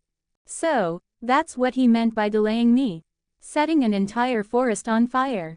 The Prince of Sodden couldn't be more astonished. Meanwhile, Madara was already at the camp after leaving some clones behind, setting the forest on fire, which would greatly delay the group's progress. He entered the camp and went straight to the command tent, passing through the place with his cloak hiding his face. Calanthe, Mousesack, and Iced were conversing when they noticed the boy approaching. "You're here, boy," the queen commented, looking at him. "I saw your letter, you had something important to do. Anything I need to know?" she asked, raising an eyebrow. "I went to do a few things, but I'm back. Actually, I came to talk about speeding up this war," Madara spoke directly. "Speed up the war, what do you mean?" Iced asked curiously. "Let's prepare to finish them off in the next few days," Madara said. "In the next few days, but isn't there still at least 80% of the way left to clear in the forest?" Calanthe said, a bit confused.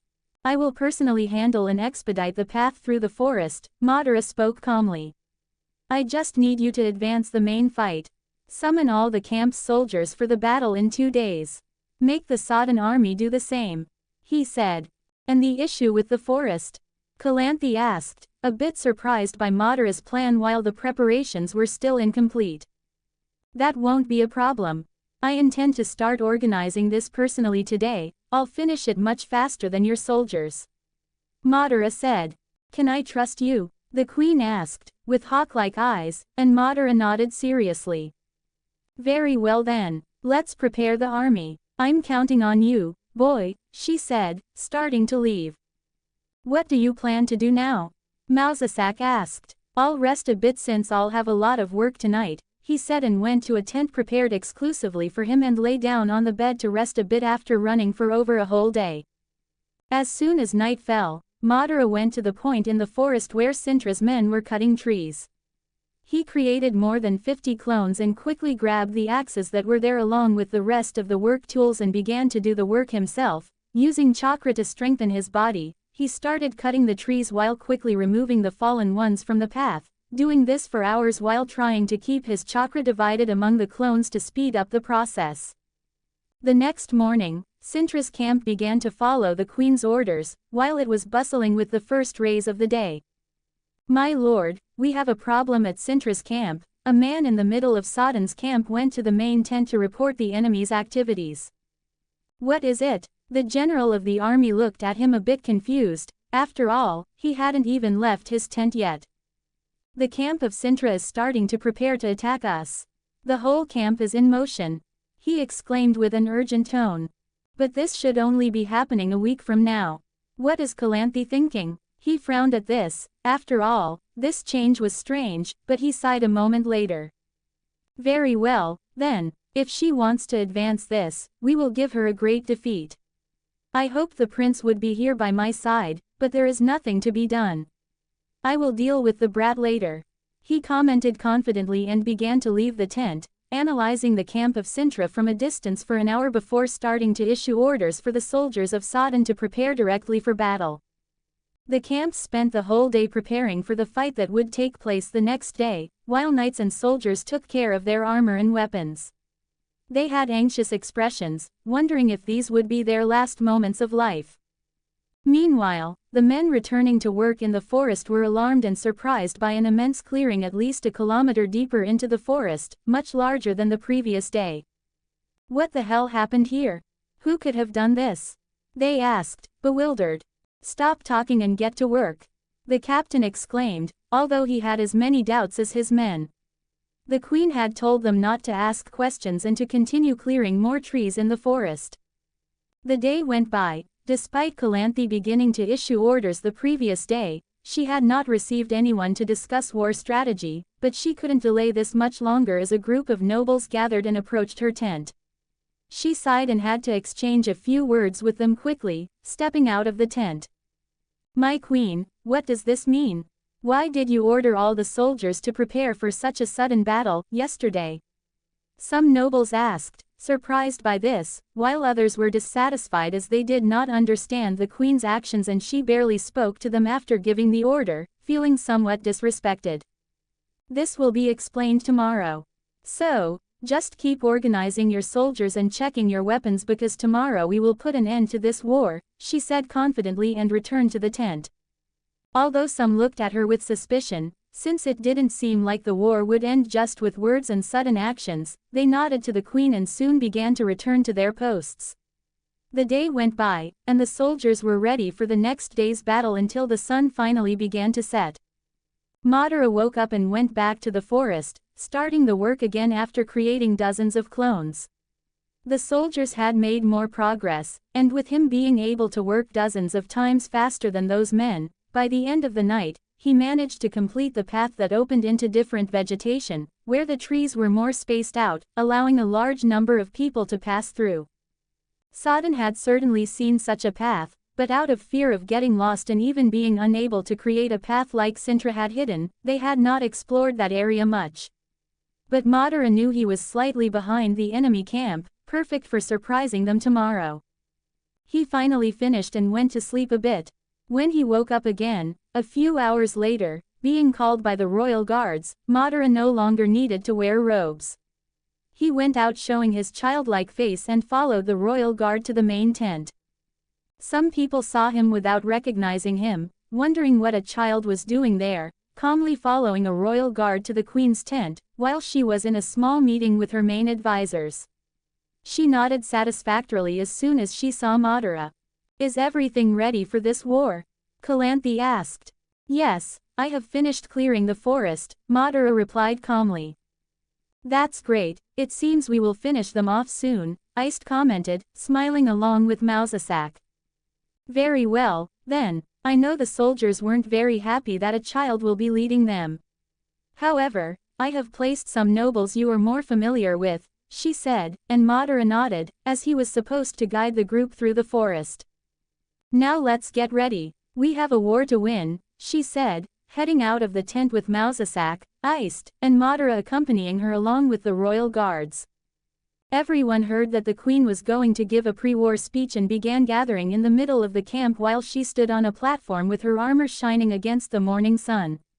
As soon as she saw everyone gathered there, she began to speak with the voice of a ruler and a general. "As you know, we are about to fight another sudden battle against Sodden today. But today will be different from all the other days we have wet our swords with the blood of the enemy," she began. "Today, we will ensure our superiority over this invading kingdom, which came with accusations against us and attempted to steal our sovereignty. Today, we will put an end to it, an end to Sodden. We will drive them out like kicked dogs from these lands they should never have set foot on," she exclaimed.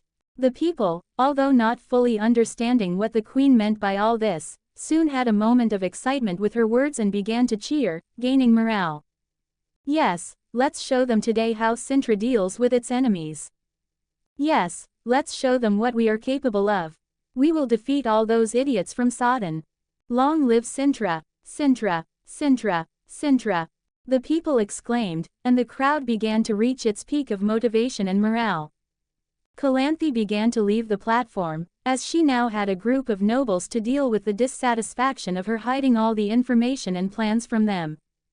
While the people were still shouting and preparing for the battle, starting to organize in front of the camp while the soldiers of Sodden did the same on the other side with an open field separating the two armies with dense forest on both sides, the queen was back in her tent. The nobles were very surprised to see Madara standing beside the queen in the middle of that meeting. While some who knew him frowned, others who did not know who the boy was were confused. "My queen, why is this child here?" a noble who did not know him asked, a bit surprised, while some like Rushford looked at the boy with a murderous glare, as he had tried to kill him several times but only wasted money without any results to avenge his son.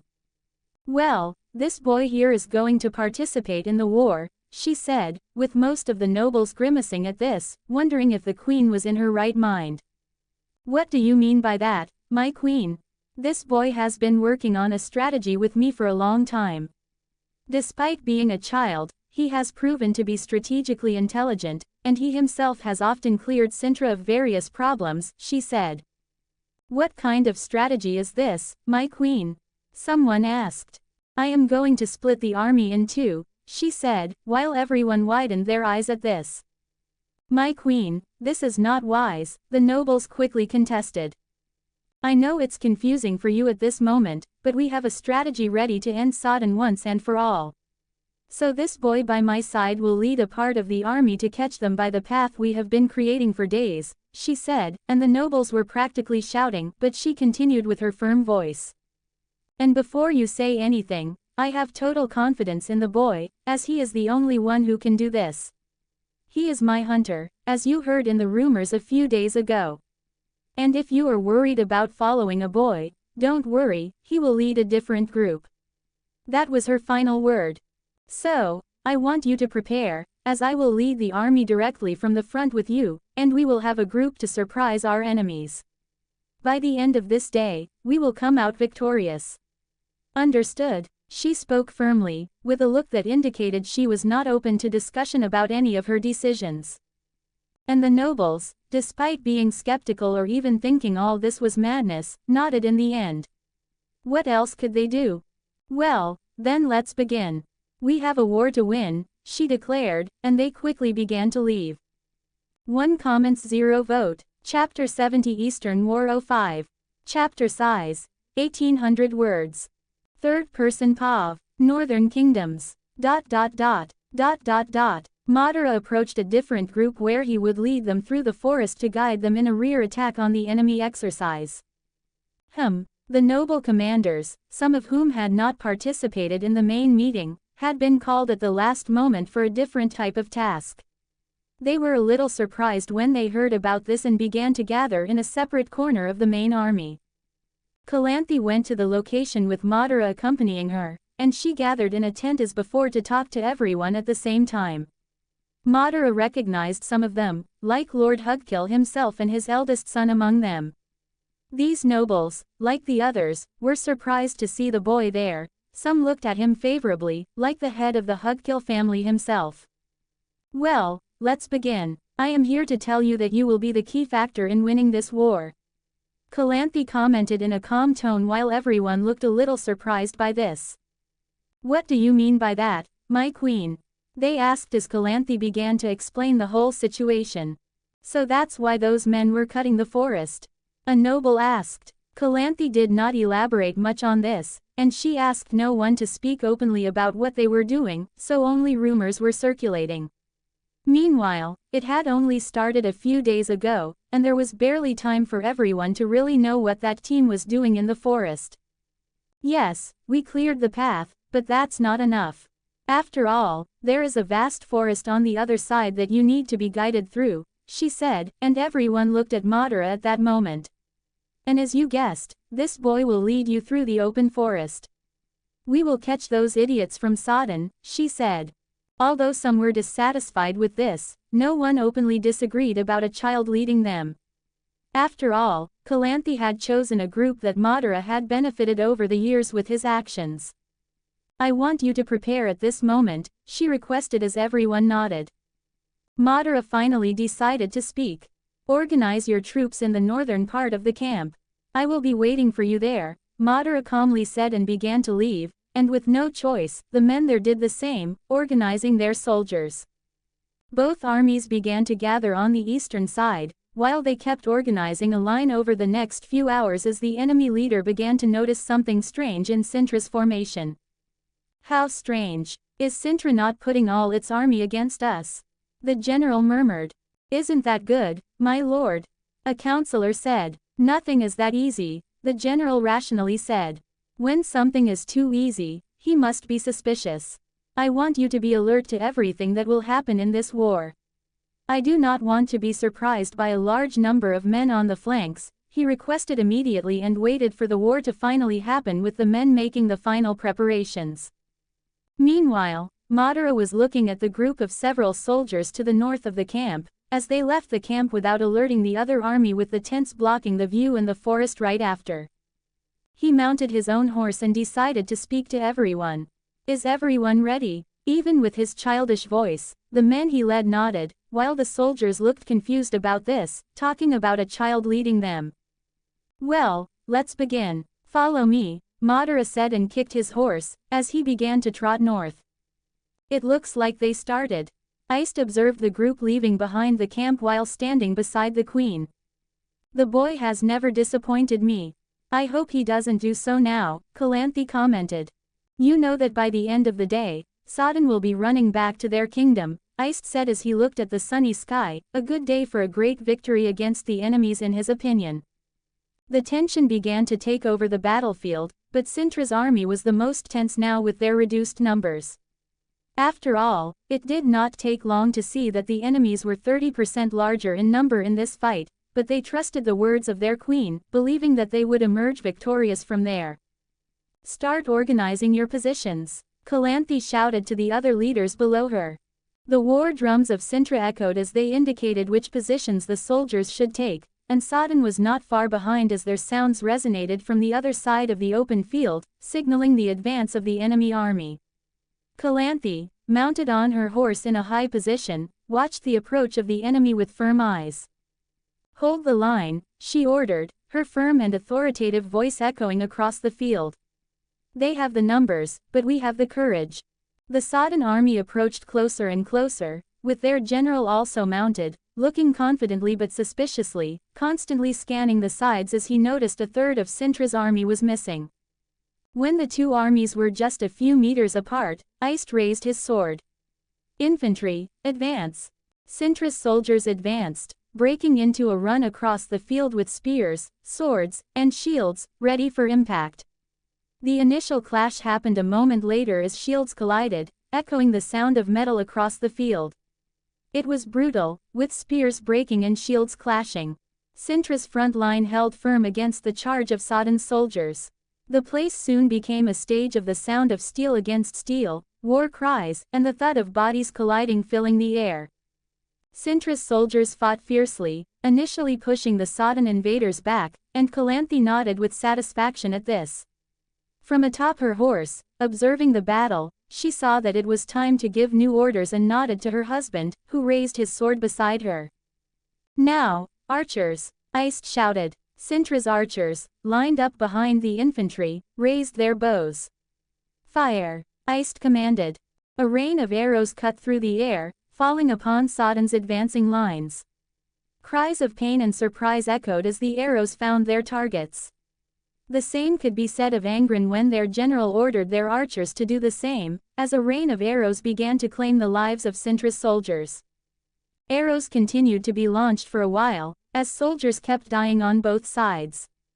Calanthe had indifferent eyes towards this, for this was war, and there was no time to mourn the bloodshed of her citizens until she saw an opportunity and did not hesitate.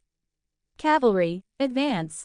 Cintra's cavalry, led by Iced and the queen herself, charged across the plain, hitting Sodden's front line with a devastating impact.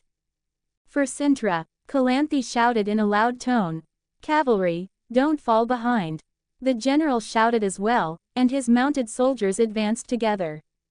The hand-to-hand combat intensified, with swords and spears clashing, war cries, and the clang of steel filling the air. Now also with the sounds of horse hooves as both Cintra's and the enemy's cavalry clashed and crushed the soldiers below them. For Cintra, the cavalry shouted while the enemies also responded, for Sodden. The enemy general stood there, watching the battle as everything turned into chaos and a bloodbath, with screams and metal colliding. We are winning, but why is Calanthe being more aggressive than in all our previous fights? He couldn't help but suspect. Meanwhile, Madara was galloping through the forest, with a group behind him following at the same speed. He barely rode horses, but that didn't stop him from learning and getting very good while staying in Cintra's castle. The sound of battle simply rendered them invisible to the enemy's ears as they ran through the side of the forest, following the devastated woods and the cleared path. It didn't take long for them to see a more open forest, finally emerging from the back of Sodden's army, but this was only half the way. Madara led them through this place with the intention of not getting lost. There were no enemy scouts here, as they only focused on the flanks of the fights, never imagining that the enemies would attack them from behind. He quickly followed the route his clones had given him while preparing to emerge in the open area without facing another dense forest. Soon the sunlight appeared in front of them, finally emerging from the forest with the battle happening ahead in the distance.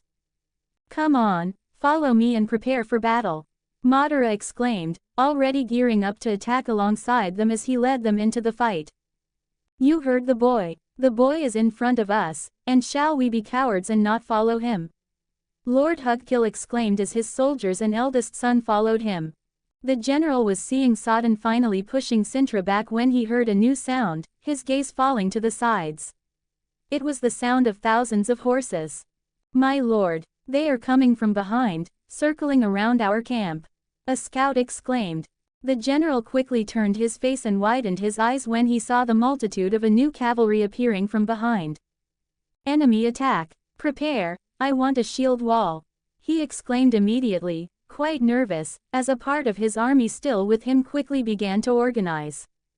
"How did they do this?" he muttered, unable to understand how they ended up in this situation. The scene became even stranger when he saw a child trotting in front of all the other men, advancing on his horse. Madara continued as he approached the rear of those soldiers until he was the first to reach the shield line. But his horse didn't collide with them. At the last moment, it simply jumped higher than any horse, with Madara doing this after placing it under his Sharingan. He passed the shield line and was among the enemy soldiers, advancing without anyone stopping him. He had only one objective: the armored man at the highest point. He wanted to end the command to weaken Sodden even further. The general saw this and drew his sword. He saw only a strange child and intended to give him a quick death. He advanced before his allies could react, but as soon as they reached each other, the boy simply moved his sword faster and removed his head while still on the horse. The next moment, the soldiers who followed Madara from Cintra clashed with the shields, and chaos began at the rear of the army as Sodden was totally surrounded on both sides, with Cintra starting to gain morale as they saw what was happening there. 1 comments 0 vote. Chapter 71 Eastern War 06. Chapter size: 2,000 words. Third person POV. Northern Kingdoms. The fight with Cintra and Sodden continued as the army of the Eastern Kingdom felt the pressure coming from both sides, trying to protect itself from the attack. Now without command, the army was doomed to ruin, while some tried to take the general's position to put order in the fight, but it wasn't the same, as more people shouted orders from all sides. "Kill him!" exclaimed one of the soldiers to Madara, still on his horse after killing the general. Soldiers quickly began advancing against him while Madara quickly jumped off the horse and grabbed one of his scrolls, holding it in his left hand while he held the short sword he used to kill the general in his right hand. He quickly began to move, dodging the soldiers trying to hit him, but he quickly regained his balance and began to attack, starting to cut down the enemies with ease. Ah! The screams of the men being killed by Madara quickly drew attention. "Someone stop that child," the men shouted, a little surprised by the boy simply killing them with ease, moving so fast that no one could react. The shields still held some of Cintra's knights trapped while some managed to break through the blockade. Madara took advantage and opened his scroll with a jump in the air and began to remove his ninja tools, throwing them directly at the men with shields, quickly knocking them down easily. This quickly made the shields begin to fall, while not even the soldiers of Sodden knew how they were dying, falling one by one. The fight continued, and Madara landed on the ground while he kept taking down the soldiers, just with blades, strange movements, and thrown objects that reaped the lives of everyone there. He did not activate his Sharingan or use other jutsus, not wanting to draw more attention than he was already drawing in this war. "Let's finish these invaders." Lord Hugkill seemed excited as he fought his enemies, passing by Madara. "Let's go. For Cintra," Calanthe shouted as she continued fighting in the middle of the war, seeing the advantage with her soldiers destroying Sodden from behind. They gained morale and began advancing, cornering Sodden even more. Madara kept cutting one here and another there, while the soldiers began to see that no one could defeat him. They even started to stay away from that child. He saw the war with satisfaction, knowing it wouldn't be long before they achieved a crushing victory, but he had to take advantage of this time while the fight was still going on. He began advancing across the battlefield, fighting a few more times and killing a few more men until he was among the archers, where he began to cut some down with quick deaths and grabbed one of their bows. He activated his Sharingan, looking for some on the battlefield and found his target, before raising the bow and shooting an arrow into the air, heading towards Cintra's soldiers. He knew how to use a bow after copying the skills of Cintra's best archers during a tournament that took place in the capital. Even though he found it very slow and inflexible for his taste, he launched the arrow wanting to kill a single person within Cintra's army, as this wouldn't draw attention to him. The fight continued, and Madara already took advantage to eliminate as many archers as possible, and the battle lasted another 20 minutes before Sodden completely collapsed after losing most of their soldiers in this fight and not having command. Sodden's soldiers tried to escape to the sides where there were no enemies attacking, while most dropped their weapons, surrendering in the sea of bodies of their comrades. Victory is Cintra's. Calanthe raised her sword while shouting for everyone to hear, as the soldiers quickly gathered, also celebrating the victory, spreading across the battlefield. Cintra, Cintra, Cintra, Cintra. This lasted for a while, and Mausasak, who hadn't participated in the battlefield, was in Cintra's camp with a smile on his lips.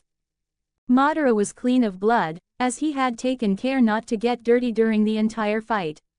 He was about to leave, until Lord Hugkill, with his very excited personality, stopped him. "Haha, you did it, boy. I saw you cut off that general's head," he exclaimed as many soldiers looked at the boy with impressed looks, after everything he had done. "Madara Uchiha," Lord Hugkill shouted. "Madara Uchiha! Madara Uchiha! Madara Uchiha! Madara Uchiha!" His soldiers quickly joined in a collective chorus, and it began to spread among all the soldiers who had accompanied him. Calanthe, from a distance, exclaiming the victory, looked to the side where the soldiers were shouting and nodded with satisfaction at the name of Madara being proclaimed as a war hero.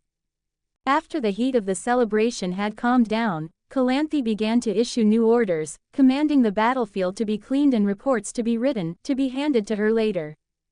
As the hours passed, a new group emerged in the distance, with the prince himself arriving a few hours after the battle, finding hundreds of soldiers who managed to escape the battlefield as soon as the army collapsed. "My prince, this is terrible." Vergen looked at it with frightened eyes, while the prince and some other commanders of his group stood beside him with the same kind of look as that noble. "First, I intend to end this war. The army of Sodden will be destroyed in no time."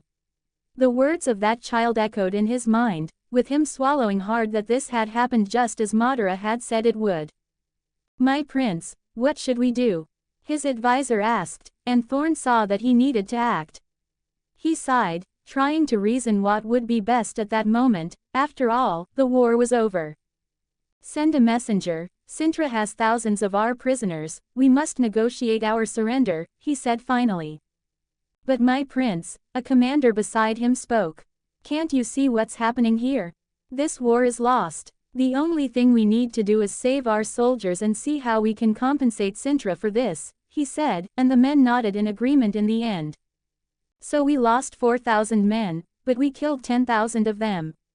Calanthe began reading the reports with her advisors. "A great victory, my queen," Commander Varus commented. "Anyone important dead?" Iced asked. "Well, not many more." She raised an eyebrow at the name fallen on the battlefield. "Lord Rushford was hit with an arrow in the neck while on the right flank," she murmured, and Iced looked at Mausasak, raising an eyebrow. "A death in a war by an enemy arrow, there's nothing to say about that," Calanthe said finally, knowing what those two men were thinking. "Have you heard about the boy? He eliminated Sodden's general in the middle of the enemy army and began killing anyone who attacked him afterward. They say he was like a ghost." Iced commented with a smile. "My queen," one of the royal guards entered the tent at that moment, and all four of them looked at him. "Proceed," Calanthe ordered. "A messenger directly from Prince Thorn of Sodden," he said. "It seems he arrived only when the war was over," Iced commented.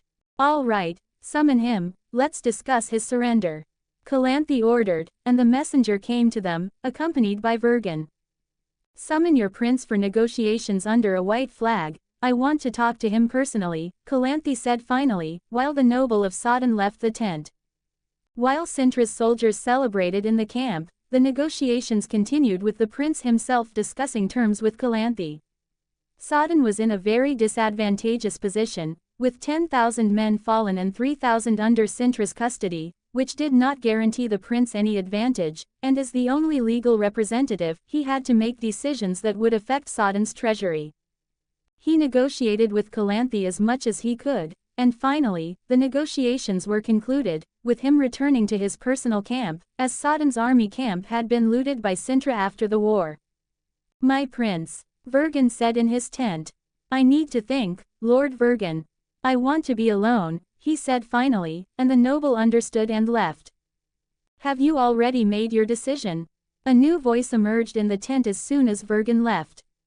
"You came." Prince Thorn did not seem surprised by this. "Didn't I say?" Madara said, stepping out of a shadow. Thorn simply picked up his wine and poured it into his glass before drinking and turning to Madara. "I've heard a lot about a child leading 5,000 men against the rear of our army, guiding them through the forest and passing through our defenses and killing our general. It seems surreal, and no one will believe this in the capital when I have to talk about the reports of the lost war," he said. "This will not change the outcome of the war." Madara shrugged. "Tell me, your eyes are different from the last time we saw each other, and no one saw a child with red eyes in the battle, only one with black hair and eyes cutting people like they were cheese." He spoke much calmer than the last time they met, seeming to accept the reality. "I am an Uchiha," that was the only response Madara gave. "I don't know what that means, but I want to know one thing. Do you plan to kill me if I don't accept your condition?" he asked, and Madara shook his head negatively. "I won't do anything to you, but you won't have my help to deal with your country," Madara said. "Fair enough. I've been thinking about this since I saw how our army was destroyed, and you say that Nilfgaard will be an even bigger problem," he murmured, and Madara nodded. The prince sighed in the end. "All right, I'll accept your help. Now that the war was a failure, overthrowing my father will be easy, but I doubt the main nobles of Sodden would like to have their heir on the throne. They fought tooth and nail to take over the royal family. I don't have much choice given the few allies I have," he said, and Madara nodded. "That's good, I will be accompanying you to the capital, but first, I will stay in Cintra to resolve some matters," Madara said, and Thorn didn't have much choice. "I'll meet you in the capital. Don't worry about how I'll find you or even enter the royal castle," Madara said and disappeared the next moment, with Thorn seeing this without being able to say anything else.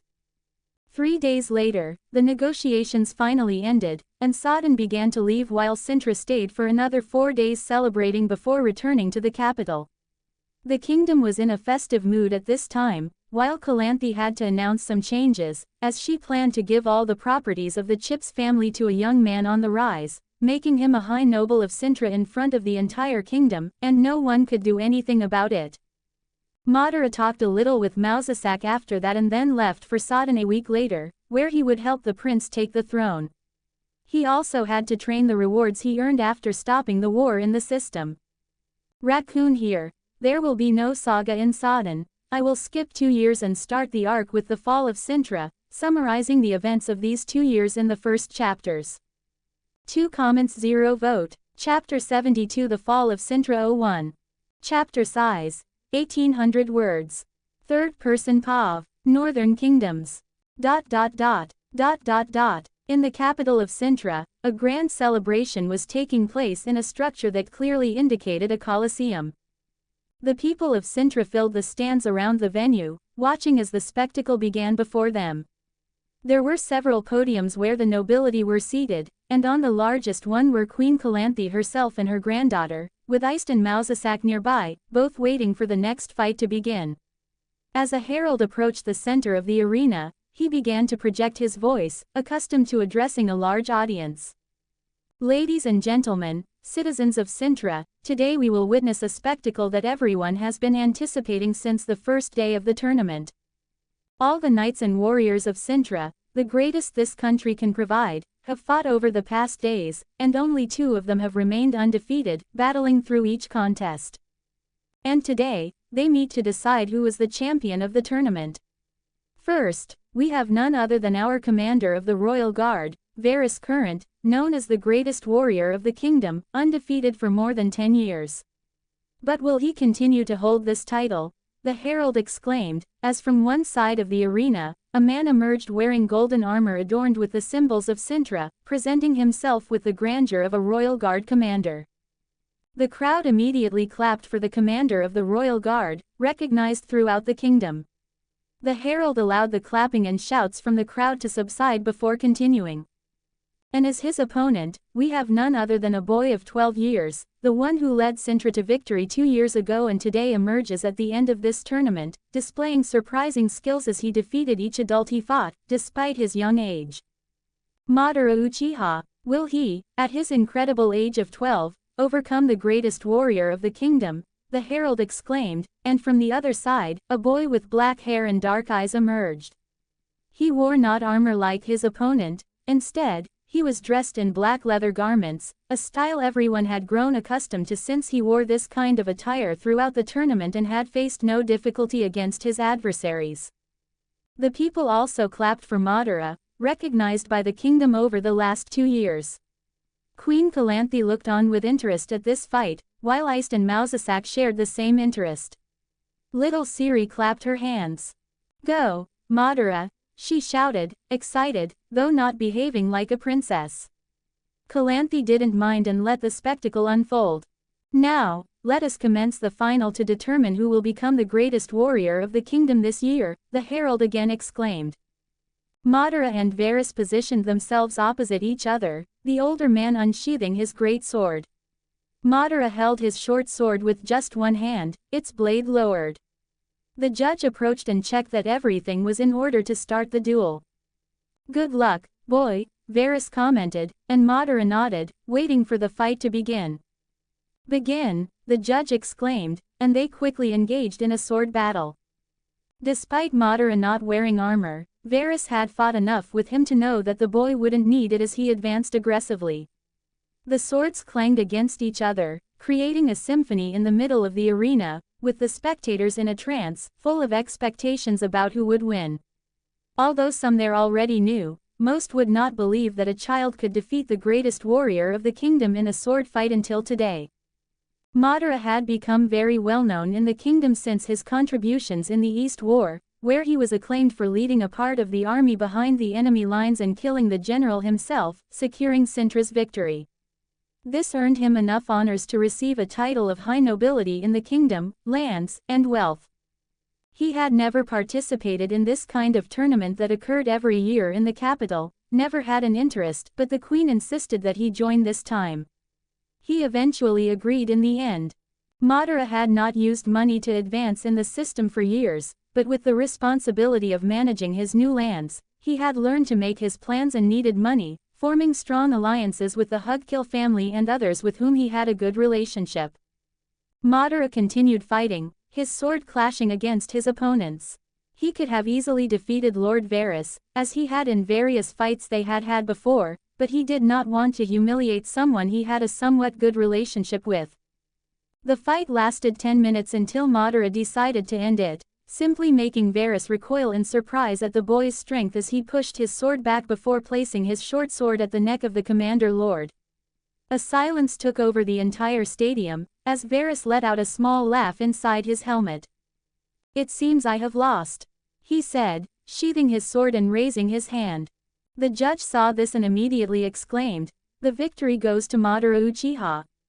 He exclaimed, and the herald quickly announced, "We have a 12-year-old boy as the champion of Cintra this year," he exclaimed, and the people, although surprised, were quickly replaced by excitement, clapping and shouting, amazed at a child defeating an adult.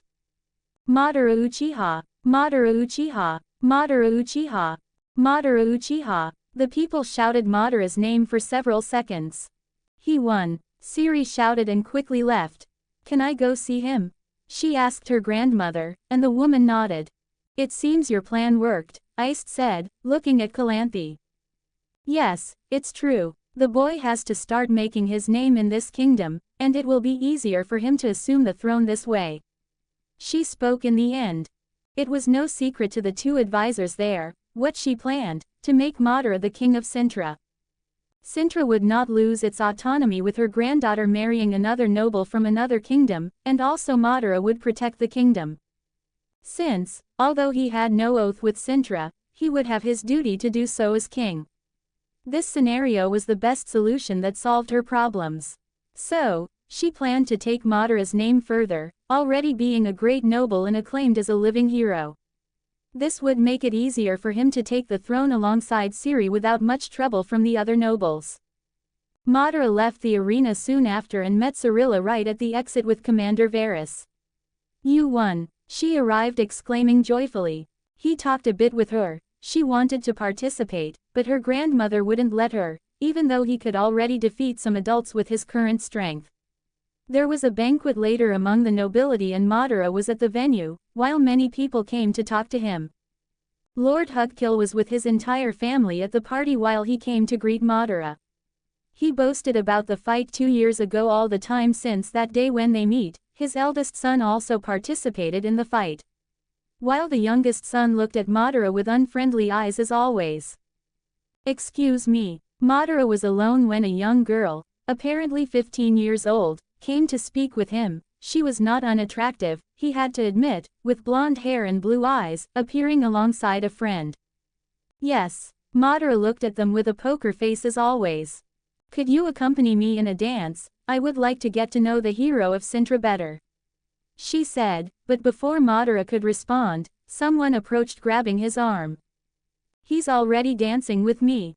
Cirilla appeared while puffing up her cheeks, staring at those women as if they were her worst enemies. Immediately the girls widened their eyes while bowing. "We apologize for that, Princess Cirilla, we won't bother you anymore." The blonde quickly left them alone. "Why do they always swarm around him like flies?" Cirilla murmured discontentedly. She was not foolish in knowing that as Madara was a small lord independent of a large portion of lands and with titles, single women would be thrown at him by noble fathers. Madara didn't respond to the little girl's jealousy as she turned to him. "Let's dance a bit, at least that way no one will bother us," she said, and he ended up accepting the dance. He felt the gaze from the youngest Hugkill son. It was as if Madara was stealing all his dreams and goals, while he was merely a shadow as the youngest son of a noble family. He spent the entire night at that banquet, while the queen made sure to honor him, and finally left for home in his old manner, jumping out of the gates, heading in a direction of the kingdom. He still had his mansion in the capital, but his main priority now was a small castle on extensive lands where he grew vast plantations. He quickly entered through one of the windows and landed in his own room, a large space with rich furnishings, much different from the times he lived in an abandoned house in Cintra or in the servants' quarters in the royal castle. "My lord, I see that you have arrived." A voice emerged behind his door. "Marcus, come in." Madara spoke. An elderly man entered the room. This was the castellan of his estate, managing most matters like his butler. He knew Madara's abilities over the time he had been instructing his new lord. Although he was stunned by every impossible thing this young lord did, he had grown accustomed over time and accepted it. "I see you have returned from the tournament, and even though I haven't received the news yet, let me congratulate you on your victory." He spoke with a small smile. It didn't take much to guess that Madara would easily win the tournament. "Thank you. Were you waiting for me?" Madara raised an eyebrow. "Yes, a letter arrived from the south from one of your contractors." He spoke, and Madara quickly became interested. "Did you leave it in my solar?" Madara asked, and the man nodded. "Yes, it's on top of your desk," he said. "Very well, I'll check it." Madara spoke and began to exit his room heading to his study. There were guards in the corridors who quickly greeted him.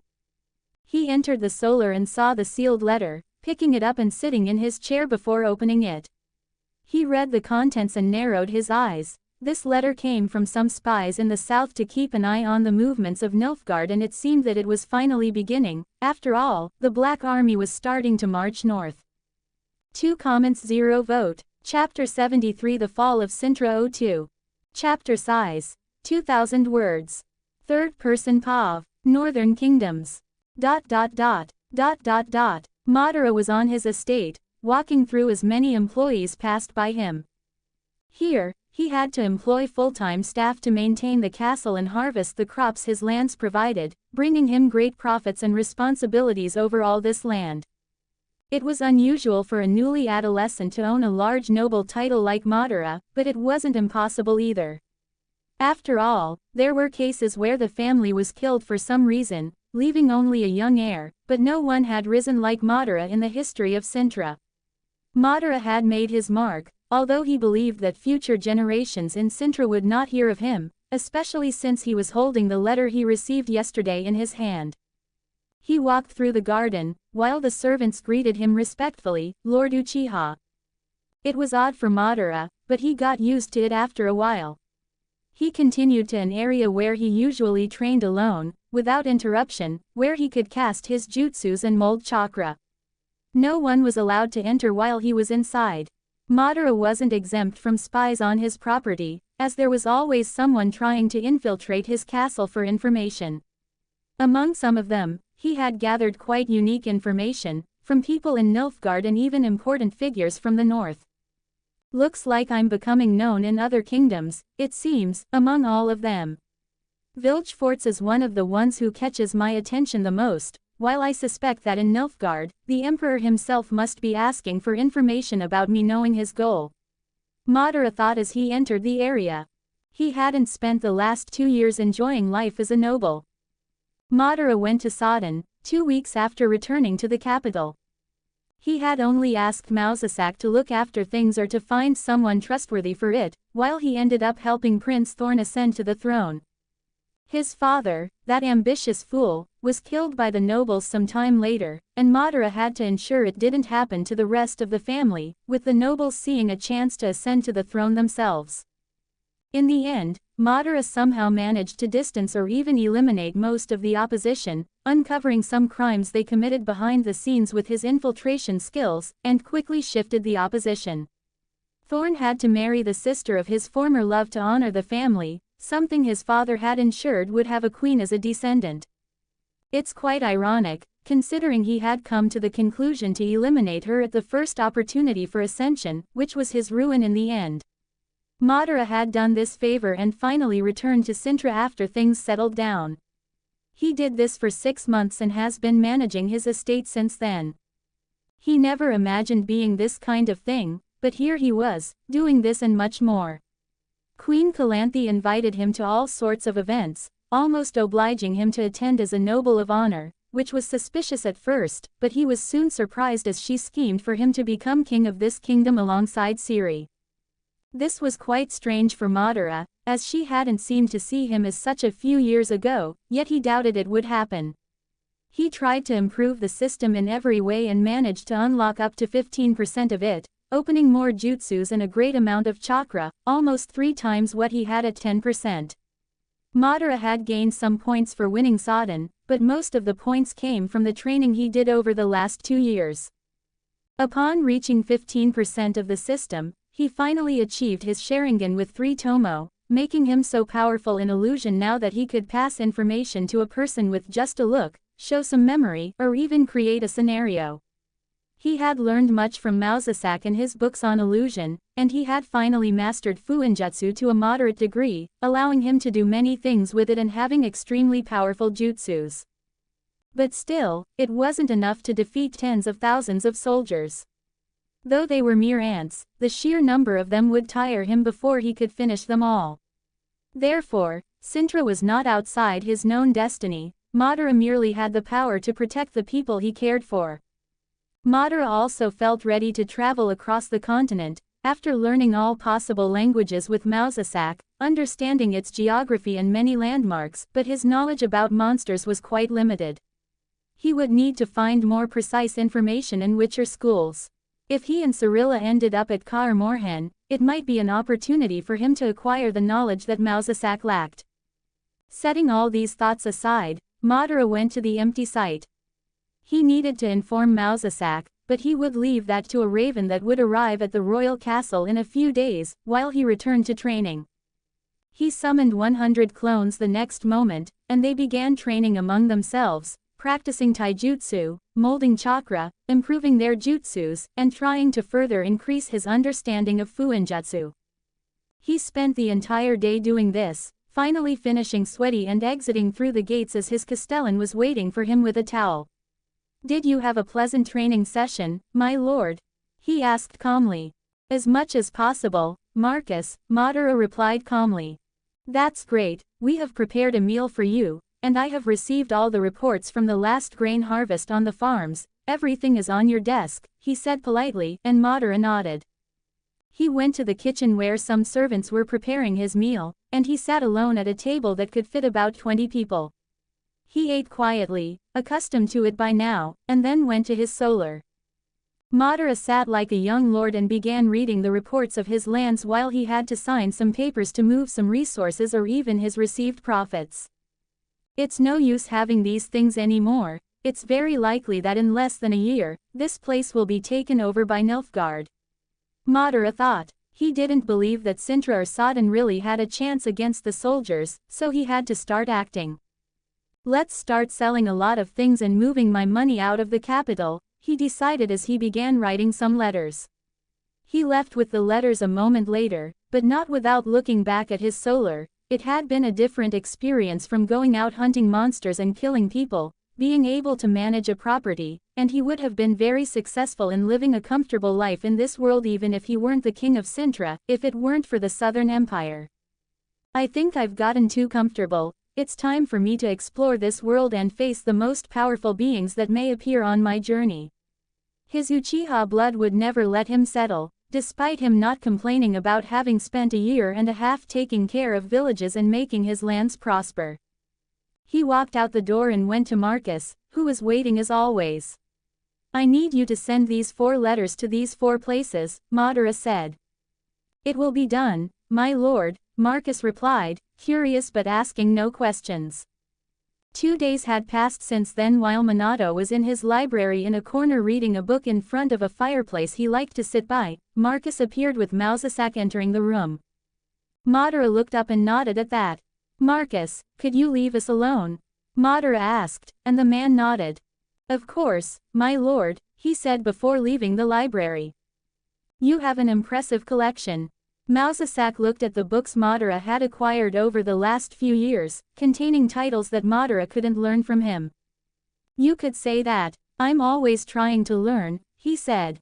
"Well, that makes me proud, seeing that boy from 5 or 6 years ago has grown a lot," he said in the end and continued. "Anyway, I came because of the letter, you gave me intriguing things," he spoke and Madara nodded. "You can be sure of that," Madara said. "I'm keeping this with me all the time," he said, picking up a scroll before handing it to Mausasak, who took it and opened it. "Is this a route?" He looked at the map of the northern border region. "Yes, as I said, the movements from the south have started. This is the possible route for Nilfgaard. The Cintra army will be crushed like this," Madara said and continued before Mausasak could respond. "Queen Calanthe doesn't seem to believe in my advice, right?" Madara asked. "No. You know our queen, she is stubborn and keeps saying that Nilfgaard isn't a problem," Mausasak replied. "That's what I feared," Madara said, looking at the fire before turning back to Mausasak. "If that happens, can you get the royal family out of Cintra?" "Well, I can, but I doubt Calanthe would accept that, she would rather die with Cintra," he responded calmly. "Iced will also die with Calanthe, and I must be by my queen's side." Mausasak spoke sincerely. "That's quite bad," Madara commented, noting that if it came to that, none of them would survive. "But there's the princess, if that happens to Cintra. I want you to get Princess Cirilla out safely, with you she will be well, that's all I ask of you, boy," Mausasak spoke with a tone of concern. "I can do that, don't worry," Madara said calmly. "Knowing all this, I would like to know your opinion on this possible invasion," Mausasak asked, wanting to know what the boy thought. "If there's no escaping them, at least I would strike a significant blow to them. You know very well why I went to Sodden after the war, where I helped massacre thousands of men from that kingdom. As King Thorn of Sodden told me in the letter, they have recovered a good part of their army in these last 2 years. We should at least strike a substantial blow to those fools from the south, Madara spoke. I think you're right about that. I will speak with Calanthe, trying to be subtle without saying that her kingdom will break soon. Mausasak said with a sigh before turning back to Mausasak. Where do you plan to take Cirilla? She has many friends in Skagos, there she would be safe, Mausasak asked again. That may be, but in Kaer Morhen it would be better for her, Madara replied. With Geralt, I think you're right, Mausasak, who had always been a friend of Geralt and knew of his paternal connection with Cirilla through destiny, agreed it would be the best choice. For him, the Witcher would be a castle resident in the capital, but the queen wasn't very favorable to that. After that, Mausasak smiled, seeing that the future, despite being grim, also had ways for Cirilla to be safe with Madara. He rolled up the scroll and turned back to the boy in front of him.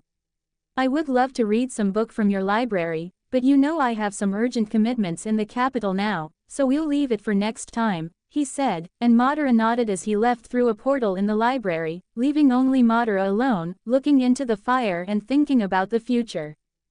Raccoon here. I will advance a few months in the next chapter, where the Black Army is already moving north, so the real chaos will start from there. 4 comments 0 vote. Chapter 74 The Fall of Cintra 03. Chapter size. 2,000 words. Third person POV. Northern Kingdoms. There was a small, remote village in a corner of Cintra. While people went about their lives peacefully, everything seemed like any other day. Men gathered wood in the forest, others worked in the fields, and hunters brought game home for their families or sold it to sustain their lives. Some traded fruits grown on their own land at the small local market among the residents. Children ran back and forth, while women gossiped about their lives and even about others. A man had stepped out to get some fresh air and at the village entrance, noticed a horse approaching. As the village was small, they always kept an eye on any stranger who approached. But what surprised him was seeing a boy entering the village alone, wearing only a dark cloak, yet of good quality. Who are you, boy? What are you doing here? Asked the man, who must have been about 40 years old, as he approached the boy with a suspicious look. Madara looked at him, studying him a bit before answering. I am here because of complaints that have reached me about some problems in the region. About a flying beast. Another man, young, with an axe in his hand and who seemed to have just finished chopping wood, scoffed at Madara's question. What does a child have to do with our problems? If you're the local noble, you should tell your father, not come here alone. The man thought this boy must be a rebellious noble thinking he could do anything. Before Madara could respond, horses appeared behind him, alerting the entire village. Armed soldiers, with a symbol of a windmill spouting fire on their armor, appeared. Madara, who had to choose a symbol for his house, ended up choosing the traditional Uchiha symbol. The village quickly gathered cautiously around them, while the old man had a realization. Wait, you're Madara Uchiha, the man who owns these lands. He had heard of a young teenager taking over these lands. Madara didn't even have time to respond as the knight approached him. My lord, we have arrived. You were much faster than us, said the knight. This knight was named Sir Derek. He was a wandering knight when he was hired by Madara to help protect his house. He approached with a smile. Madara just nodded. After all, he had galloped away, leaving his men behind to enjoy the wind a bit. His horse could walk much faster than the others. Everything's fine, let's just sort this out and leave, Madara spoke calmly. He had received complaints of a terrifying monster to the south of his lands. My lord, there's a flying creature in this area. Many do not know what it is, but I have heard of them. It's a glyph. And it has been stealing animals from farms, but strangely only takes the small ones. We cannot fight such a monster, so we ask for your help. And we don't have the money to hire a witcher. Besides, this species is very rare in these lands, said the man referring to the witchers. Cintra seemed to scare these people. Madara nodded. A glyph, interesting, he commented, clearly interested. Can you tell me exactly where the attacks occurred? He asked, and the man nodded.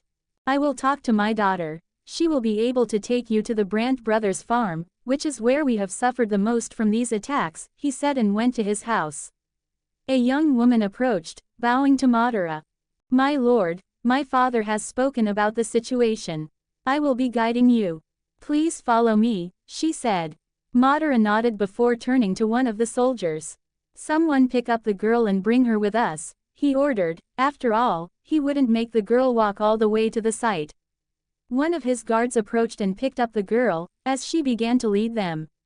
They followed, leading the rest of the group. After 10 minutes of riding, they arrived at one of the farms in the area and entered it. The place looked quite poor, with some children playing, but they quickly saw the group of knights and ran inside.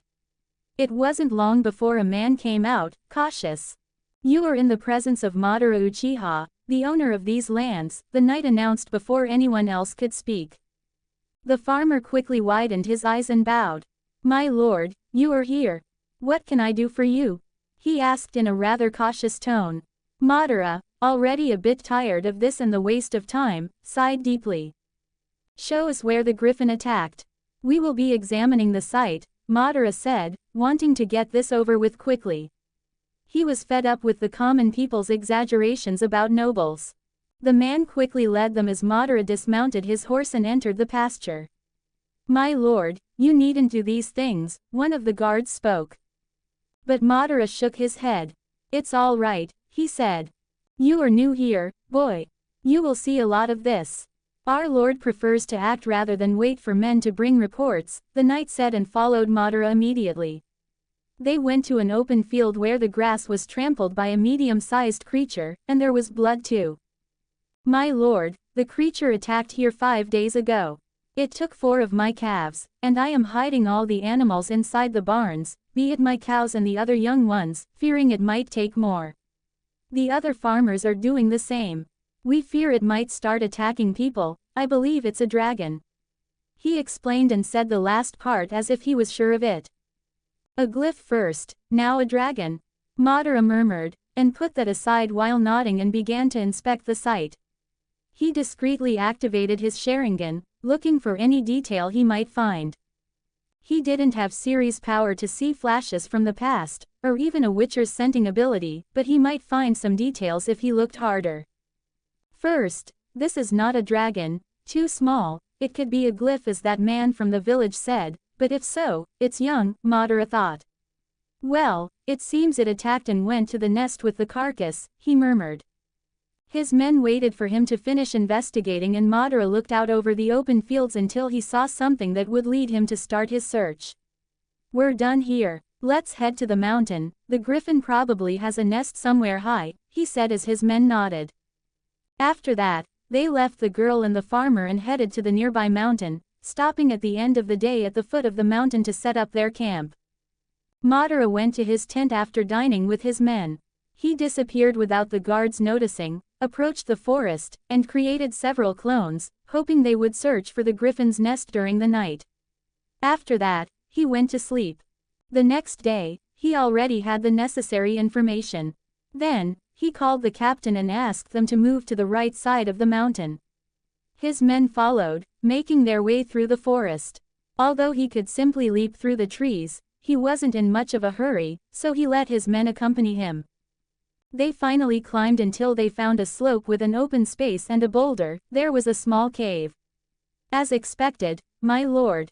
You found it easily, the knight said, and Madara nodded. You stay here, I'll take care of this, he said, while one of the guards, who was a novice, looked somewhat stunned by this. The others already knew how it worked. Their lord wasn't on his first time doing risky things, but as the rumors say, the boy had the power of a witcher. Some rumors say that he had even become one while still young. Madara entered the place, but unlike the memory that had to be the clone seeing the nest, with the creature sleeping around cow bones and other animals, there was nothing but the strong odor of rotting meat. He must have gone out to eat something, Madara murmured. However, his thoughts were soon interrupted as a fierce scream arose from outside, while the men seemed startled. He quickly went out and saw the sight of a real griffin, landing in front of all the soldiers on those rocks and growling at them, as his men went on alert, raising their swords. Do not attack, wait. Madara exclaimed as he passed by his guards. My lord, one guard shouted, but Madara paid no heed as he stood in front of everyone. He stared at the griffin, which was young as he had suspected. The griffin stared back, increasing the tension among his men. He is young and hasn't killed anyone, just fed, killing him would be cruel. Madara thought, despite not knowing how a glyph had ended up there. He stared at it while his eyes turned into Sharingans, which dazed the griffin for a moment as Madara took control of its body, and everyone saw that the animal no longer seemed hostile as it looked at Madara. This is interesting, I will keep him, Madara decided. He saw in the animal's mind its memories while it was quite young, with its mother dying to a leshy from what he could understand. After all, the glyph saw its mother being pierced by wood while something tall approached the nest. This glyph had fled from the south to here then, choosing a nest and staying the last few weeks devouring cows and other animals. My lord, you cannot be serious, Sir Derek murmured in surprise. I am very serious, Sir Derek, Madara responded as he fearlessly approached and touched the creature's head, which was docile under his control. It was a pity that the creature was too young, for Madara could not ride it. It should be 1 meter and 50, no wonder it didn't take the bigger cows, being unable to carry them. Madara and his men passed through the village and said that the problem with the creature was resolved, and he would pay for all the damages. His men watched him during the entire journey back to the estate, with most already accustomed to the strange things their lord might do. However, seeing the griffin flying above them was not a sight at all common to everything they had witnessed in these almost 2 years.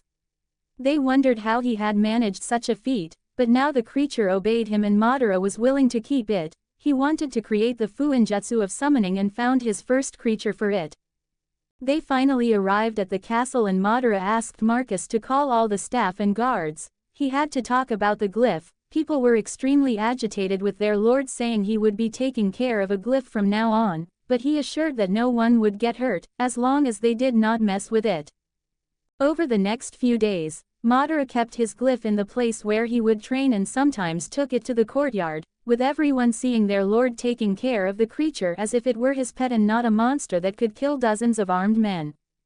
Everything seemed calm, until Marcus approached with a tone of urgency. He had a royal letter, and saw that it was a direct summons from the queen. It seemed that the Nilfgaard exercise finally worried her and began to call all the banners of the kingdom. Raccoon here. I let Madara do a Witcher mission. It had been a long time since he had done one like this. Moreover, he gained his likely first summon for the future. 1 comments 0 vote. Chapter 75 The Fall of Cintra 04. Chapter size 2,100 words. Third person POV. Northern Kingdoms. Madara was in the middle of the throne room, while many other nobles were gathered with him. The discussion was quite heated among those present, not that this surprised Madara. After all, they were discussing the future of the kingdom with a foreign invasion looming. Can we face them? There are so many, one noble complained. They are many, but they will be facing 2 kingdoms from the north, another spoke. After all, they have Sodden to fight alongside them. That seems plausible. After all, I heard that Sodden began to recover after the defeat in the east. King Thorn is managing the kingdom very well, a third noble added. Even so, the first noble murmured. We will face the soldiers of Nilfgaard. Queen Calanthe raised her voice at this moment. And we will defeat them, driving them back to the south again, she said with a fierce tone. Quote. The nobles were silent this time, as even those who were not very confident remained quiet. I want you to summon all the soldiers of the kingdom, far more than what we had in the Battle of the East. We are facing a powerful enemy this time and we need to use all our forces and resources, Calanthe made it clear. She spoke and a new discussion began as people started to debate about this again. Eventually, after another 20 minutes of conversation, while some nobles occasionally exchanged insults, they began to leave the throne room. Madara Uchiha, I want you to stay, Calanthe requested as Madara had been silent the whole time, uninterested in getting involved in the heated discussion. Madara waited for everyone to leave until the queen addressed him. Mausasak had spoken of your investigations and this alerted us about the approaching army from the north, she said while Madara nodded. Tell me, boy, I want your opinion, what are the chances we face the army? She asked him, valuing his opinion much more than those of the rest of the nobles. Do you want me to be honest? Madara asked, as the queen might not like his sincere opinion.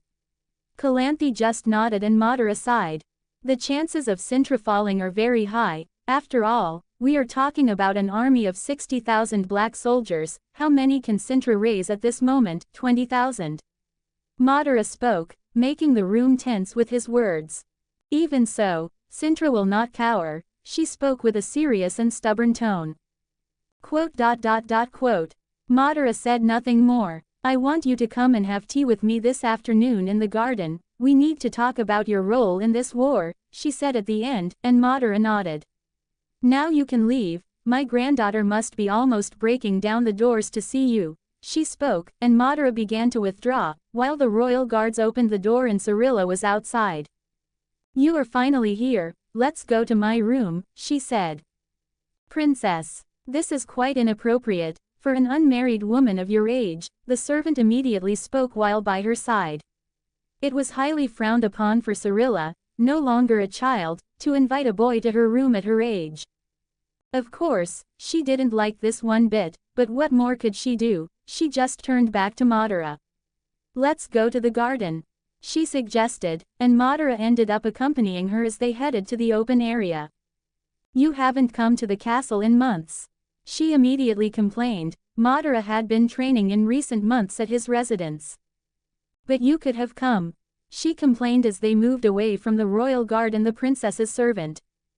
Did something happen? He raised an eyebrow at the girl, she seemed stressed. It's some dreams, she admitted. Dreams, what did you dream? Madara asked with a more serious tone.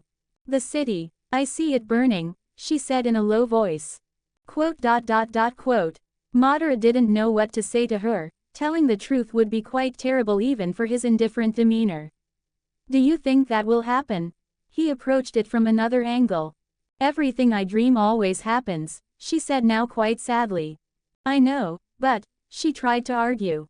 Anyway, you will be fine. I will make sure of it, he said, and she looked at him for a while. Okay, eventually, she tried to change the subject and not think about it anymore. Can we train a little? I've gotten really good in the past few months, I might even beat you. She seemed more excited now as she exclaimed to Madara. You're just dreaming, she mocked.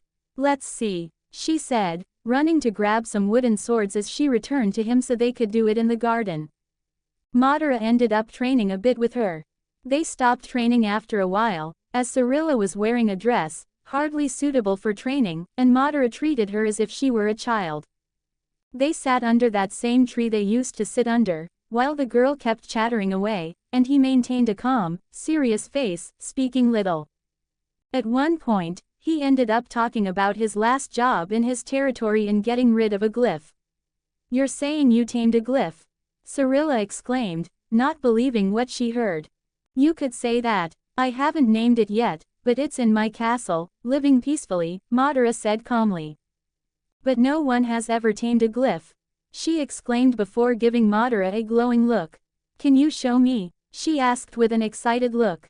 Madara sighed before opening his Sharingan and looking into the princess's emerald eyes. Cirilla felt the world distort as she entered Madara's illusion, creating her own memory. She saw the scene as Madara arrived in the village, asked for information, and went to the glyph's nest where he tamed it and brought it back to his castle, until everything started to become the garden again. Her look at Madara was so excited. I want to meet it. Let's go to your castle from here, she asked quickly, but Madara shook his head. We can't. You already know the rumors from the south, Madara said as Cirilla lowered her head at this moment. I heard, she said, recalling her dream. She doesn't even know it's her father. I think Calanthe hid that from her, Madara thought, but he had no intention of telling, his motives were distasteful. Anyway, I'll let you name my glyph, I'm sure you will meet it when things calm down, Madara assured. Really, I would love to meet it. She returned to a more excited expression, but at that moment, people approached. It's good that you're already in the garden, so we can sit down already. Calanthe approached with her royal guard, Commander Varys. Grandma. Cirilla stood up. Cirilla, can you leave us for now? I need to talk to the boy, she requested while Calanthe looked at the princess's servant, who quickly nodded to take her away. Cirilla, with no choice, bid farewell to Madara. We'll meet later, and I'll think of a name for the glyph, she exclaimed while Madara just nodded and turned his attention to the queen, following her to sit in a gazebo. It was just the two of them, something that rarely happened. After all, Mausasak and Iced are always with her. I didn't see Iced, isn't he in the capital? Madara asked curiously, as he hadn't seen him. He went to Skagos, he's talking to the people to also gather troops against the Nilfgaardians, Calanthe spoke calmly. I see, he said while watching the queen serve her own tea. Anyway, let's talk about the war, she began. I really don't have confidence that we will win this. We're not dealing with a small kingdom like Sodden, the black soldiers are many, she admitted in the end. Madara raised an eyebrow. Quote. But he remained silent. I know what you're thinking, you're seeing a fragile woman, but I will not run and will die in battle protecting these lands, she said with a serious tone. You could flee. Cintra could still be reclaimed, Madara suggested. The invasion was indeed inevitable, but there were other ways to reclaim these lands. And flee like a coward, do not offend me, boy, she said with a displeased tone.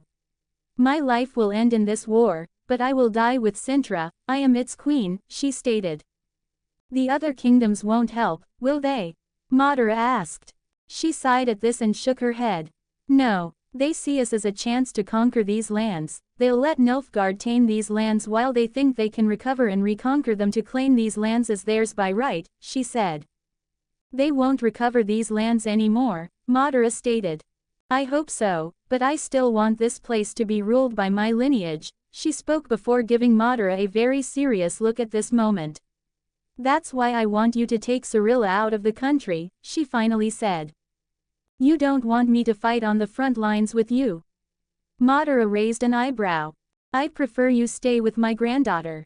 You may have helped in the fight in the west, but this won't be a years-long fight, it will be a clash that ends in a day of fighting. There are no clever strategies to change the course of this battle, she spoke with a quite frustrated tone before continuing. I want you to stay with Cirilla the whole time, and if Cintra falls, you must flee the country. Go to Skagos, we have many friends there, and Cirilla will be safe, she said. Still, I can help in some way, Madara spoke. I'm sure you can, but I want you to stay with my granddaughter and protect her, she spoke while sipping her tea and looking at Madara with a thoughtful gaze. You know, I plan to make you the king of this kingdom, which is quite surprising. I didn't like you and the one who convinced me not to expel you from Cintra was Mausasak, she admitted. Quote.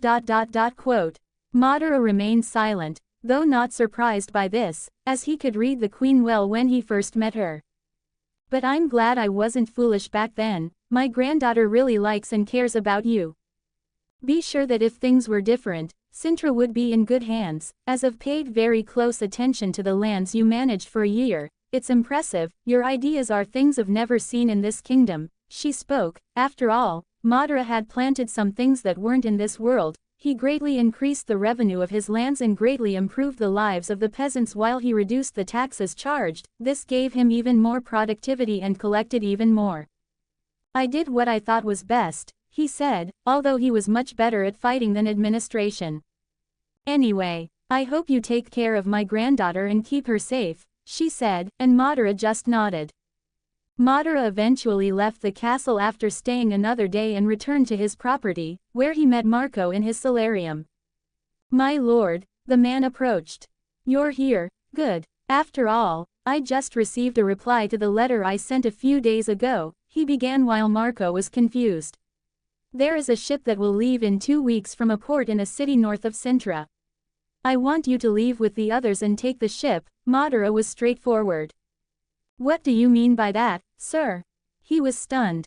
Listen, don't tell anyone, but this country will sink. You have your wife who works in the castle as well. I've left some money for you, 1,000 gold coins. I believe they will be enough for you and your family to live the rest of your lives well. Madara spoke. This man also had a son. He didn't want Marco or other servants and soldiers to be caught by the Nilfgaardian soldiers when they started to pillage, although Madara wasn't giving as much money to them as he did to Marco. My lord, you don't, the man tried to argue, but Madara shook his head. Just start preparing your things and go. Don't try to draw attention and don't talk about the reason for your departure. I'll take care of the rest. Madara spoke and left without giving more answers to the man. He had to prepare for the black soldiers as well. 1 comments 0 vote. Chapter 76 The Fall of Cintra 05. Chapter size. 2,000 words. Third person POV. Northern Kingdoms. ... Father, will we be okay? Victor Hugkill asked his father during dinner that evening, after they had received a letter from the capital that day. Stop that, Victor. Talk to your father about it later. Karina Hugkill, the wife and mother of the two boys at the table, said. Your mother is right, Victor, we'll talk about this later, okay? Meryl Hugkill said, though he did not seem displeased with his son's concern during dinner. Quote. Luck, the younger son, was looking on with interest, while keeping his thoughts to himself.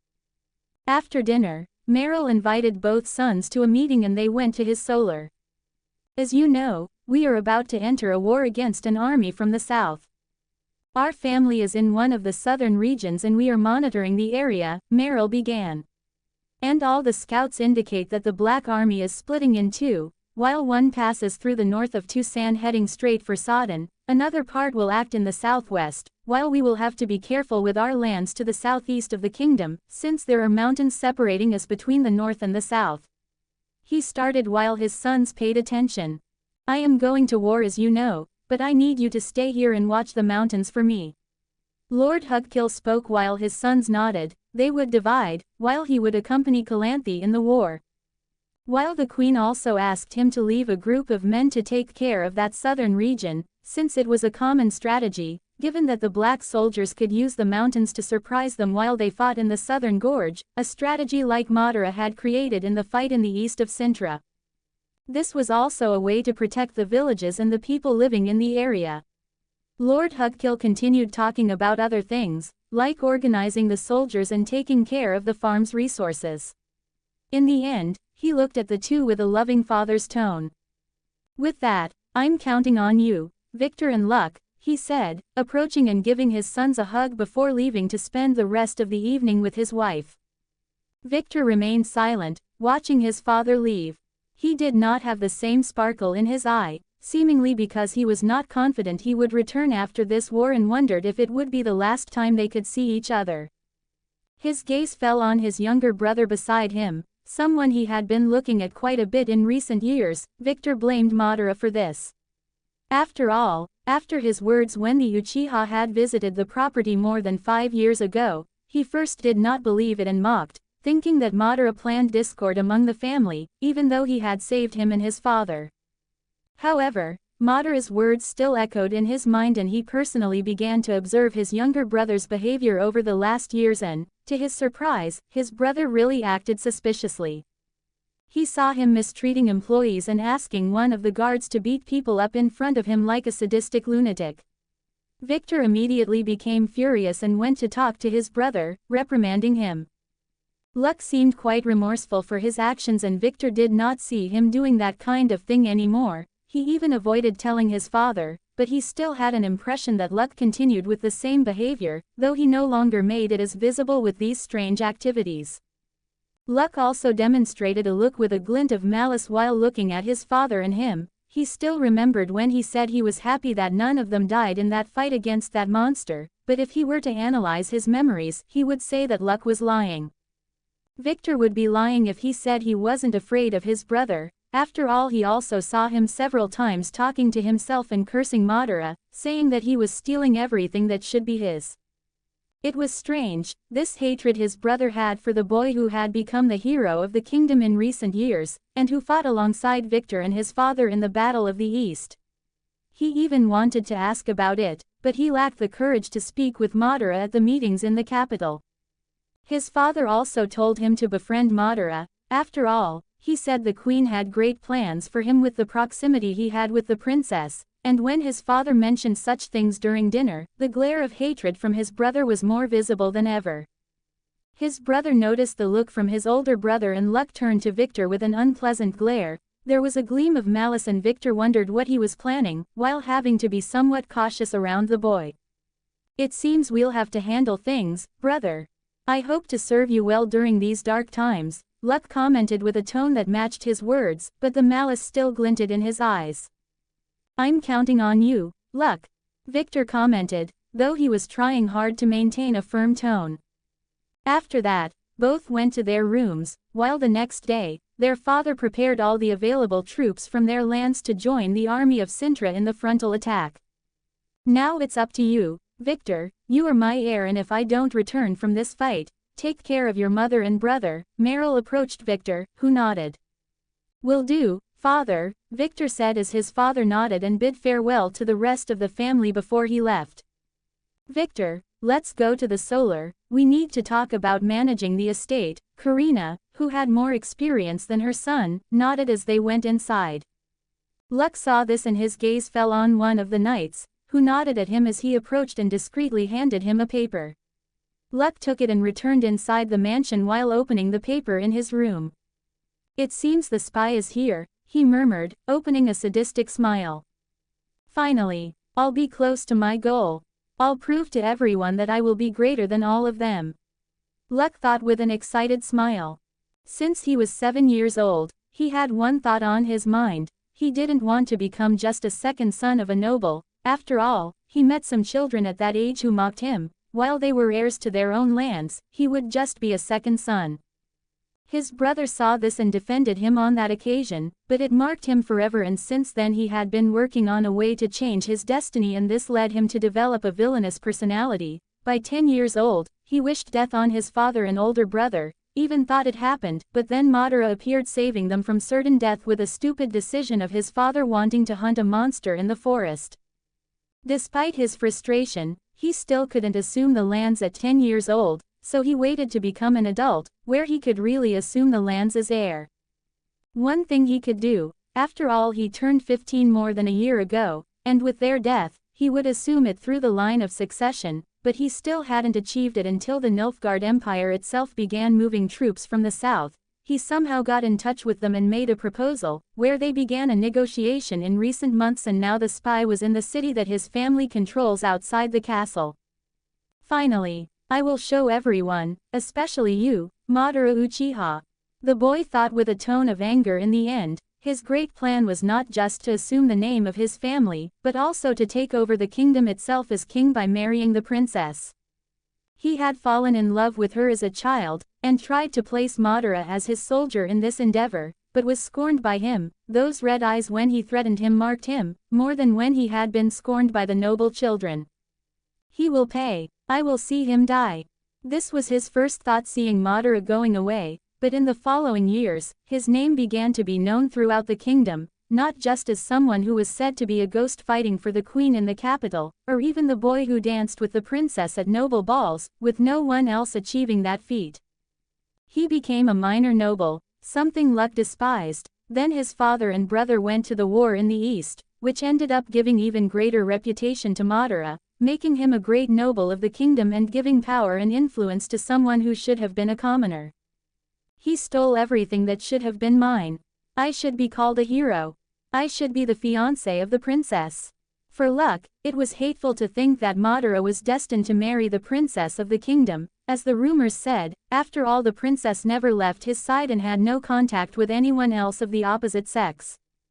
Luck was thinking about this for hours like a lunatic, until he realized it was night. While deciding to go out, he called a guard. Sneaking out, they went to the city a moment later while meeting the spy in one of the warehouses he used for some of his hobbies, which were torturing people. He had bought this place by diverting resources from his family without them noticing and was now meeting with the Nilfgaardian man who also spoke the northern language. What I want is quite simple. I want to take over my father's lands and marry the princess. We will be a kingdom at the service of Nilfgaard, he said at the end after talking with his man. We can do that as long as this operation is a success. After all, Your Majesty, the Emperor, will be quite generous to those who help him conquer the entire north, the spy said with a smile.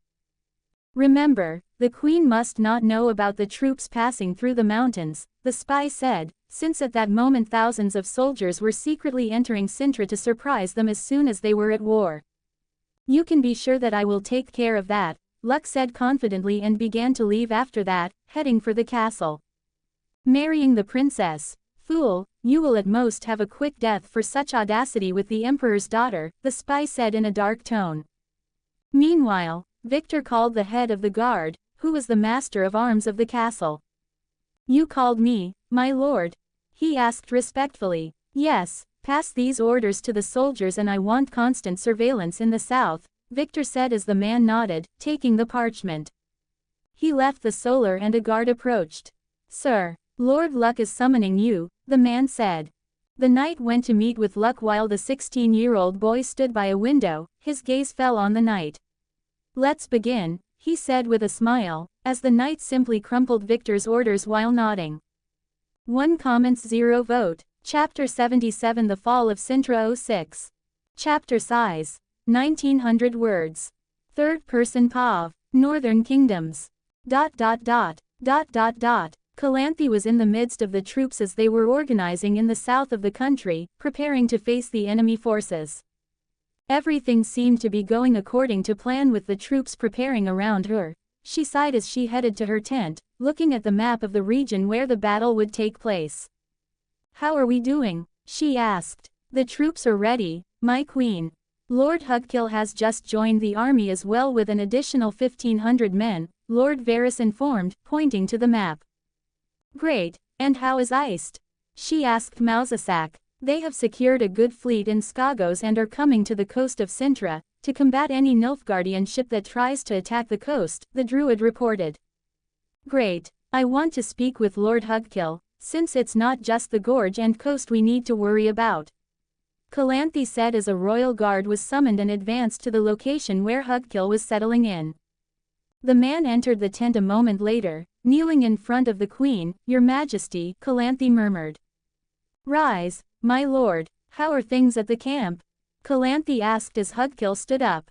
We are well, my men are a bit nervous, but still determined to defend Cintra from the invaders from the south, he said.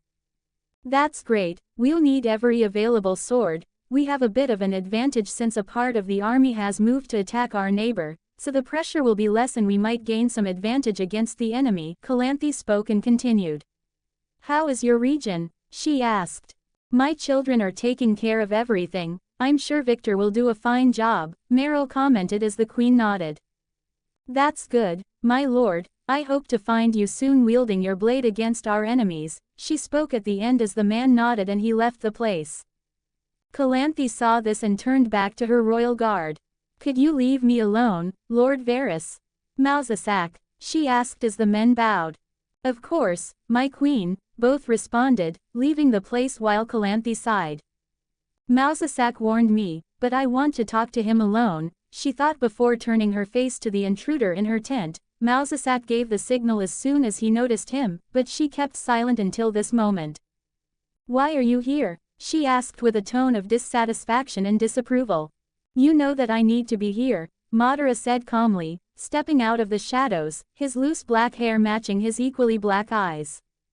He will certainly become a handsome man, and I am sure that Cirilla might not be the only princess enchanted by the boy if he continues like this, she murmured internally. She had asked Madara to stay in the capital and take care of her niece's safety, but it seems he was here after all that was requested. But Calanthe also knew of Madara's important presence in the fight. He could boost the morale of the entire army, after all, he was the hero of the East. Are you at least using one of your tricks to keep my granddaughter safe? Calanthe asked.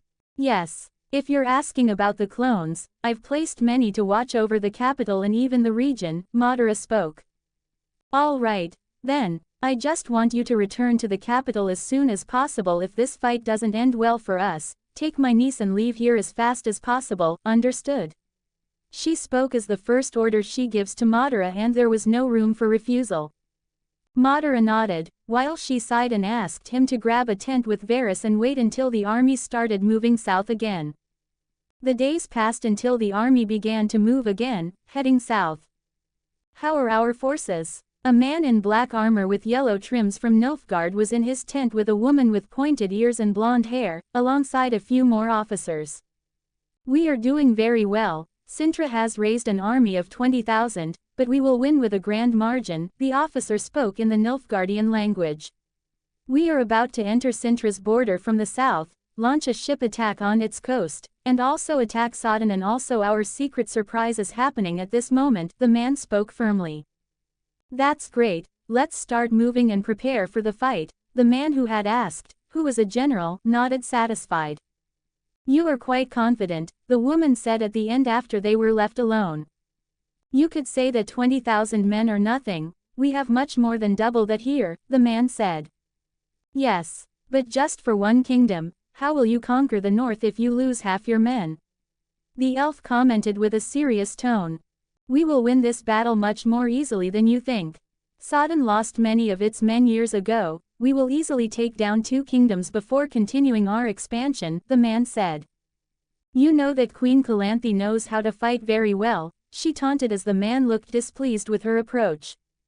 She is just a woman. You better help me when you open that mouth, elf mage, otherwise, you might as well leave me here alone, he said in Nilfgaardian. I am just saying that there are powerful people on the other side. Have you heard about that Madara Uchiha? She asked. There were enough spies infiltrated in Cintra to know what was happening in the kingdom, and Madara was not a subject limited only to the capital. Yes, and you are afraid of encountering a 12-year-old child on the battlefield. The general did not cease to mock the elf. You think I believe the story of a 10-year-old child leading an army and changing the course of a war? Do not offend me, General. This woman was Francesca Findabair, an ally of the Nilfgaardians to conquer the north in exchange for rewards such as a place for the elves to live in peace without being hunted or discriminated against. Then stop talking and only open your mouth to say useful things, damn elf, the man growled as the elf took offense at that, but held herself back and no longer provoked the human. Even so, how are we going to deal with the child? You know very well that she could escape to Skagos, right? Francesca said. The Emperor's daughter will be captured alive and well, we will take care of the coast of Cintra as my men said, and we have a spy in the capital already, the general spoke as they continued to initiate a discussion about the strategy in the fight. On the high seas, 200 Nilfgaardian ships continued moving north from the south, their plan was to block all exits of Cintra to the sea. While thousands of Nilfgaardian men were preparing for the fight reaching the Sea of Cintra. As ships with people fleeing Cintra could finally leave the country, with the servants of Madara's mansion along with one of those ships attempting a life elsewhere, Iced was at the prow of a ship advancing with a small fleet of 100 ships as Skagos could provide with 4,000 men. Are we ready for battle, King? A bearded man with his axe asked. Despite the number being smaller than the opponent, they still had plenty of confidence in the battle. Of course we are. Let's make our axes bleed with the blood of those idiots from the south.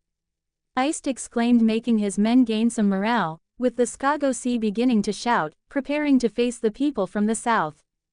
On the eastern side, an army of 20,000 Nilfgaardian men advanced through another gorge above the region of Tucson, and their goal was to pressure Sodden, not for a direct battle as was going against Cintra. After all, they needed to hold that kingdom a bit, and as soon as Cintra was defeated, Sodden would have to face 2 battles, one coming from the south side and another with men from the west invading their kingdom. This would allow the army to advance easily before beginning to conquer the other northern kingdoms. As they prepared to invade the border and meet the army of Sodden, which was already preparing with King Thorn in command, in the mountains to the west from there, a group of soldiers from Hugkill's men approached the forest while there was a loud sound coming from the place.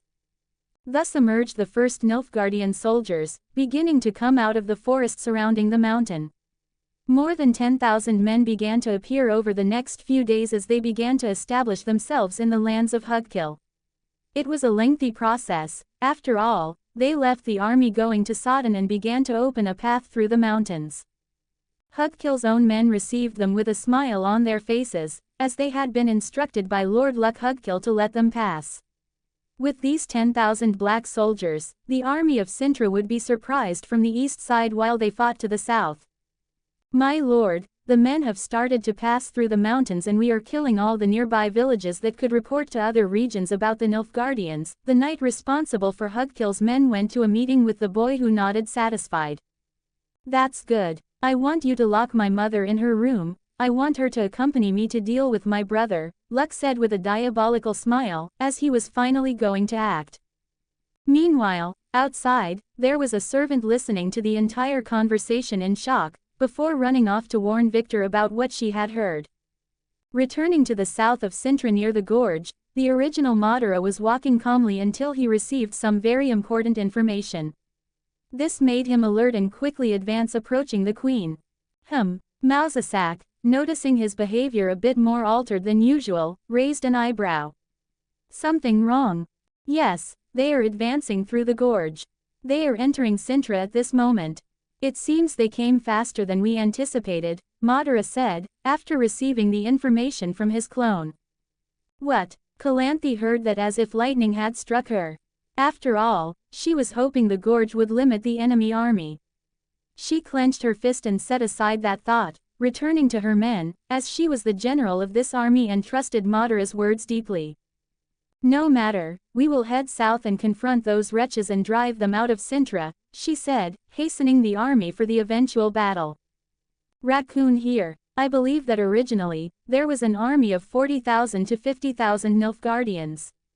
But I increased it here. There are 50,000 to face Cintra in the south, 10,000 passing through the mountains, 20,000 going to Sodden, and 12,000 on the ships, forming an army of 92,000 men. 1 comments 0 vote. Chapter 78 The Fall of Cintra 07. Chapter size. 2,400 words. Third person POV. Northern Kingdoms. ... Both armies began to approach each other in the south of Cintra, as scouts came and went to report the enemy's movement on both sides. It was in a huge expanse of grass that already showed the army from one horizon to the other, signaling that it would be there that both armies would meet. My queen, what are your commands? The exercise leaders approached the queen, concerned and seeking some guidance. Well, isn't it obvious? She responded, narrowing her eyes towards her enemy. Prepare for battle, there's nothing to discuss. Immediately, orders began to be shouted throughout the army. It didn't take long for everyone to start organizing, stowing the carts and preparing for battle by donning armor and weapons on the infantry, while the cavalry and archers were not far behind. The horizon was not just filled with a small handful of soldiers appearing, but began to fill the entire view for the army of Cintra. They are so many. Can we defeat them? How can we fight against this? These words began to be murmured throughout the army, as a group of 50,000 black soldiers emerged to fight against less than half of them. It was quite obvious from the desperation of Cintra's soldiers seeing their entire enemy. Calanthe did not seem very pleased with this and turned back to the leaders. Tell your men it's better not to cower now, otherwise, we'll be slaughtered by the enemy, and Cintra, along with their families, will be exterminated shortly after that.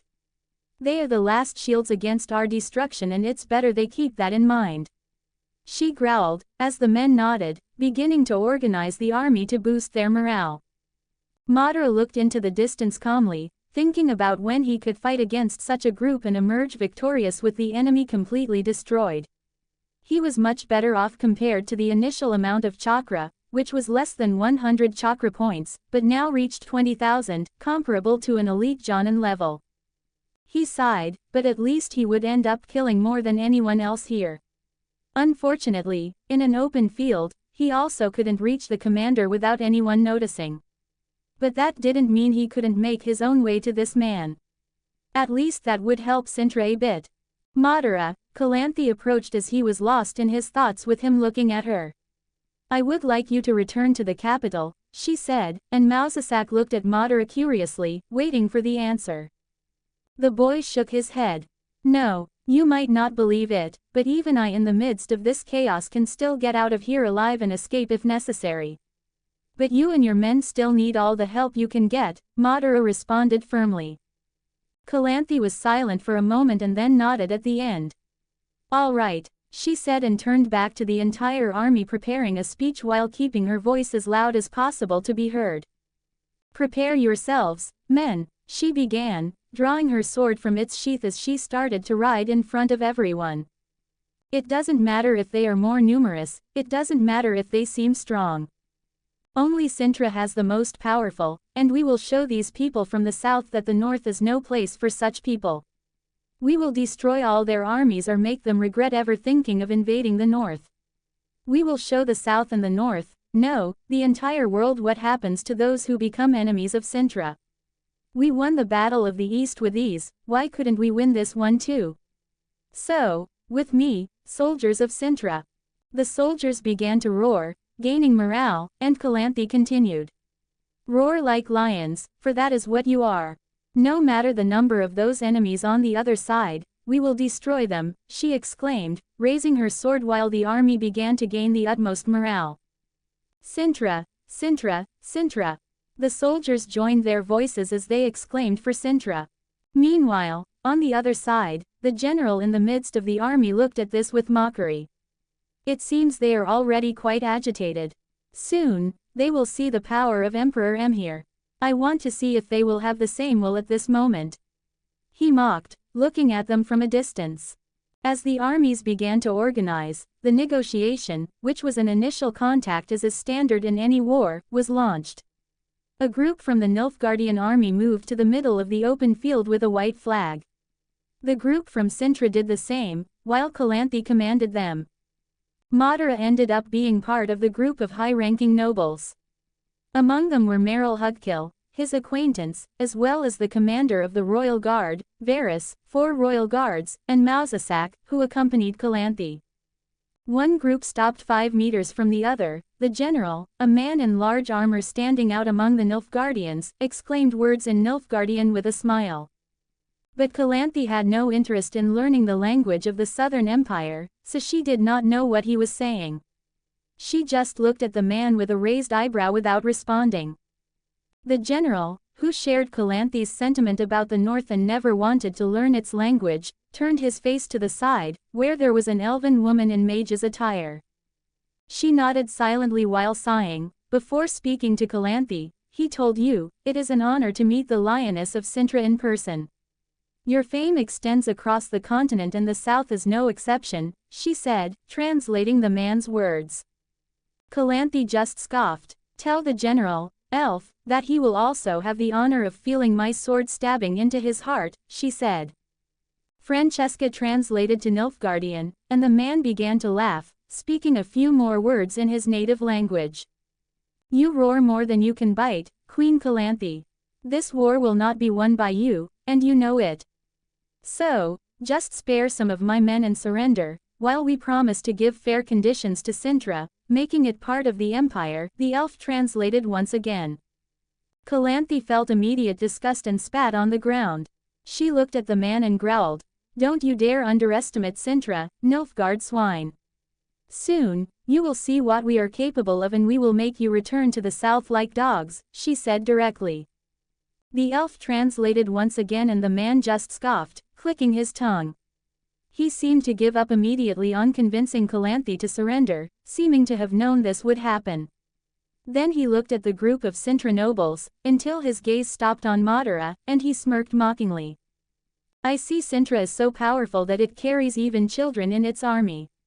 How many valorous warriors do you have of these boys, who aren't even men? This is even an insult against Nilfgaard and our glorious Emperor Emhyr. He said with a mix of disdain and anger. Francesca was going to translate again, but Madara answered, interrupting her, since he already knew how to speak Nilfgaardian. Do you want to see this child kill you in the middle of the battle? Madara began to speak in the general's language, while the man was surprised, looking at the boy speak calmly. Mark my words, you fool from the south, I will carve a path through your army and kill anyone in my way. I may not destroy an entire army, but be sure of one thing, it will not be Calanthe who kills you, but me. I will cut off your head and bring it to the capital, placing it on top of Cintra's castle for all to see. No matter the outcome of today, know one thing, you will die, and you better ask your southern emperor to summon another general, as they will need a new one soon. He said calmly. You talk a lot for a brat, but I admire your fanciful and brave words before me. I command an army of 50,000 and I will give the order to have you killed. I will cut you to pieces, boy. I will send to my emperor something like, look at this fool, he believed he could challenge Nilfgaard.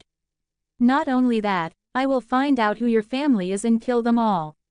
Then, I will send to the emperor again and say, look what happens to the family of a fool who dares challenge our empire, the man said, finding the situation very amusing, while trying to scare the boy with his whole group looking on with a smile, waiting to see the boy's face turn to fear.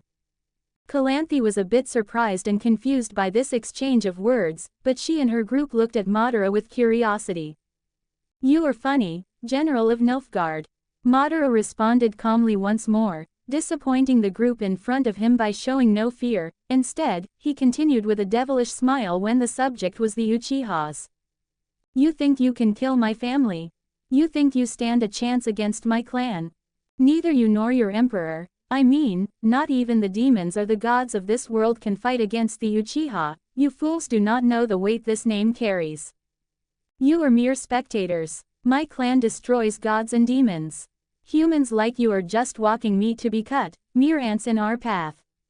Madara spoke, while closing his eyes and reopening them, revealing his Sharingan, frightening everyone immediately. Even Calanthe looked at the boy, mesmerized, seeing for the first time those red eyes she had heard so much about. What are you? The general said, surprised with a hint of fear at such words, and immediately looked at the elf. I've never seen those eyes. The elf didn't know what this child was, and tried to find out immediately. Madara felt something trying to enter his mind. His gaze returned to the mage as he quickly cast a genjutsu on her. The woman saw everything in front of her turn dark, while a giant hand grabbed her, as she looked bewildered forward, seeing a blue giant with red eyes staring at her like a tiny ant.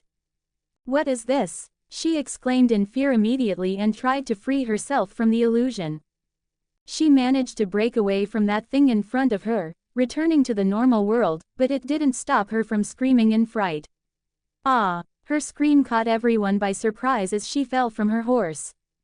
This caused all the Nilfgaardians to draw their swords from their sheaths, while pointing them at the men of Cintra, who barely had time to react with everything that was happening there. Madara mocked as the elf seemed to have difficulty standing at that moment. You, foolish elf, think you can enter my mind. As I said, so many humans and even elves are nothing compared to true power. You think you can fight an Uchiha? You think an army is worth an Uchiha? Listen to what I'm saying, General, and you'd better not try to attack us, because all of you will die here as soon as you try anything, and I will do it before any soldiers from that army of 50,000 even get here. Madara spoke. Once again, his heart was racing, he was overtaken by the thrill of battle and the desire for blood, something that resulted from the challenge this man before him incited in Madara when he blindly believed he could kill his family, and this made his blood boil. The man looked at Madara for a while without his previous arrogance and saw the elf beginning to stand up, maintaining a look of fear towards the boy as well. She had managed to escape Madara's genjutsu, but it hadn't been easy.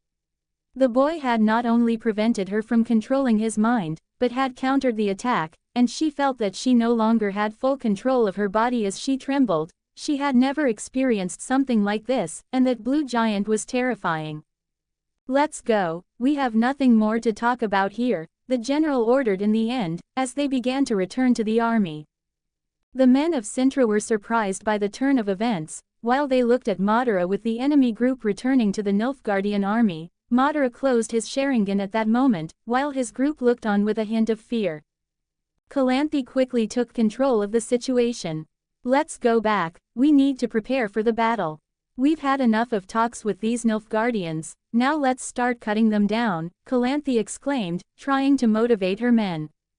As her group returned to the Cintran army, she approached Madara, around whom everyone maintained a bit of distance. That was bizarre, boy, very bizarre, she murmured looking at Madara. However, she cracked a smile. But I liked it, she admitted, after seeing that group quite scared and alarmed by what Madara did. Then, the time to begin had arrived. 50,000 men lined up in front of the Cintran army, while the 20,000 men of Cintra prepared for battle. Are you sure about this? Mausasak looked a bit scared at the boy who was preparing with the infantry. He and the queen wanted Madara to mount a horse and join the cavalry, where it would be safer, since the infantry was practically a bloodbath with the first wave of men dying either from arrows or enemy swords. But Madara shook his head. His desire to fight was stronger than his concern for safety against some things that were quite easy to dodge. This is my wish, Mausasak, and I will do nothing else. Madara said calmly. Mausasak nodded in the end, leaving the boy. Then, the time had come. Madara wore black clothing, without any armor, with his two short blades at the back of his waist. He was filled with scrolls around his waist and had some seals on a bracelet on both arms. He might appear to be just a man with two blades, but anyone who knew Madara would know that he was a Onman artillery, with hundreds or thousands of projectile weapons.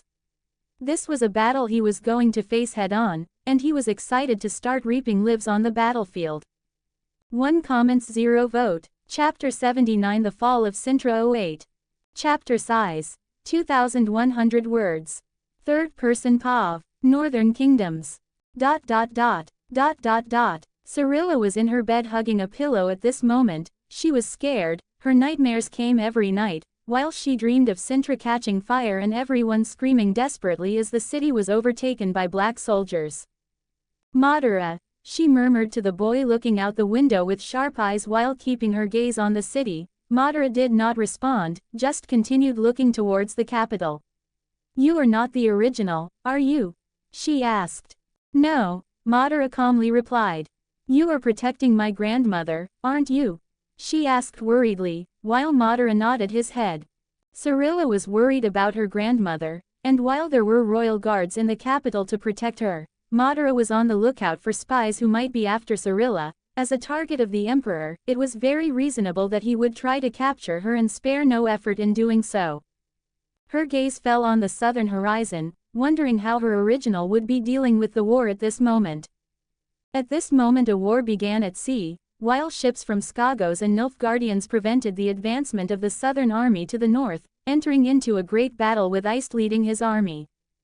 To the south, it was no different as the ground trembled with thousands of people running at the same time in the open field. Go, go, go! For Cintra! Let's destroy them! For the Empire, for Nilfgaard! The other side of the field shouted. Both sides continued shouting as they ran to meet in the middle of the place with their swords raised. Both sides were advancing with high morale, despite Nilfgaard being much larger than Cintra. Madara was among the infantry. Running towards the enemy, he found himself at a good distance and touched his fists with seals on the bracelets while small smokes appeared, as he pulled out many ninja stars from his storages and threw them before anyone could notice. They flew towards the enemy, devouring 12 lives in the next moment as they hit the gaps between their armors. The black soldiers just felt a strong pain and fell to the ground, being trampled by companions while losing their strength and dying there without being able to do anything. The infantry soldiers were clearly surprised by this, but didn't even know how if the men on their side were falling, with them having difficulty keeping pace on that side with Madara as the enemy. Madara continued throwing his ninja stars 3 or 4 times while he finally saw the enemy army in front of him. He withdrew his short swords from his waist while all the men on his side carried shields. As Madara slowed them down, they were the last to crash against the enemy, while on all sides, they could hear the clash of shields hitting against each other. Soldiers from Cintra and Nilfgaard tried to gain ground by pushing their shields in the middle of that chaos, while lifting their swords above the shield and trying to pierce them, with many of the swords hitting against the armada and tying it up, but with some difficulty in piercing it. This continued for all the hundreds of meters with the first line created with the armies. In the next moment, blood and screams began to spread, while one side tried to push the other, but on one side, things were different. Madara quickly began to cut the first one who tried to hit him with the shield, while he pierced it easily by putting chakra into his blade. Clearing the way, he immediately began to move, cutting more and more soldiers, reaping the lives of his opponents without them being able to react. He continued to cut them down, continuing to move forward with the soldiers from Cintra following closely behind. He didn't need to activate his Sharingan to face common soldiers, since he wanted to conserve his chakra. "Do you think the boy will be alright?" Calanthe asked, with a hint of concern looking at the chaos. There was a bloodbath happening in the middle of the field, with their men being pressed more than the enemy. "You know him. He has done many impossible things for anyone. Do you think it will be different here? I believe he will have a better chance of coming out alive than anyone else here." Mouse replied, while he could no longer see where the boy was, but surely he must be gaining ground among the soldiers. "Archers, ready arrows," one of the Cintra commanders exclaimed near the queen, as a line of archers among the army was preparing their arrows for the air. Nilfgaard had the same strategy on the other side with black bows also raised. The air began to be sliced with thousands of arrows flying after the commanders shouted. The arrows quickly began to hit the enemy's armor while some managed to penetrate them, making men fall impacted screaming in pain, while some tried to run from there with an arrow in their leg, shoulders, or even front part, asking for help. Madara moved between killing the enemy and arrows from Cintra itself falling on him. After all, he was in the enemy line. He continued reaping lives. He could see the fear in the black soldiers around him trying to retreat a bit, seeing that small boy without armors like the other soldiers of Cintra, cutting and moving in a superhuman way, killing more than dozens of men and not stopping while continuing to win more and more, making way among the enemy forces. They could not even retreat with the men behind them. While the men of Cintra followed Madara right behind, passing over the dead bodies on the ground. Without seeing how Madara was dealing with the black soldiers, the general looked with satisfaction behind the lines of Nilfgaard. Seeing his soldiers winning on most sides, he looked at Francesca was by his side also to help her on the side. Suddenly a horse came running from the west side approaching the general. "My lord, our scouts have spotted a large group of Cintra coming from the west. There are more than 10,000 soldiers using the symbol of Cintra trying to attack us from the west." He spoke quickly with a quite worried look. The general frowned at that.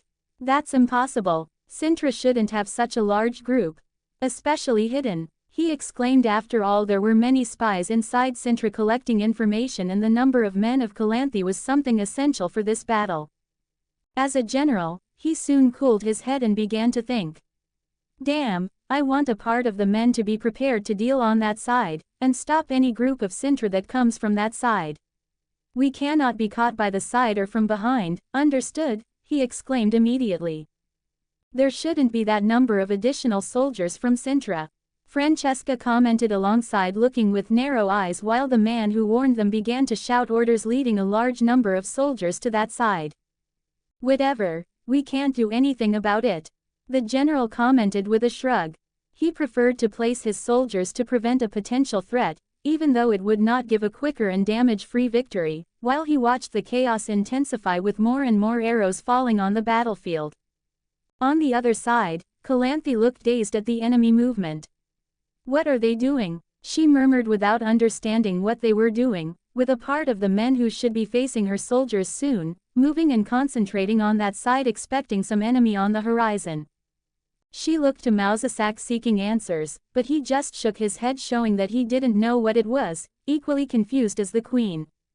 In fact, there was no army in the west. The man who warned the general about this was under the effect of a genjutsu that Madara himself had placed when he activated the Sharingan in the meeting before the battle. This would help create discord and make things difficult for Nilfgaard. It would be much easier if he did it to the general, but besides that, not being subtle, with him being placed as someone who can control people's minds, it would make his life quite hectic, with people afraid of someone being able to control generals loose around. There was also a mage by his side to see this, not to mention that the general has mental protections against this kind of thing, made by mages of Nilfgaard, as Madara could not control Francesca with eye contact. None of the main members of the empire, or even Calanthe, Cintra, and all the kings were protected in their minds, so no one could get information or even be controlled. But Madara could plant false information. Now the Nilfgaardian army had to deal with the supposed army coming from the west, causing them not to put 100% pressure on the main group from Cintra. On the battlefield, Madara continued dodging arrows, killing more and more men.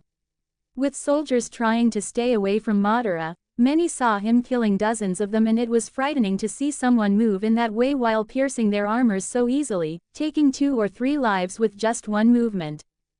Cavalry! Calanthe suddenly exclaimed from her group as she raised her sword with all the thousands of men on horses in front of her. "With me, for Cintra!" she exclaimed and led the group charging against the middle of the field. Meanwhile, Mausasak followed alongside the queen carrying his staff. There was no ice here, so he was there to protect the queen. And Nilfgaard did not lag behind, with the army of horses advancing against Cintra, but the general did not accompany them as Calanthe did. After all, he had leaders below him to do that, preferring to stay behind his men to issue orders to the tens of thousands of black soldiers. Back! Madara saw this amid the chaos and quickly jumped back a few steps and made a set of seals until completing his jutsu. A wind wave pushed that side of black soldiers back, leaving a distance between them and the Cintra soldiers without understanding what had happened there. But Madara did not stay to explain. The wave of wind was so subtle that almost no one from outside saw the strange magic released there, while Madara made another seal and several clones began to appear beside him. How is he multiplying? The black soldiers were afraid of that, while they saw that killer looking like death itself increasing in numbers now after some strange magic. Madara waited for the enemy cavalry to get close to them until he saw them at a good enough distance to launch his jutsu. All the clones began making hand seals, while completing the jutsu. Fire style. Great annihilation. 20 Madara clones launched at the same time while puffing up their cheeks with chakra and spitting out a huge amount of fire at that moment. The flames quickly began to spread, consuming everything in front of them, with the soldiers of Cintra looking incredulously, trying to hide from the heat emitted by Madara. By the gods! Calanthe atop her horse saw the flames explode from the midst of the chaos and start to catch the infantry and all the nearby cavalry, while she could do nothing as they entered the midst of the flames with screams of men and horses burning. This seemed to halt the war at this moment as more than 2,000 men were consumed by the flames, with Madara not holding back as he continued spitting flames and destroying all those lives. What is this? The general looked speechless at that, seeing his soldiers being decimated at that moment. The flames bothered everyone's eyes while the mage by his side looked horrified at the scale of that magic, reaping thousands of lives. No mage should be so powerful, was all she exclaimed as the flames burned across the battlefield, making Nilfgaard's attack falter. Madara saw that and nodded with satisfaction, but already acted in the next moment, even using a huge amount of his chakra pool with a brank jutsu he learned in recent years and casting it on a large scale. He had a target to kill by the end of this war. 0 comments 0 vote. Chapter 80 The Fall of Cintra 09. Chapter size. 2,000 words. Third person POV. Northern Kingdoms. ... Flames were the sound that drowned out all others in the midst of the battlefield, whether it was the Nilfgaard soldiers who had not expected such a thing, or even the soldiers who were unharmed by the fire explosion, those from Cintra. This immediately halted the direct advance of all troops, while the flames illuminated the battlefield with the sound of men screaming their last seconds before falling. Did the boy have that much power? Mausasak quickly understood what had happened before anyone else and looked at it in shock, not imagining that Madara could cast flames on such a large scale. He had reaped the lives of thousands of men in a space of hundreds of meters with the smell of flesh coming towards them. Calanthe also looked at it with stunned eyes and heard Mausasak murmur beside her while he looked at her surprised for a moment before making a decision. After all, they were still at war. Let's attack them. This is our chance, for Cintra, she exclaimed, moving her horse with her sword raised, and the others quickly followed her, heading towards the enemy at maximum speed on the sides that were not yet on fire. Madara was also on the move. As he passed through the flames with his original and the other clones attacked the enemies alongside, with 20 copies of them rushing to kill them. The Nilfgaard general was not having an easy time at this moment as he watched a part of his army being destroyed, Although it was a small fraction of the total, still, it would not be at all pleasant to write reports to his superiors about losing more than 2,000 men more than anticipated. His gaze fell on the elf beside him. Tell me, what is happening, elf? How could Cintra do this to our men? He immediately exclaimed in anger. I don't know. I've never seen such powerful magic, but it's strange at the same time. She was a bit confused with the last words. After all, she could not feel the energy of chaos, since with flames of that size, it should burst into chaos energy, but she felt nothing. What's your function here then? You can't even see an attack from Cintra. The general immediately exclaimed in anger before turning to the west. First an army coming from the west, which has not yet appeared, now a flame explosion taking a part of my men's lives. Damn Calanthe, I will make sure to kill every person from Cintra that I find on the way to the capital. He muttered angrily. My lord. A man called his attention, pointing to the flames in the middle of the field and someone running through them entering the open field, approaching them running in a strange way with hands behind, but much faster than a horse. He's that brat, exclaimed the general, remembering the threat from Madara, as he approached closer to that group, heading straight, despite having many soldiers between Madara and the general on a hill where he could see the battle better. Meanwhile, the cavalry soldiers who had cried with those from Cintra at this moment, while Calanthe continued leading and cutting down men who appeared in front of her with Mausasak using magic beside to protect the queen. Multiple Madaras also entered the battle, cutting enemies from all sides of the field, whether on horseback or the infantry that was still in the middle of the field. No one could say that Madara was with clones on the battlefield. After all, the place had become a mess, while the soldiers of Cintra followed the clones, opening paths in every corner of the battle without knowing that other soldiers were having the same experience in other places. Meanwhile, the original was easily dodging arrows moving from one side to the other, dodging something that should be impossible for a human being, with both the archers and the soldiers behind them shocked by that way of moving. That boy isn't human, the general accused, observing Madara's peculiar movement. Don't let that thing get close. He began to grow nervous as Madara twisted his body, dodging all arrows without a single one touching him and steadily closing in on the group of archers, who looked on with increasing fear. He touched his arm and began launching ninja stars at the men, with several dozen of them beginning to fall, screaming in terror as their necks were pierced by the ninja weapons. He pulled out a simple star again and began spinning it on a raised finger in front of him, while casting a wind chakra shadow, beginning to form around it, a slicing wind element spin growing larger than a shuriken, and without anyone being able to react, he launched that thing at the soldiers, who quickly panicked with it flying towards them and could do nothing as their bodies were cut through, passing through armor and moving forward to the next soldier and so on. What? Everyone there was terrified, seeing 5 men being cut in half while Madara was holding 2 more of those things in each hand, throwing them at archers and soldiers. I want you to protect me from that thing. The general was now very frightened as he requested this from the mage, not wanting to meet the same fate as those men as they fell dying to the ground. It was a horrific death for anyone who saw it. Francesca was also not looking at it with pleased eyes. After all, she did not recognize this type of magic, and seeing people being shredded by projectiles like that was something she had never imagined either. At least she had never seen anything like it in a book she had read. Madara continued killing the men. While their formation had broken, no one wanted to die in that brutal manner with this type of strange magic, and they began to flee. Stop running. Maintain the formation. You will be executed after this. The general quickly shouted while the men did not seem to care. All they wanted was not to die in such a brutal way.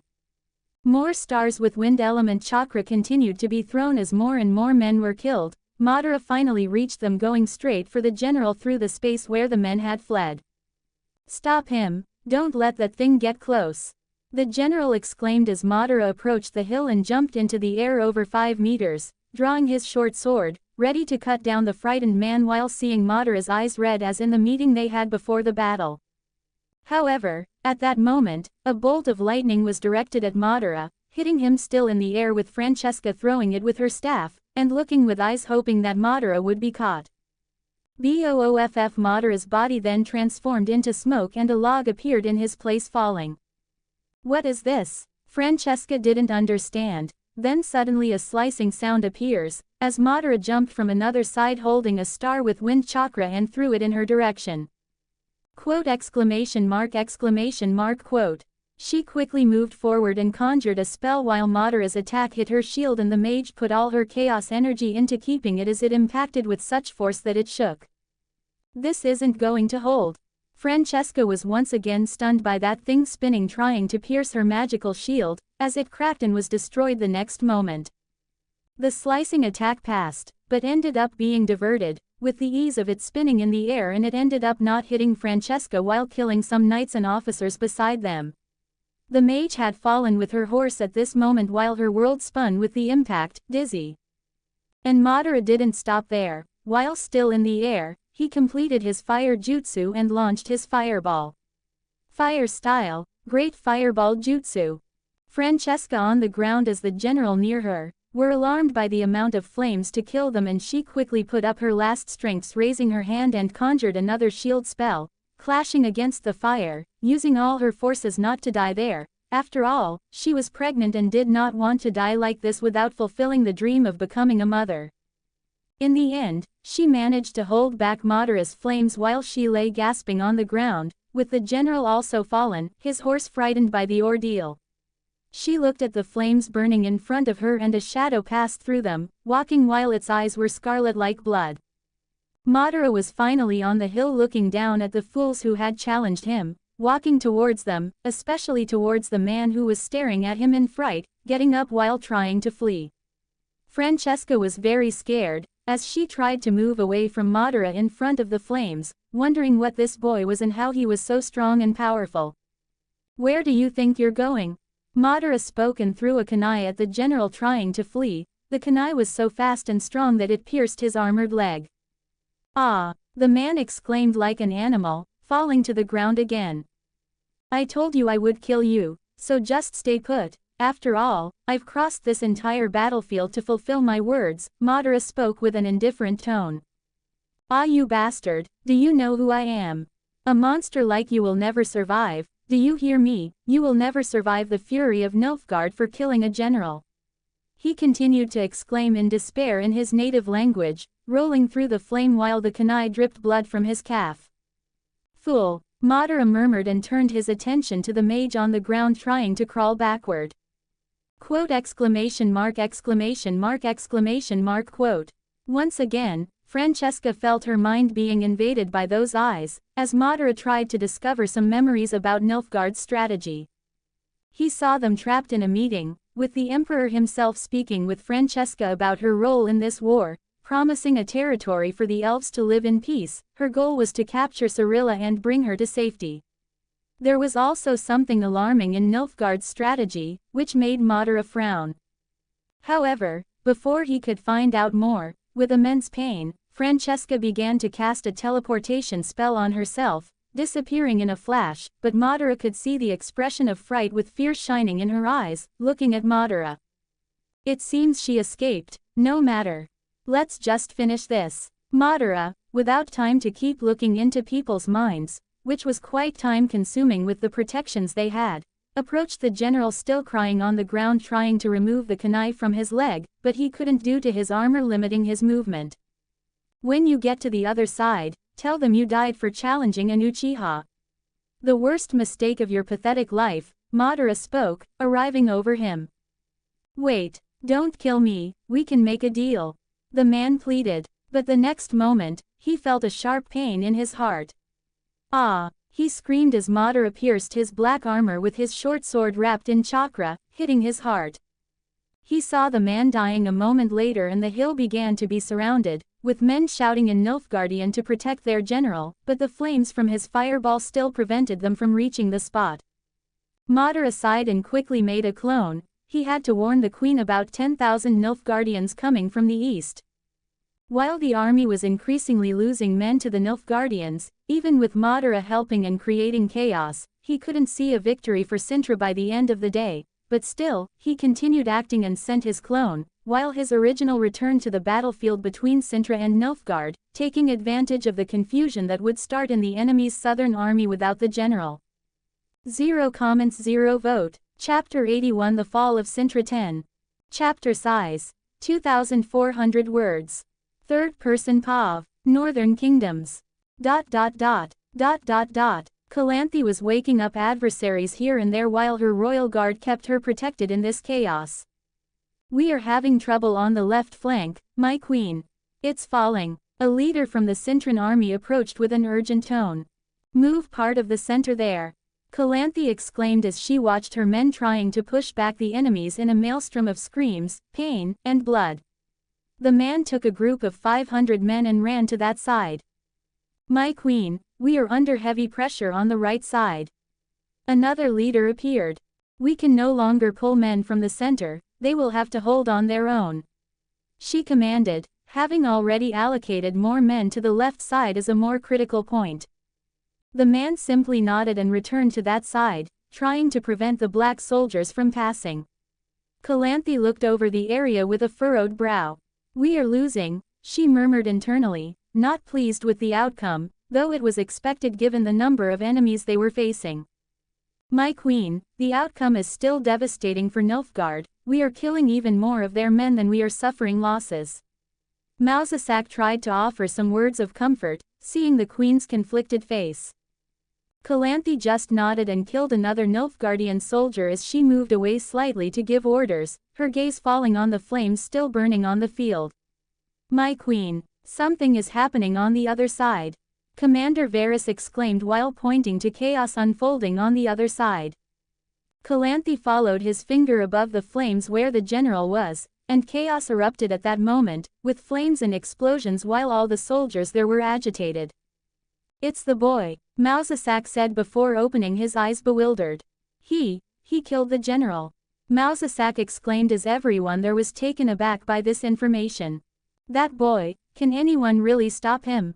Calanthe couldn't help but be impressed by this, bringing a smile in such a grim situation. She sighed before taking a deep breath. You heard, the enemy general is dead, they are leaderless. She shouted to everyone there, while the leaders of the Cintra soldiers repeated this to their men, gaining more morale with each moment. Meanwhile, the enemies also began to hear this while those who were present when Madara killed the general tried to suppress the information to not disrupt the morale of the army. With me, Calanthe continued shouting, advancing directly into the enemy group with her men trying to break through. She saw some Madaras still fighting in those parts as he continued killing enemies with no one able to stop him. Calanthe. A voice emerged with a Madara leaping among all the enemies to reach her, killing some of them until he reached the queen. I've discovered important information, Madara said with a serious tone. There are 10,000 soldiers coming from the west, the youngest son of Hugkill has betrayed us. They are heading here right now. Madara warned while Calanthe immediately looked to Mausasak. He glanced at that corner while disappearing in a flash and went to that side, disappearing for 30 seconds before reappearing on his horse, looking very serious at the queen. He's right, they should be here in 30 minutes. He said in a serious tone. Calanthe seemed to reflect for a moment on this information before issuing orders. I want you to position a part of the army on the right flank to combat the enemies from the west.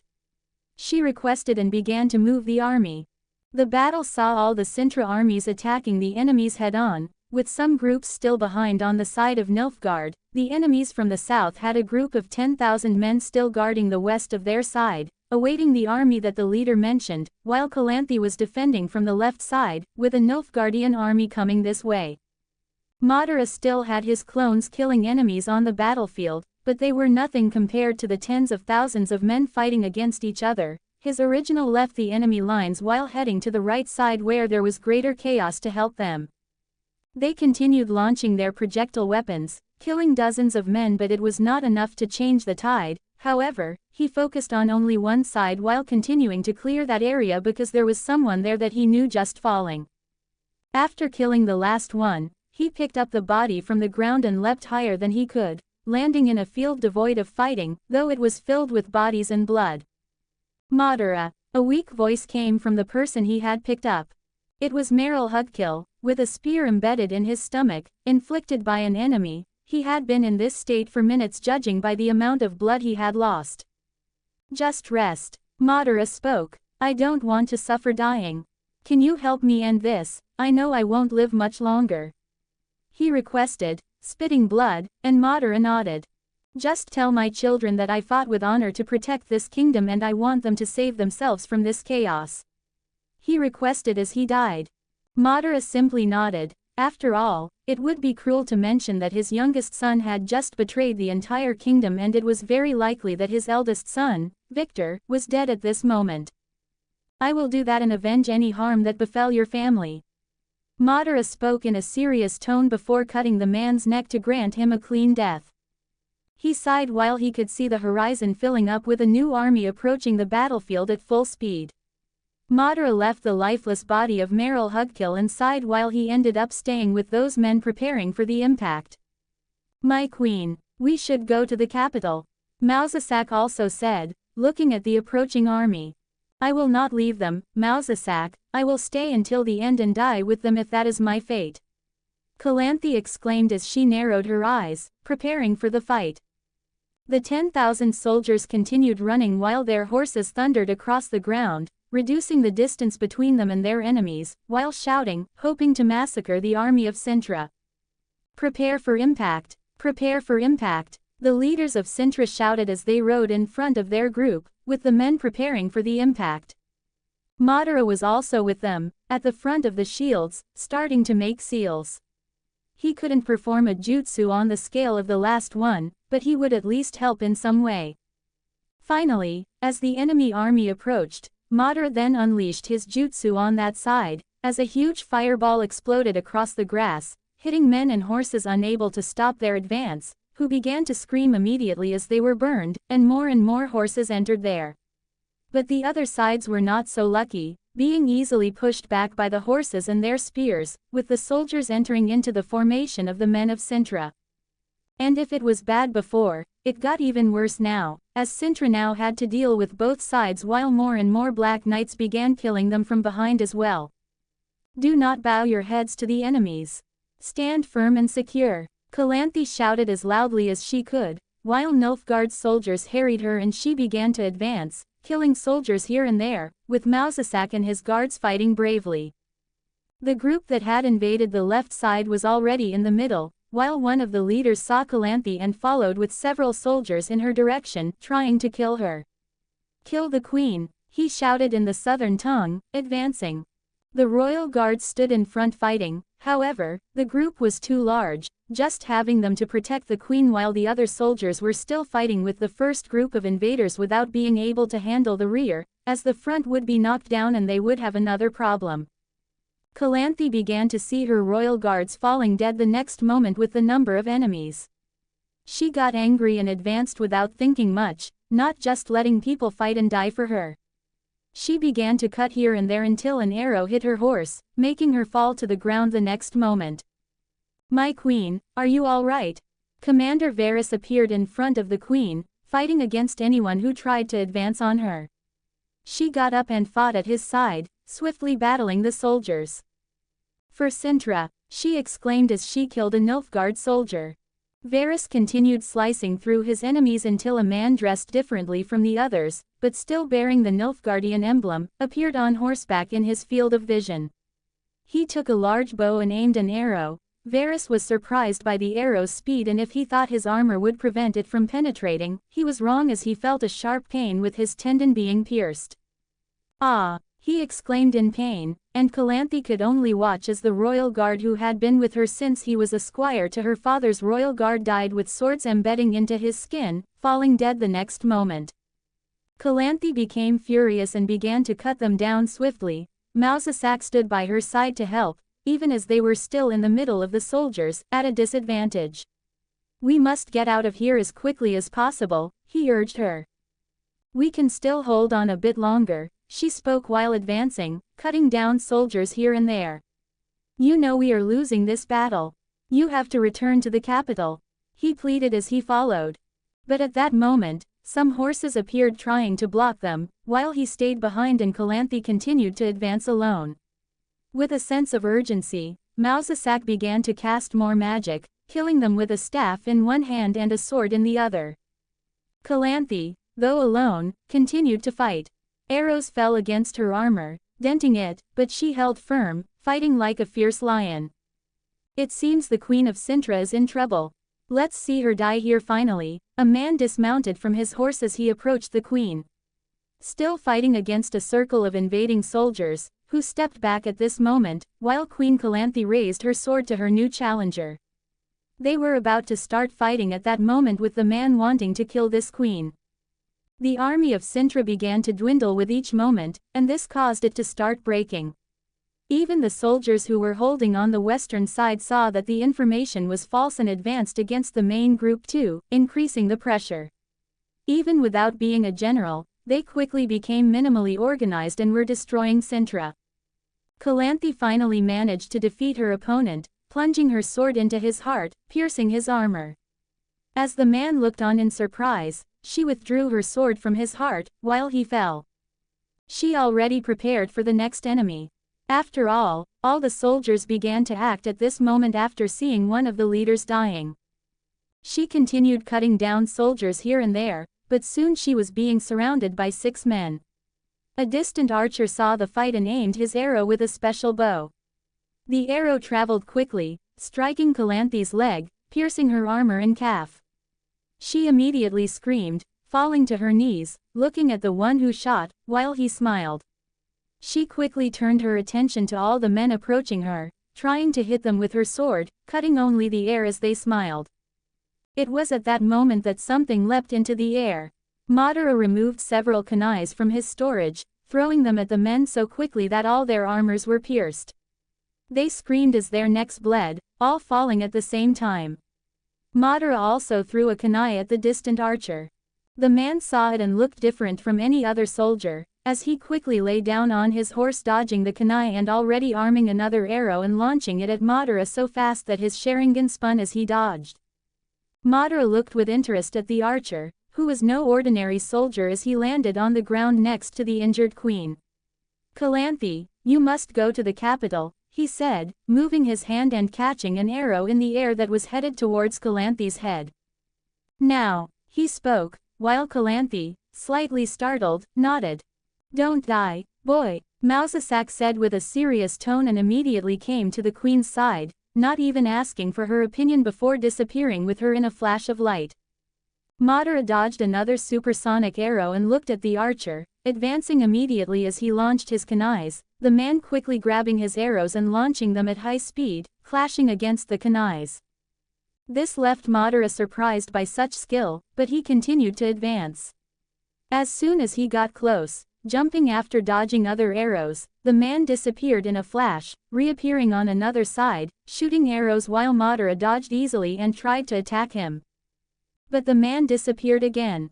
"This is some kind of mage specialized in archery," Madara murmured, impressed by this, as the archer reappeared on the other side.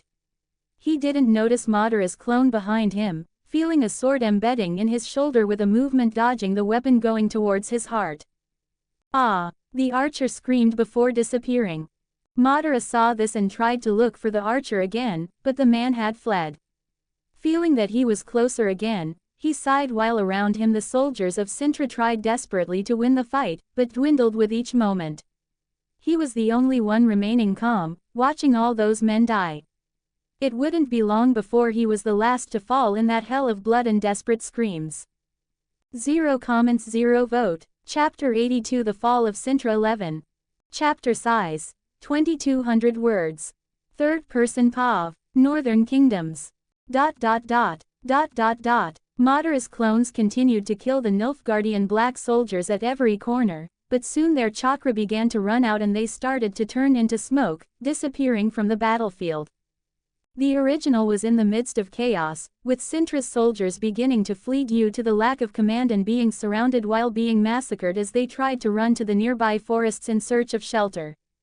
"There's nothing more I can do here," Madara thought internally as he sighed and began to run too, but not before creating an extra clone running to one side, surprising the Nilfgaardian soldiers who tried to hit him with their weapons, but Madara easily dodged their attacks as he moved to that side. Meanwhile, the original began to run faster than the horses could, easily passing by the soldiers trying to capture or stop him. Madara began to use up all his weapons from his storage and started to expend them on as many soldiers as possible, causing more than 200 to fall to the ground while they screamed words in Nilfgaardian. He headed towards the capital where Calanthe had gone, and he needed to get Ciri out of Cintra and another clone to the east. At sea, the Skagos fleet seemed to have the same fate as the Nilfgaardian army while they were being slaughtered after withstanding the attack from the south, and their ships soon began to be destroyed, and even Iced ended up falling in the middle of the battle in chaos after facing more than 10 warriors at the same time as he fell with swords embedded in his chest. Madara's clone left the army with some people trying to catch him, but he easily evaded them. This clone had only one objective, to at least end the life of the one who helped bring disgrace to this kingdom. Luck was having a fun moment, drinking wine while looking at his battered brother in front of him. "You see, brother, Nilfgaard must be completely destroying Cintra." He began to mock as his brother was tied up. "You bastard! You sold us out!" Victor exclaimed aggressively as he sat up to advance against his younger brother with all the hate. "You don't understand. I'm doing this to finally gain the power I deserve. I will rule Cintra for Emperor Emhyr var Emreis," Luck said. "You're really a fool. Look at our home, you bastard. All the soldiers have taken over our house, filling it with their own. You can't even command your own soldiers anymore. Tell me, did they kill our mother? Was that in your plans too? Tell me, you bastard." Victor growled with more hatred than he had ever felt before for his brother. He just wanted to go back in time and have thrust a sword into the body of his younger brother. Their lands were in chaos, full of corpses while various villages were destroyed by Nilfgaard's soldiers, women raped, men brutally killed including children, with the enemies looting everything as they set fire. The city itself was no different, as the guards of his own house opened the gate for the black soldiers as they began to devastate everything. Victor was so angry at his own soldiers who saw their own people being miserably destroyed, and the chaos still continues in the city. One of these people was their own mother, something unforgivable with her ending up dead in the end. He was crazed and didn't even have the courage to meet his father when he was taking care of this territory, ending this way being betrayed by his own blood. Quote. This seemed to shake Luck a bit. After all, he knew he was losing control and had even been cursed at by common Nilfgaardian soldiers, raising doubts about whether he would really be rewarded as he wished. He regained his composure and smiled. "Our father is dead at this moment. Our mother sacrificed herself to strengthen me, and you will have the same fate. I just haven't killed you yet because I want you to witness my ascension," he spoke with a firm tone. "Liar. You are a monster. You betrayed your family, your people. You will be killed soon too, because no matter what Nilfgaard promised you, you will be disposable soon, and I will not have the pleasure of seeing that." Victor wanted nothing more than to see his own brother choking on his own blood. "You just talk nonsense. I will be the king of this region. I will no longer be a younger brother without lands. I have ascended. I will prove it to everyone, and you will never see me die, Victor, no matter what happens." Luck tried to sound brave, despite his voice not sounding so confident at the beginning. "Maybe he has." Victor was about to curse at his brother again when a new voice emerged in the room, as everyone immediately looked behind Victor, exactly to the ceiling, where there was a person hanging upside down with their red eyes glowing. There were 4 guards from House Hugkill in the room along with Luck, who quickly drew their swords from their sheaths. Stunned, Victor was speechless as he looked at Madara, but the worst reaction was from Luck, who now looked very scared. What are you doing here?" he exclaimed with his voice faltering a bit. "Isn't it obvious? I was on the battlefield when I heard of your betrayal, so I came myself to kill you before the Nilfgaardians could do it," Madara said calmly. Luck was scared, but still fueling his anger with what Madara was saying. "They won't kill me. I am an ally. What kind of message would that send to their potential allies if they are known for killing those who help them?" Luck argued, and Madara wanted to laugh at that. A very simple message. After all, they have more important people to please than a mere landowner who betrayed his country. "Trust me, you are just someone they can erase without anyone even knowing of your betrayal and deeds, just an insect who betrayed everyone and will die as one." Madara spoke each word making sure he heard. After all, he didn't grant a quick assassination to these people. First he wanted to say a few things.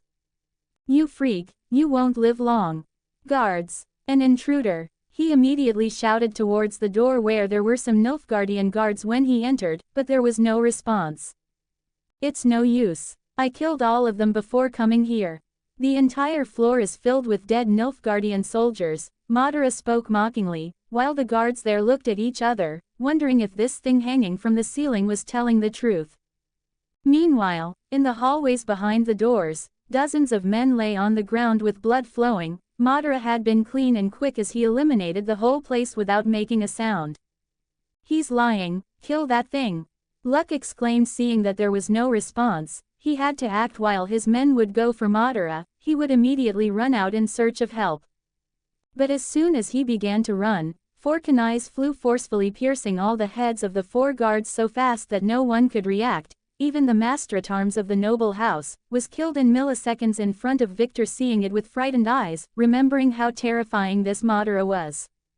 The next moment, Victor heard the sound of his brother screaming like an animal, while a kunai hit his left leg tendon.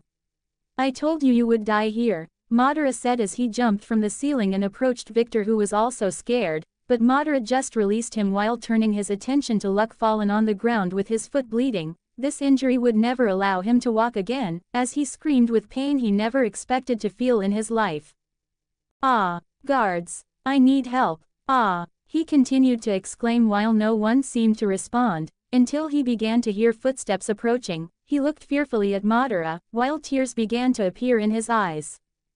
Decided to cry now that you are going to die? You are someone who should have been dead a long time ago. Madara spoke while taking out a piece of paper, a prototype that he had begun to create with Fuinjutsu, but still extremely difficult for him, as he had only managed to make 3 of them in all these months. He was cautious in what to use it for, but saw no reason not to use it here. He took the paper and went to the boy, crying and screaming while forcing open his mouth and placing the paper inside it. Just swallow this, you will die as you deserve, Madara spoke, and before Luck could react, Madara took 2 kunais and nailed one in each hand of the traitor to the wooden floor, creating an even more animalistic sound from the noble traitor, but muffled by the paper in his mouth. At least he couldn't use his hands to remove the paper. Madara no longer cared about the traitor and looked at Victor, who was still cautious.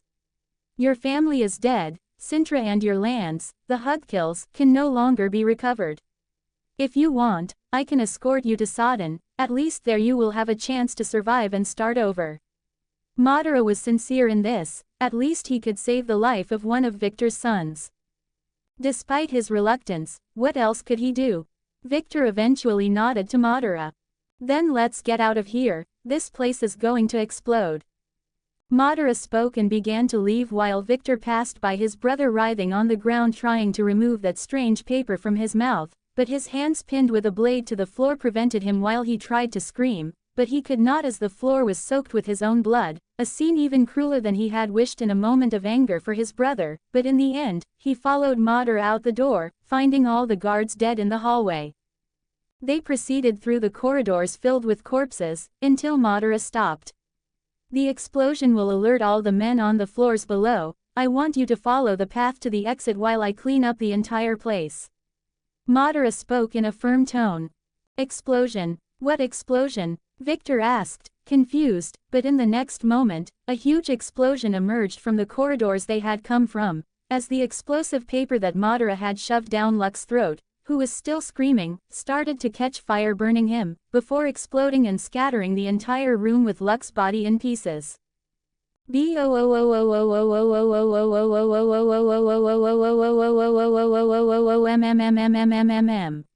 What is that? Victor exclaimed, frightened, looking back.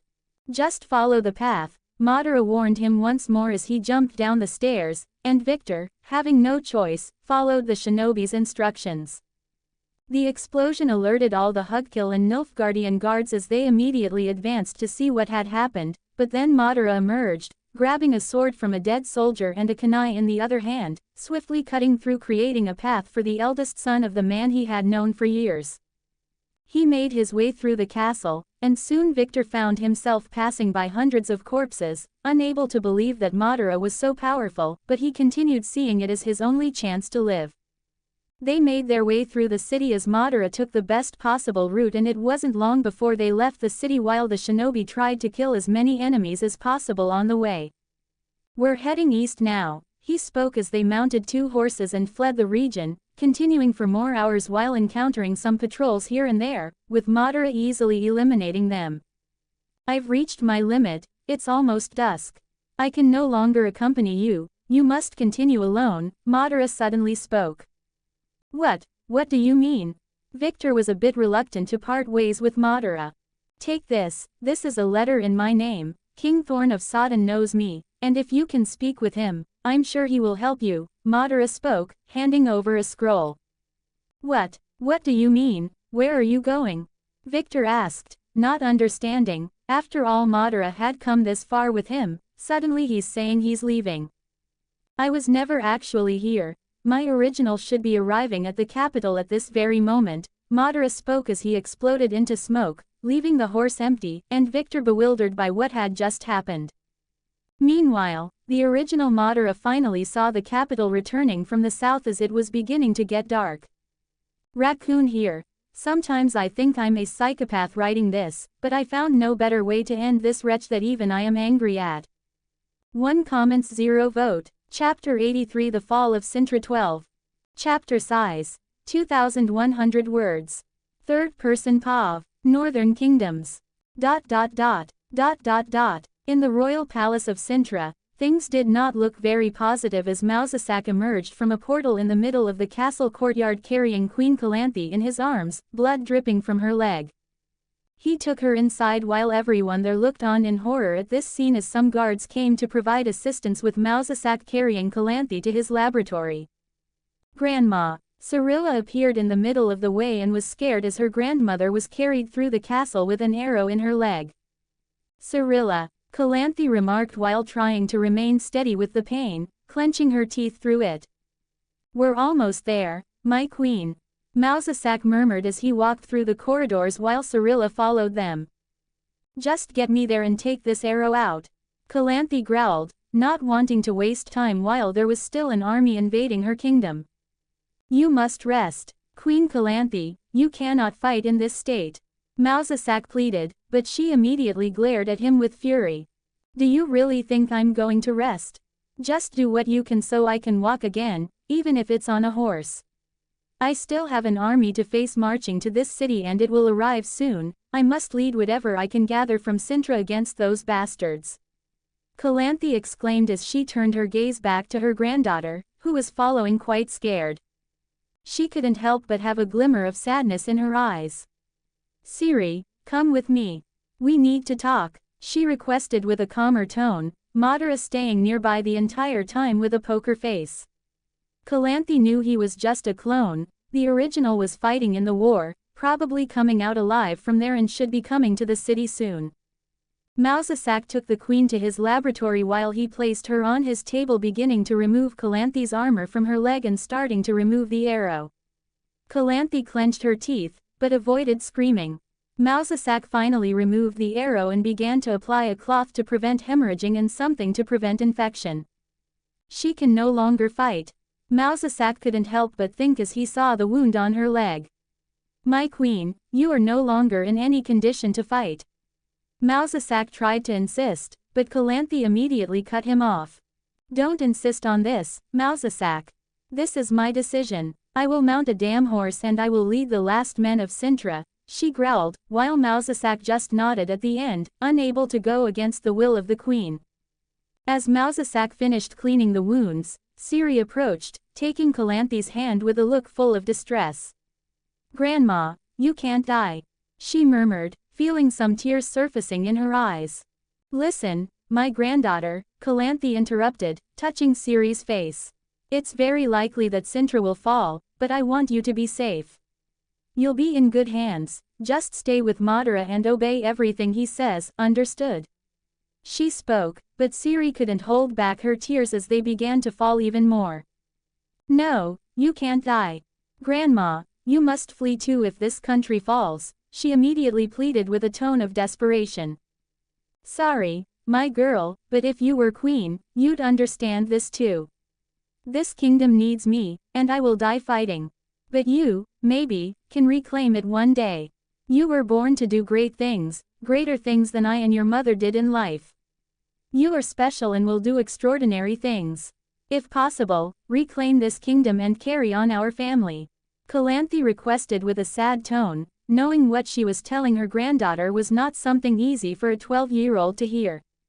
Ciri ended up throwing herself on her neck, crying and begging her grandmother to flee with her in the end as she held her tight, and Calanthe just stayed silent, unable to comply with the girl's demands. Meanwhile, a feeling of concern began to spread among the people waiting for news of the war in the south. Some rumors began to emerge in the city after many guards and servants witnessed when Mausasak arrived with injured Calanthe, and the rumor that they had lost the war was quickly spread by other cities, causing chaos. Some people were preparing to try to escape, while others, even without hope, were preparing for the inevitable and to fight or commit suicide with their families. Madara swiftly moved past the city wall unnoticed, leapt over the crowd, and began running across the rooftops, passing over the bustling crowds below as people ran to and fro. He headed for the castle, swiftly entering through one of the windows. The guards recognized him immediately as he made his way to Mausasak's laboratory, where he saw his clone standing at the entrance. The clone stared at him for a moment before disappearing, transferring all its information and memories. He simply entered the room, where Calanthe was already seated with her leg bandaged, and Ciri was at her feet, exhausted from crying. Calanthe immediately recognized it was the original Madara by the dirt he had accumulated from the battlefield and nodded satisfied that he was here, feeling more at ease. "You're finally here." Now she could breathe more relieved, but also a bit sad, knowing the entire army was destroyed. "It seems everyone is dead," he murmured as he remembered the terror before leaving, his men surrounded, royal guards dying in front of him while Nilfgaard seemed to mock them all. "Still, we gave a much stronger response than Nilfgaard expected," Madara responded with a serious tone. "They didn't imagine losing so many soldiers in their first conflict, and they will have difficulty continuing to advance north after this kingdom." He spoke while the queen nodded. "But even so, we had a damn traitor. How did the troops get through the mountains and approach us from the east?" She immediately murmured angrily. "If you're worried about the youngest son of the Hugkill family, who handed the kingdom over to Nilfgaard, I myself went to another territory and killed him with a clone," Madara responded, as Calanthe nodded with some satisfaction amidst all the mess. "Good to hear that," he murmured before continuing as he tried to walk with a limp leg. "Anyway, I will summon a group to defend the city. Therefore, I want to make a call," she said, this being the last time she would fight for the sovereignty of Cintra. She would gather everyone available for this in the capital and kill as many Nilfgaardians as possible. "You must be careful. There are many spies spread throughout the city," Madara warned. "Can you eliminate them?" she asked while the shinobi nodded. Calanthe left the room to summon all the possible guards from the castle while Madara went to Ciri's room, where there was an outfit prepared for him. He dressed and made many clones going out the window as he prepared to hunt the spies looking for people he had already marked and other suspects. "I want you to prepare to flee with everything you need for us to spend many days on the road." The original Madara spoke to Ciri with a serious tone. The girl looked at him with a sad expression and wiped her tears as she went to her wardrobe without saying much, picking clothes she deemed necessary for Madara to put in his scroll. "Don't choose the dresses. The last thing we need is that. I have some men's clothes for you to wear, but pick something from your wardrobe too," Madara requested. He had to stay close to Cintra all the time, due to the number of mages not only from Nilfgaard but other forces that he knew were after the princess. There was a man in the city calmly observing the situation with a cloak covering his face. As he walked through the streets and entered an alley, the city was much safer after the fall of the gangs long ago, so the alleys were almost all empty. The man seemed to be heading in a direction with a letter when he was surprised by Madara appearing in front of him, eliminating him while taking a letter that would be sent by someone leaving the city, talking about how things were and mentioning the name of Cirilla. "Northern kingdoms. Even these bastards are here," Madara murmured, seeing that this was for one of the kings to the north of Cintra. Madara's clones quickly began to scour the city in the shadows, watching for any suspicious people, eliminating them swiftly. They didn't even know where the attack was coming from.